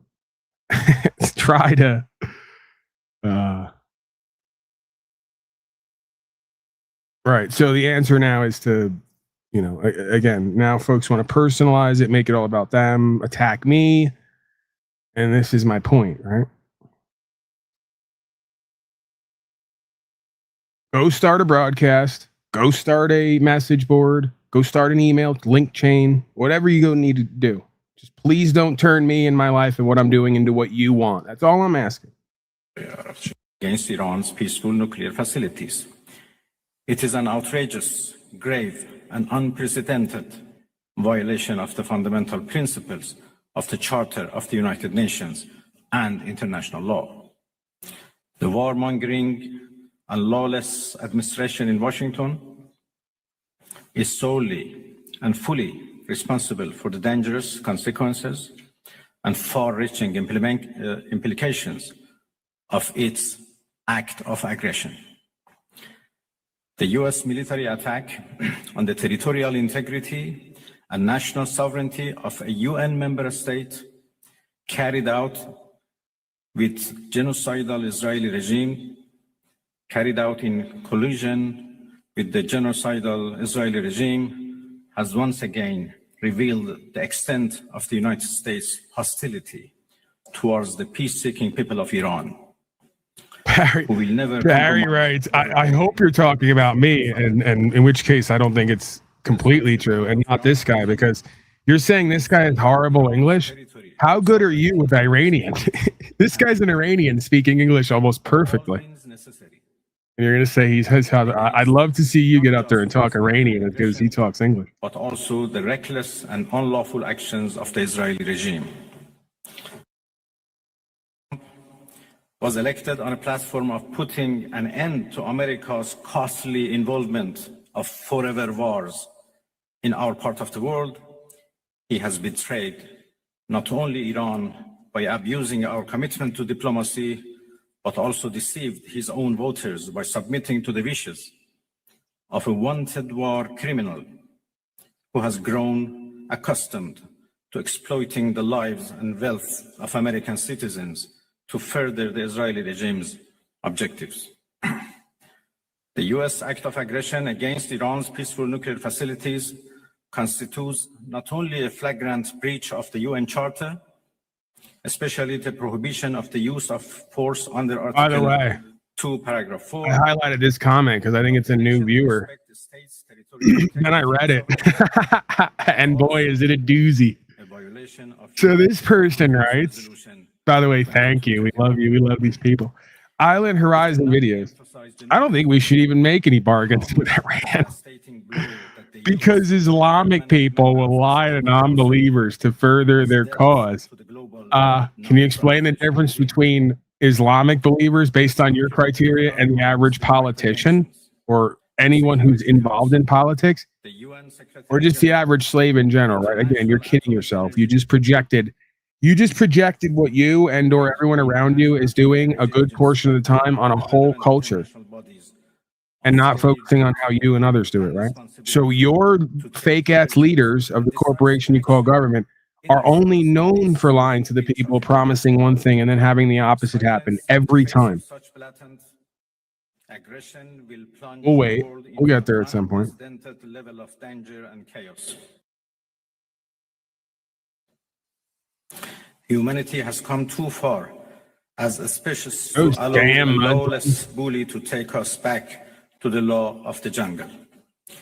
The Islamic Republic of Iran calls on the Security Council to convene an emergency session to unequivocally condemn the criminal act of aggression by the United States against Iran and to hold the administration in Washington accountable for its violations of fundamental principles of United Nations Charter and of norms of international law. The responsibility of the IAEA and its Director General, who through evident bias in favor of warmongering parties paved the way for the current violence and bloodshed is now clearer than ever. We call on the IAEA Board of Governors to immediately convene and carry out its legal responsibility in response to the dangerous US attack on Iran's peaceful nuclear facilities, all of which have been under the agency's full safeguards and monitoring. The world must not forget that it was the United States which, in the midst of a process to forge a diplomatic outcome, betrayed diplomacy by supporting the genocidal Israeli regime's launch of an illegal war of aggression on the Iranian nation. Not content with such malign actions, the United States itself has now also opted for a dangerous military operation and aggression against the people of Iran. In doing so, the US administration holds sole and full responsibility for the consequences of its actions, including the Islamic Republic of Iran's right to self-defense under the principles of the United Charter. In accordance with the UN Charter and its provisions allowing a legitimate response in self-defense, Iran reserves all options to defend its security, interests, and people. Thank you very much.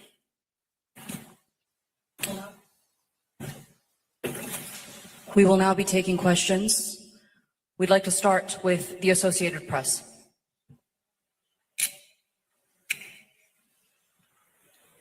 Go over here.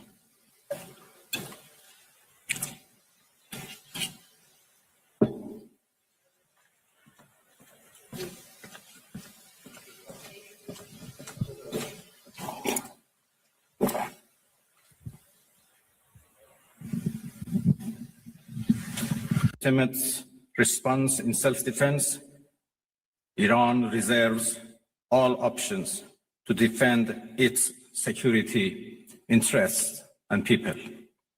Thank you very much.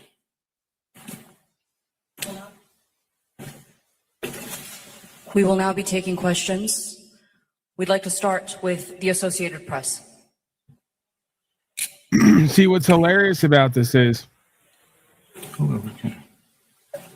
I don't know if NDB is doing a bit or it's a bit non-bit, but you got a lot of folks who, you know, they've been greatly deceived, obviously, many aspects of life. You know, whether it's, I mean, just pick something, pick a subject, right? So specifically, he talks about Iran as the king of that desert. And then it's like, then you actually look into what Iran actually is, and you realize you have no idea. Your reference for things is just completely off and twisted, right? So it's like, okay, now here's where we do the bit. We go, let's go to some images of Iran, since apparently the United States chimpanzees and genes think that Iran is just some fucking cabin in the desert somewhere, right? They think it's Paulie's broken down gorilla trailer in the desert that has a potentially a weird smell coming from it. We're not sure what it is completely. That's the smell of a man, is what it is. Let's do that. Let's go to various images of Iran to get a reference for how completely fucked we are. As far as information and conceptualization. All right, and if you guys can't see, always remind me, like, let me know what's happening. This is a good one. There's the Iranian desert, apparently. Is that photoshopped? Can we confirm this? This is a picture somewhere in Iran. Actually looks like Seligman, Arizona. At an hour from where I am, where there's a second property that we used to be on. High desert. I mean, you call it a desert, but it's high desert. And, you know, if you go in there, there's trees and bushes, and there's actually like grass, mountains. There's even snow on the top of the mountains, right? Imagine that. Iranian mountains, snow. It's not just the stereotypical open sandbox desert, right? And let's go to some more images. Is that AI? Is that even real? Is anything even real? This thing, whatever this is, that looks just as good as anything else built here, maybe even better. You know what I want is Iran. Yeah, this is what people think Iran is. This is what segment we're doing right now, right? This is what people think it is. This is what people think Iran is. Basically some caves and caverns in a desert mountain hole somewhere. And then this is what it actually is.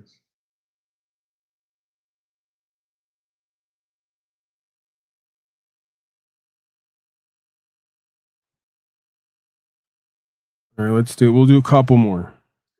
I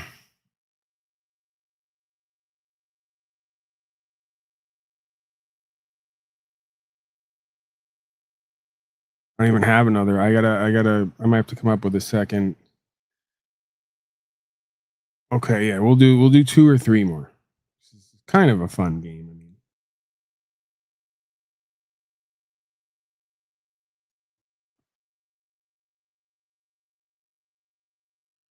I mean, oh no, that's yeah.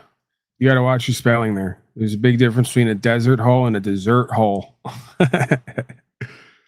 Future reference. Okay, so once again, this is what people think Iran is. And then we have what it actually is. Let's cut to the what it actually is. Right, bam. Okay. Do you see the problem, people, with our stream of information?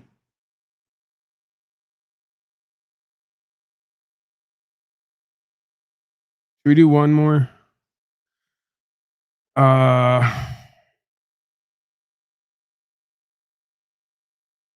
We'll try one more. I think people might be getting it.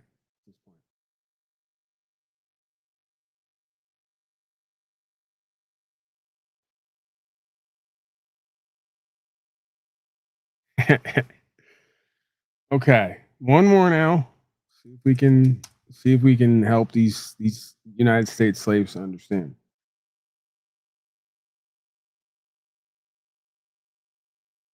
Okay, so once again, the same pattern.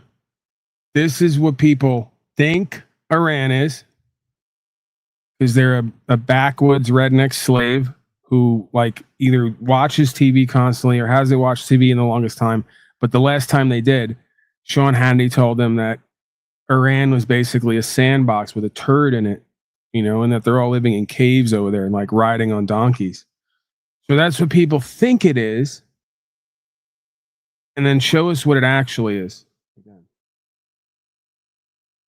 Yeah, that's what it actually is.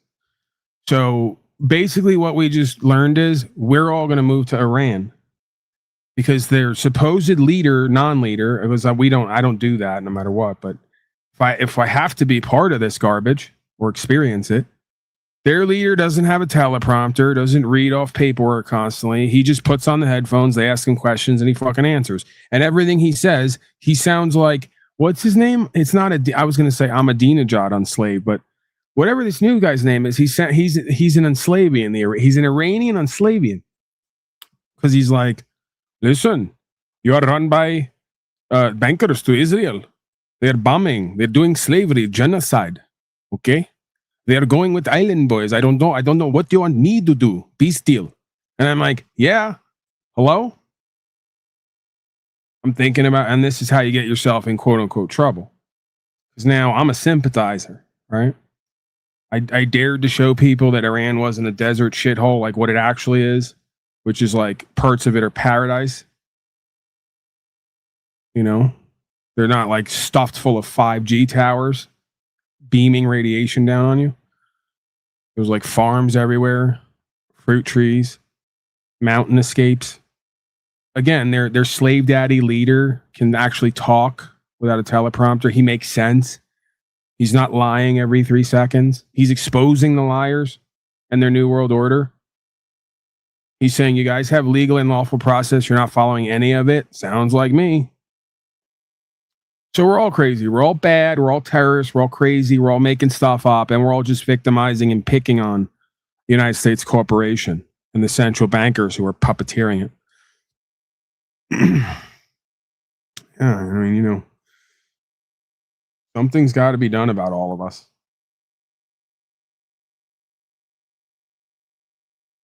Where were we? Where's my Iranian? Oh no, fuck. I think I closed my new favorite Iranian daddy slave master. I think I exited out by mistake. Oh well.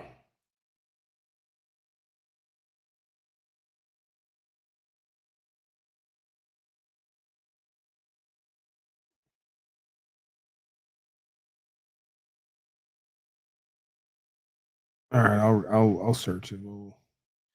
Where am I? Did I hit my time? I'm 15 minutes over again. See, that guy was right who came here yesterday. I'm doing all this for dopamine. I need to stop. It's not good for me.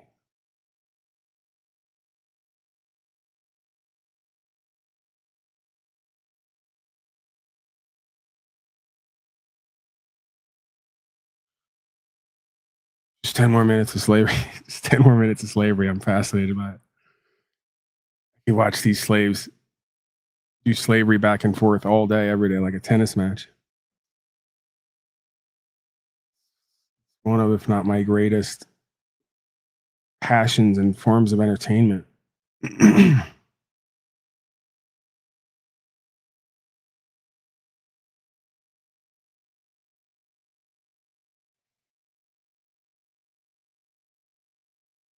One more hit. Just one more hit of slavery and genocide. Where I'll stop after. I could stop whenever I want. Look, this guy's got cool headgear and stuff. Iranian guy. Look, now I can't even find it. What's this guy's name now? Why don't they tell us his name? Everything is Iran. Iran announces. Iran didn't announce anything. Some guy did, and they won't tell us who it is. Marco Rubio has a live channel now? I didn't know that was a thing. Live with little Marco.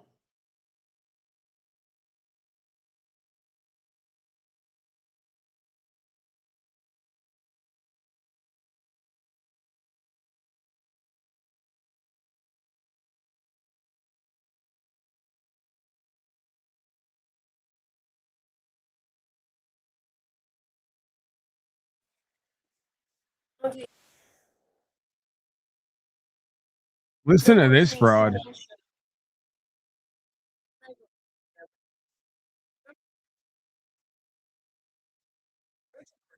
So what is your response? Thank you. Well, what should I say? You said everything. That Iran is under attack by a nuclear-armed superpower and a nuclear-armed regime. And Iran, as you know, is a non-nuclear armed country.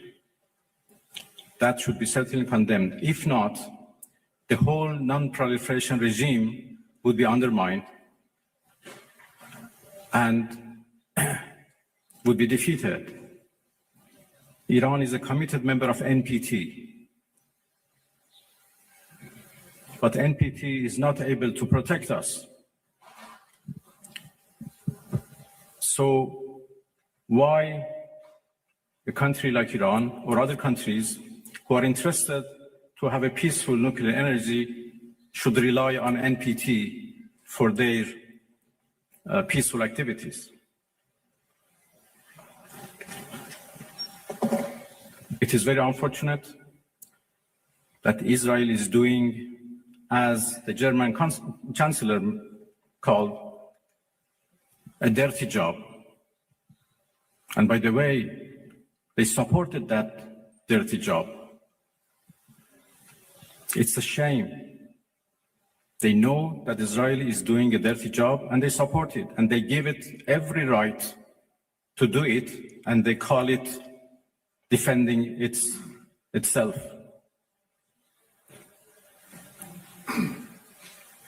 It's really a shame. Pardon? Well, I think I'm not in a position to reveal what we are going to do in response to what Americans did last night. I just talked about the fact that NPT failed to protect Iran from and its peaceful nuclear program. And this is a serious challenge. Next, we'd like to take a question from IRIB.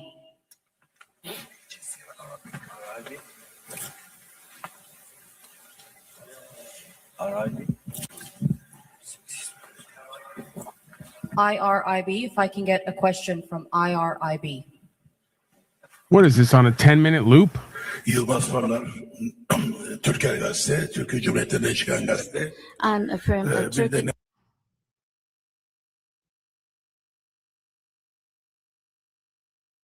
All right, I think I'm checking out. You guys got anything before I get out of here? Final words.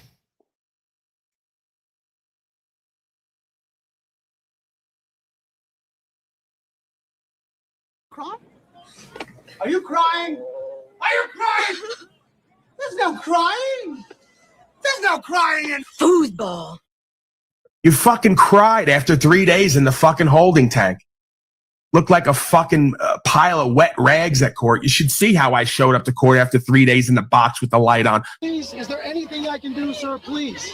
Does he look like a bitch? What? Don't do this to my wife, man. You don't know what you're doing to my family, man. Does he look like a bitch? Sir, please don't make me sleep in jail tonight, sir. Please. I'm begging. We're not criminals. They're gonna make me sleep in jail. Continue. You were saying something about best intentions? Josh has never been arrested for recording. Okay, so that's him getting arrested, and then his friend here makes a phone call that I want to touch on. Hello, Josh told me to call you. He just got arrested. They issued a warrant because Paulie be making heat. Paulie be making heat. We catching charges back to back and we ain't ratting. It's okay. The ops ain't never on they block. They busy acting like some slaves. We on the street 300 deep. Bitch, get out my way. Fuck your crap fault. I'm on time. If the cops got shit to say, you in OD acting like a slave. Can't believe he act this lame. Cut him off this fool of goofy. We gon' leave him where he stay. Hey. God on my side, I don't trip, I've been ready for the pressure. He was talking out his neck, now he crying, learned a lesson. No cap, we don't lack, we just move, we don't need extras. If he reach for that car, bet his daddy gon' correct him. I was posted West Coast, rotten apple was the borough. P got locked, he's still outside, got no choice but keep it thorough. Came up off the mud, not a whole hood, no, it's tryna run out with his cars, now it's pepper that we smoking. We catching charges back to back and we ain't ratting, it's okay. The ops ain't never on they block, they busy acting like some slaves. We on the street 300 deep, bitch, get out my way. Fuck your crap fault, I'm on time if the cops got shit to say. You in OD, acting like a slave. Can't believe he act this lame. Cut him off this fool of goofy. We gon' leave him where he stay.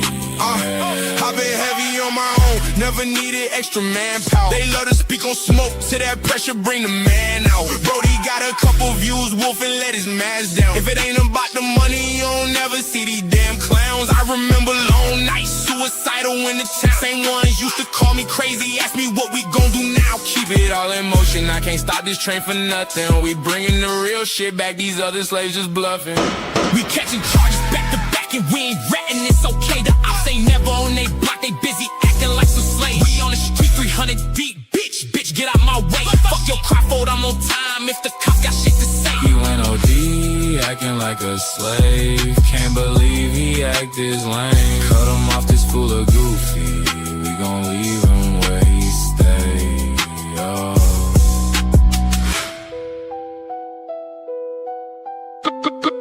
Gorilla here.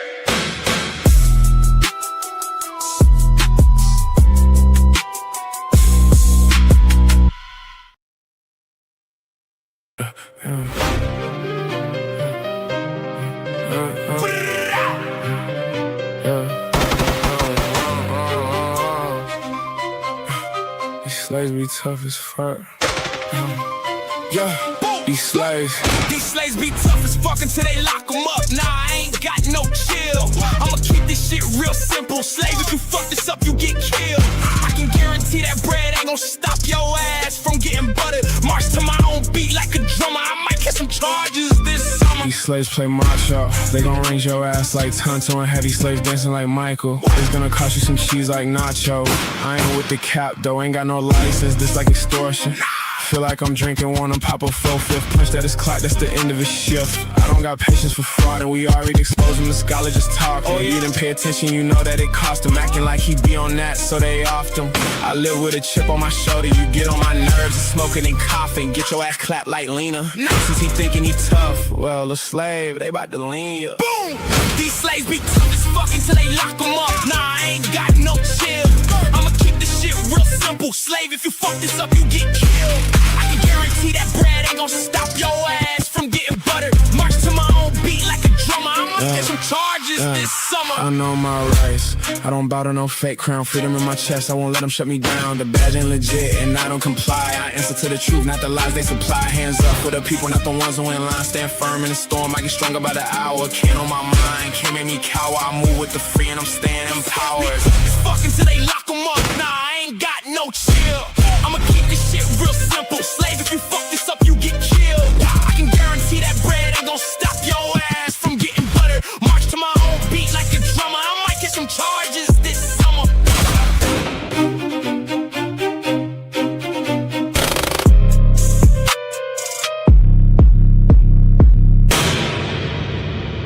Paul enslaved made me do it.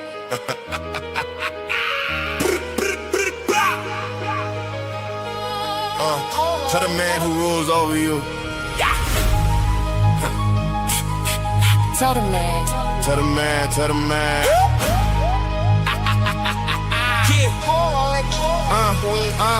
Tell the man who rules over you, take his hands off of you. Codes aren't laws, climb out of the coffin. Fool, the government can't save you no matter what the state says. Don't let them vaccinate you, the truth is out there brainless. Somebody tell these people they're not my authority. The devil is a lie, believed by the majority. Stop giving up your rights or your ass is gonna be sorry. You know we told them guns, so watch your step closely. Nothing over me but God like it's supposed to be. Freedom isn't free, you gotta pay like them groceries. Somebody tell these people they're not my authority.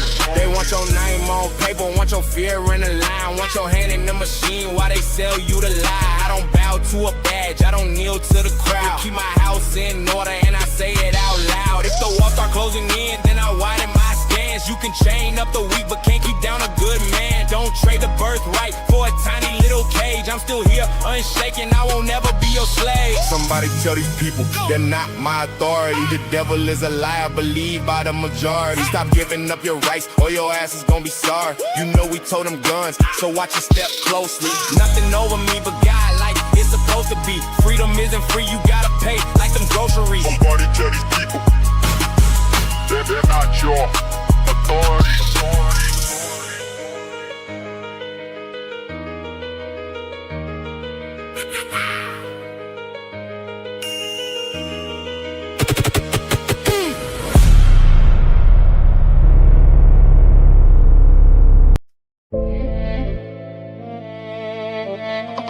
Unslaved did it again. Paul Unslaved did it again. I know people who would die for what they believe in. People who just sit and cry and not achieve it. So I'm out of the loop, yeah, not on my mind. No one knows the truth, but it's okay, I feel just fine. Hey. I might die or go to jail, but I'm going in for the win while the haters will fail. Hey, I might die or go to jail, but I'm going in for the win while the haters will fail. Most people are scared of change. I can't tell you how many times I've heard people complain. So I'm out of the loop, I'm out of the line. No one knows the truth, but I feel just fine. Don't ask me what I'm doing, you're not on my mind. I got big plans with the vision. You're the blind, leading the blind. If I get stuck in the loop, I go out of my mind. I'm whipping up in the kitchen, rice Asian. You slipping up in your pimping, nice, complacent. I'm in my own lane, zooming, racing. You fools are all lame, losing, slaving. Hey, if I die or go to jail, keep going in for the win while the haters will fail. Hey, if I die or go to jail, keep going in for the win while the haters will fail. Hey, if I die, I'll go to jail, but I'm going in for the win while the haters will fail. Hey, if I die, I'll go to jail, keep going in for the win while the haters just fail.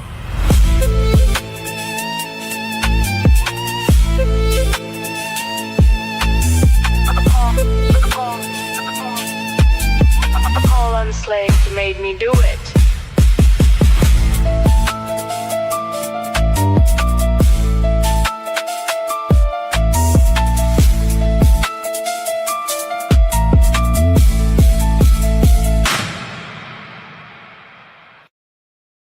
Paul Unslaved made me do it.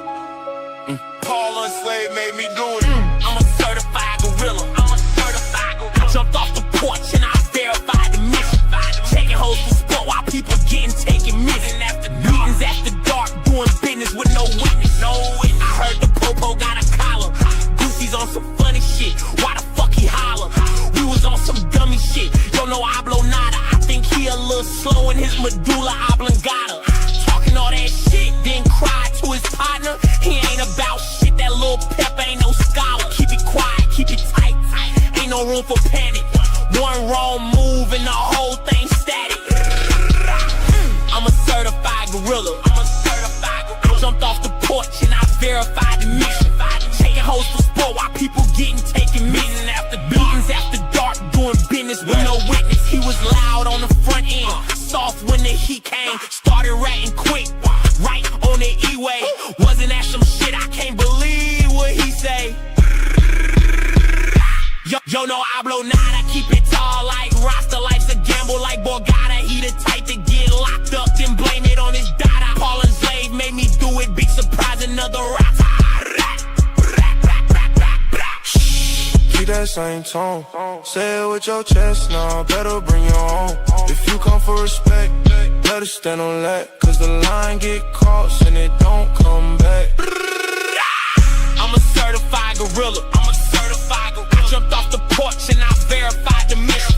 Taking hoes for sport while people getting taken meetings after dark, doing business with no witness. I'm a certified gorilla.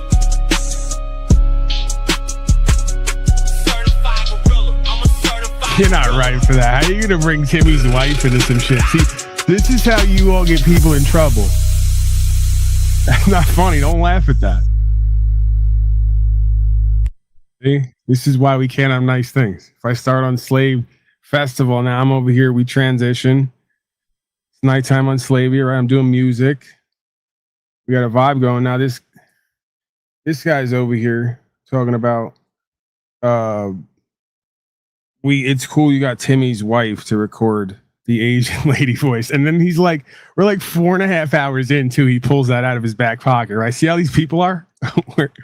We're out back, right? Everything's like the main bullshit, whatever the fuck is over. The festivities is late at night. We're in the back. You know, we still got a vibe going. We're not quite settling down. I mean, shit, we might even be catching a second wind with the certified gorilla and all. This guy pulls out of his pocket after 2 days of Asian lady voice and after like a whole day of festivities. He whips that out on Timmy. That we got his wife back here doing vocals and shit, right? Which is like, that's 3 or 4 layers of offense right there. Because then it's like, Paul, what are you doing with Timmy's wife while he's not around cutting vocals and shit? I'm sure it's not just Asylum Hannah. And it's like, listen, I'm a professional, okay? You show stupid. You vote all right. We'll go.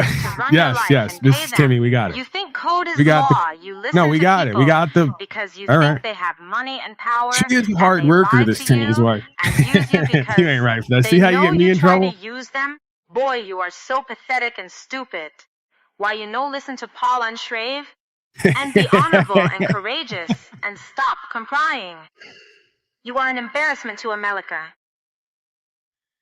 You know what? I see, because I had to go with something for the time being. Like instead of Hanoi Hannah, it's Asylum Hannah. But I think we need an update here. Give me 1 second, because like I could have just. It's what it is you got to do research and be in a creative. That's the hard part. You got to be an inspired, creative space. It's not the research. See, anybody can do the research, right? It's like a plumber. You don't pay me to necessarily to fix the pipe. You pay for all the experience and the inspiration and the knowledge I bring to fixing the pipe, right? In a sense. Now what the hell was I going to say? I went to go. I really need a system change over here on multiple levels. It's a time for a change on just many levels. I'm feeling that happening, and it's got to happen more.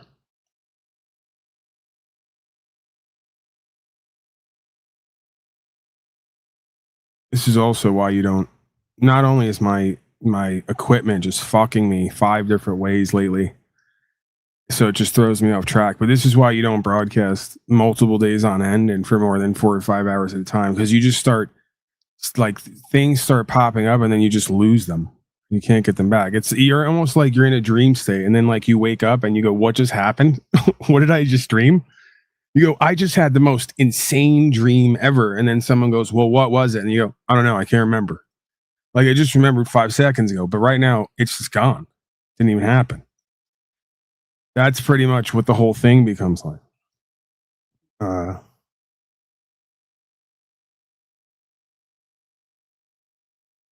right, you know what? Let's do it live. Watch this. Has anyone ever done this? I don't think anyone's ever done this before. We're pioneering here. I'm gonna go back and listen to what the fuck I just said, so I know what I'm talking about.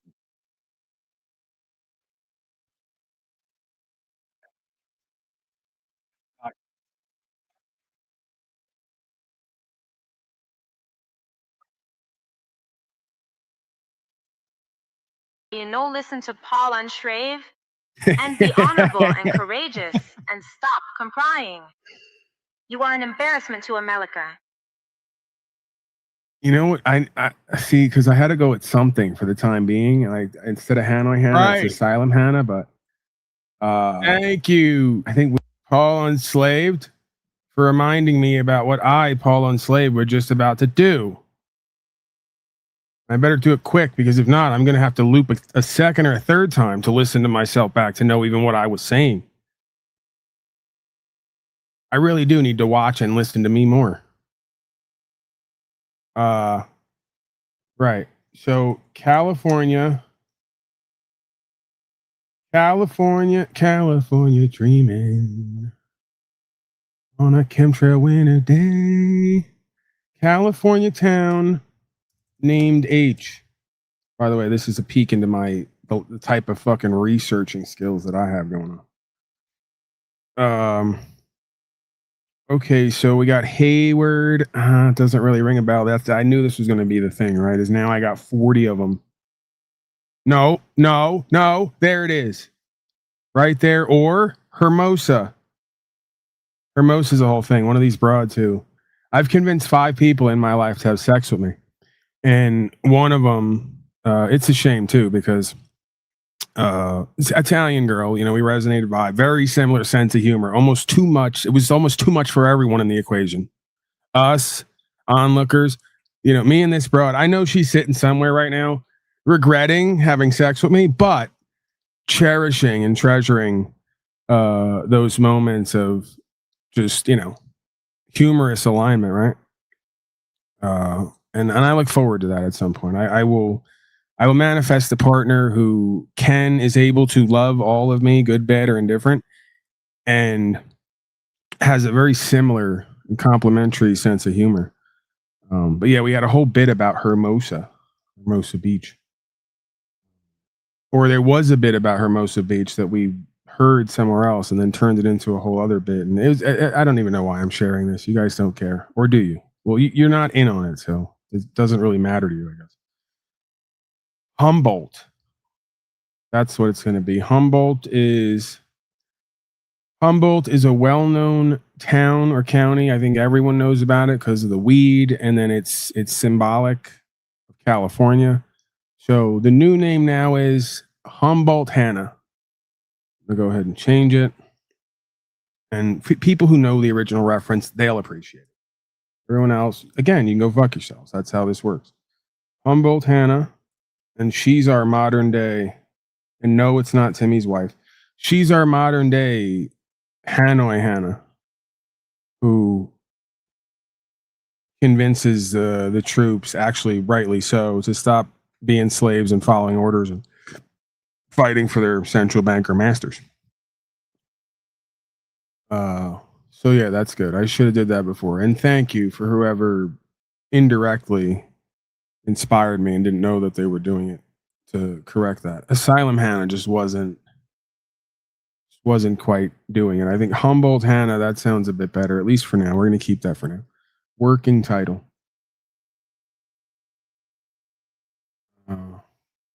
Right, I was supposed to get the fuck out of here. All right. Couple more songs and then I'm leaving.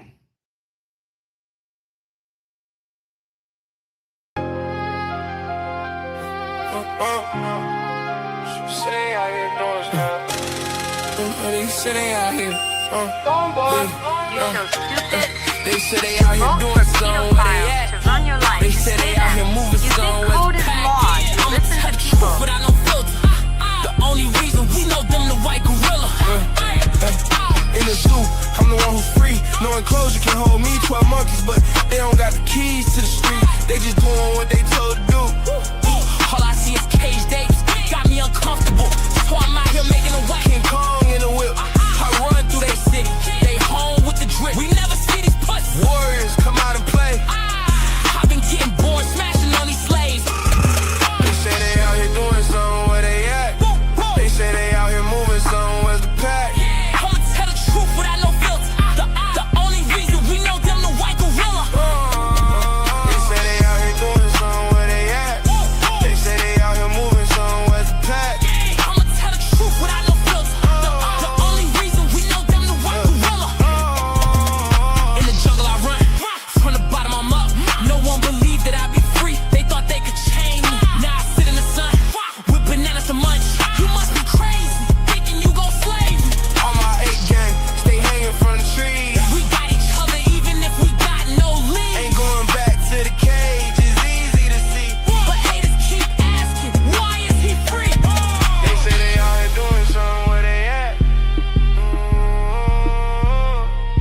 They say they out here moving something where's the pack.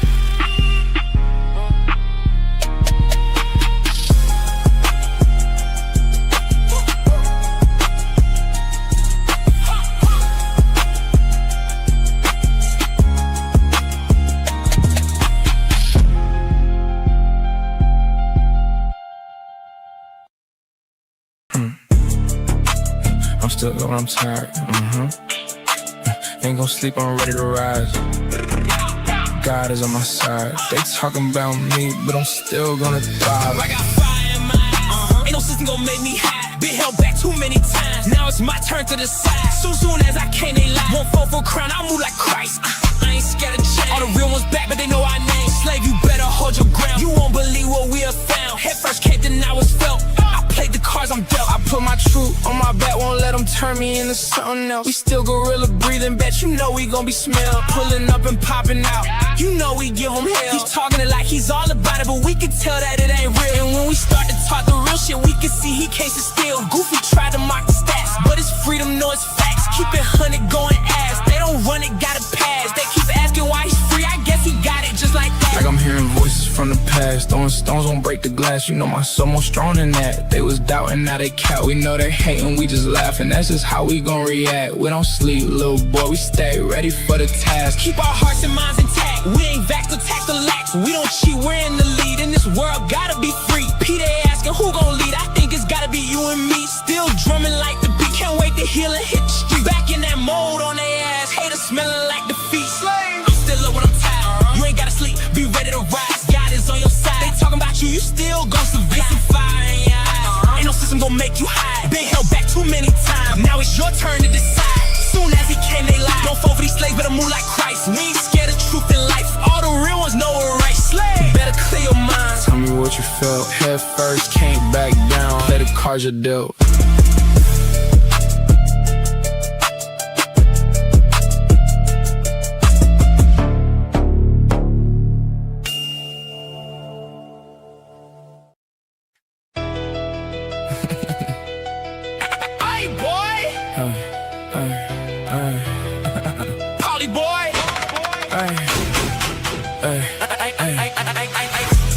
Kill today, or pop a pill today. Put on for the city, I'ma really make them feel today. We in the field today, not doing drills today. Not locking down for nothing, even though we sounding ill today. Where I'm from, everybody got a pole. Where I'm from, everybody ain't told. When the J's get to asking questions, everybody face get low. You ain't a slave, everybody gonna know. They ain't a threat, this is how the shit go. Catch another case, then watch it get thrown. No face, no case, I skate. Then I'm gonna drop the low. I'm smoking on chili pepper, smelling just like Masio. Why would I play with one of these slaves when I can KO all of these hoes? Run up broad day on one of these slaves, I must be tripping, need me a smoke. But really, who want the clout? They ain't with the game. We know they goofy, they get jammed out. Fuck is you about? These haters chasing clout, locked up, bing to do my thing. Get dismissed, I'm out. While the haters still running their mouth, and they feel as they letting it out. They say they want the content till everybody get aired out. Content, these hoes can't get past it. But the way things have been going, now they gonna need some caskets.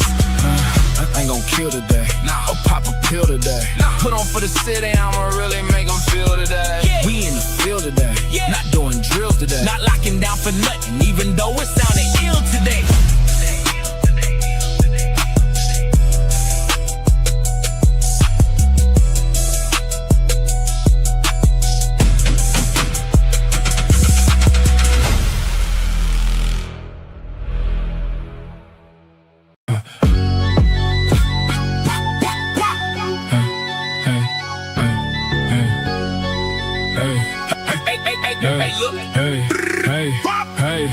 Hey, look, don't tell nobody, but P, he got a lot of charges. First move he made, they didn't know this shit was promised. Second move he made, they didn't believe it, tried to block it. Third move he made, they couldn't see it was a comment. How you wake up when you slaved up? Freedom ain't an option. Not chasing bands, I'm taking stands. Gorilla, keep on stomping. And if they lock the door, we bust it open and we mobbing. We got 300 unslaved, we moving like some Spartans. The pepper folded, he got scolded. Goofy scholar was just sobbing. And if you all stop being real, I'm gonna cause a problem. He talking big, but he ain't winning. How the fuck he selling product? Cowards on the internet and lying while they robbing. Hey, look, don't tell nobody, but P, he got a lot of charges. First move he made, they didn't know this shit was promised. Second move he made, they didn't believe and tried to block it. Third move he made, they couldn't see it was uncommon. Hey, look, don't tell the slaves that I got a lot of charges. I was born to keep it real. These other clowns are heartless. They can talk that big talk, but we never see the progress. They just keep on playing safe, but they not keeping it honest. I'm running my own shit like fuck Donnie and Congress. If you slaves still vote and pay, then I'm gonna mock you constant. Love your changer just a slave. You're pimped out and unconscious. How you wake up, know you slaved up. Freedom ain't an option. Hey, look, don't tell nobody, but P, he got a lot of charges. First move he made, they didn't know this shit was promised. Second move he made, they did believe and tried to block it. Third move he made, they couldn't see it was uncommon.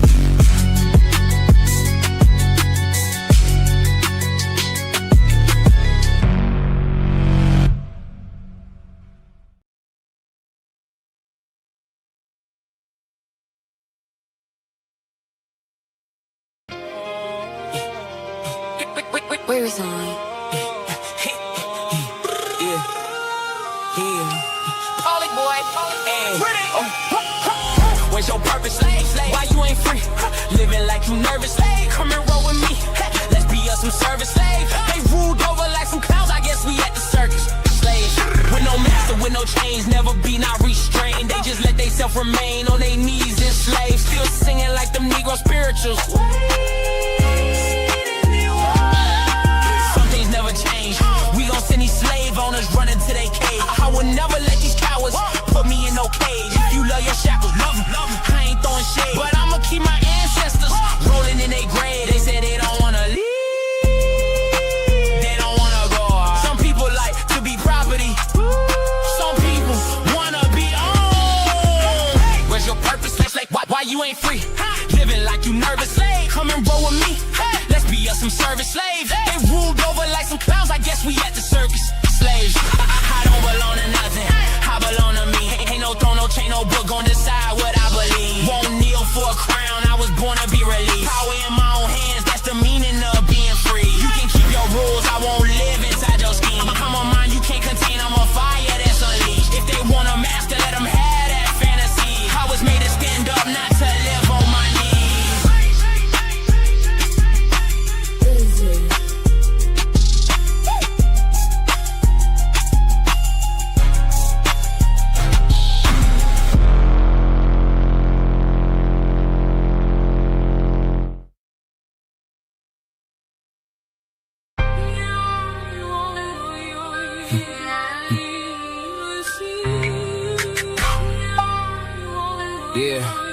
Busy. As the ops, they tell you Paul and Slay be on the clock like tick, tick, tick, tick, tick, tick. Ask the crowd about the ops. Game with the shit. Ask the block about the work. We on that flip. They said I couldn't, but who cares? I did.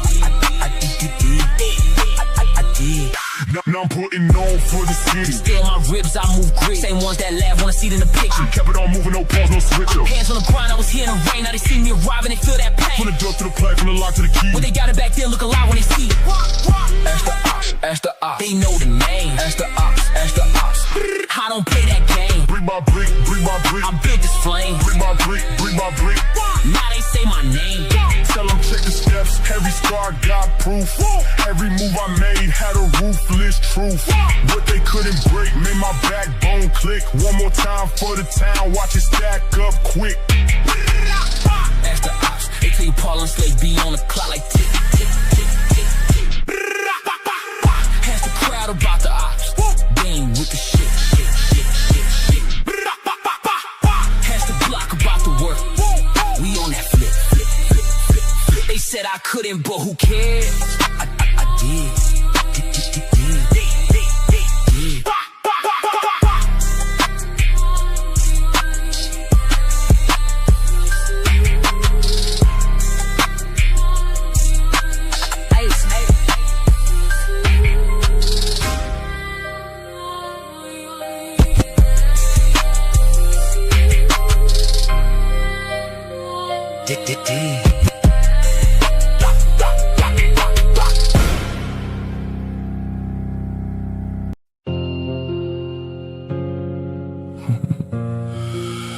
Oh, Polly boy. Polly boy. Damn, bitch, I'm gorilla from the east, ain't got a lamb truck. Only reason Buddy just got robbed, he set his man up. Worried when I'm loud, get worried when I'm saying nothing. The guys out here getting thirsty, they gon' wanna blam some.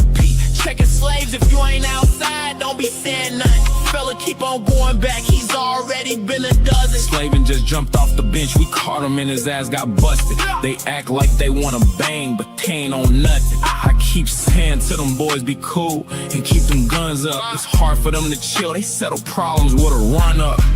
OTF unslaved, yeah, them gorillas go crazy. So for their rights, they crash out with no safety.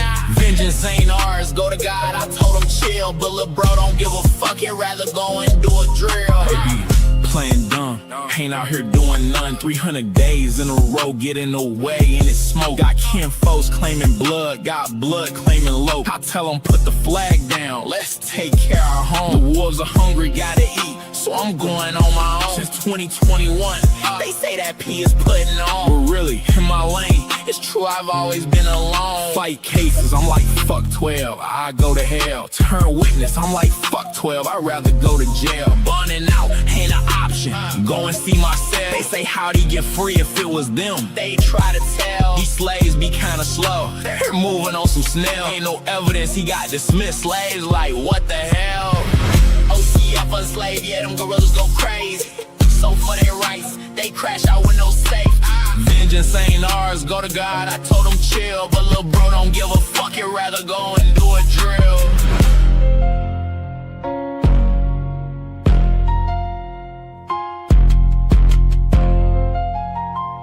Oh, oh, oh, oh, oh, oh, oh. Oh, Paulie boy.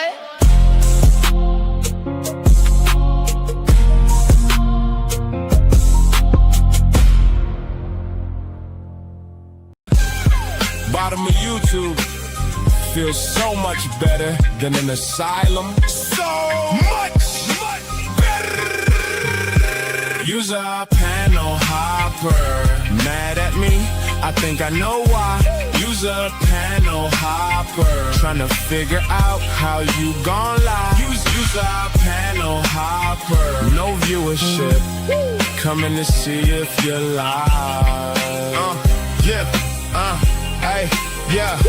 Summertime, Steven's panel skin is milky. Check the wannabe life coach's hoodie is filthy. Another 2 years, maybe Snaps might get his clutch bread. Hopefully he gets it before he ends up dead. A lot of slaves really need to get their weight up, but not Cynthia, she just sucked the whole plate up. It ain't my fault, you guys fucked up your channels. It's not your fault either, you just got boring panels. Maybe you should hit up Daddy and work on your pimp game, or hit up Slow State for some lion and griff game. Maybe you can go hit up Cage Man, flip some of his $10 regs bags. You folks don't have many options, it seems, man. You know that viral is the shit that I come from, but I don't go nowhere no more because slaves dumb. I feel kinda sad that your paper don't stack right. You should call Brown's boy so you panel act right. Got your numbers down, we can feel the channel suck. These slaves are droning. Shut your spot down, you might get your channel struck just for being so boring. User panel hopper mad at me. I think I know why. User panel hopper, your channel sucks. Nobody cares if you slaves hate me on panel whenever I pop up. They start throwing fists like kids trying to act up. When it comes to stalker haters, you know I got them. From over New York all the way down to Compton. You know Tommy wants to see how his daddy freaks off, hacking through his camera just to sit watch him beat off. I start spitting game at these hoes like a pimp main. Then Laundry shows up jealous all in a twist mane, all spiked out from his COVID shot sex game. Shut your heart down. You can feel the blood clots thump when the blood is flowing. You got Spike now, fucking with these goofy hoes. Was it worth it? Worth it? Worth it?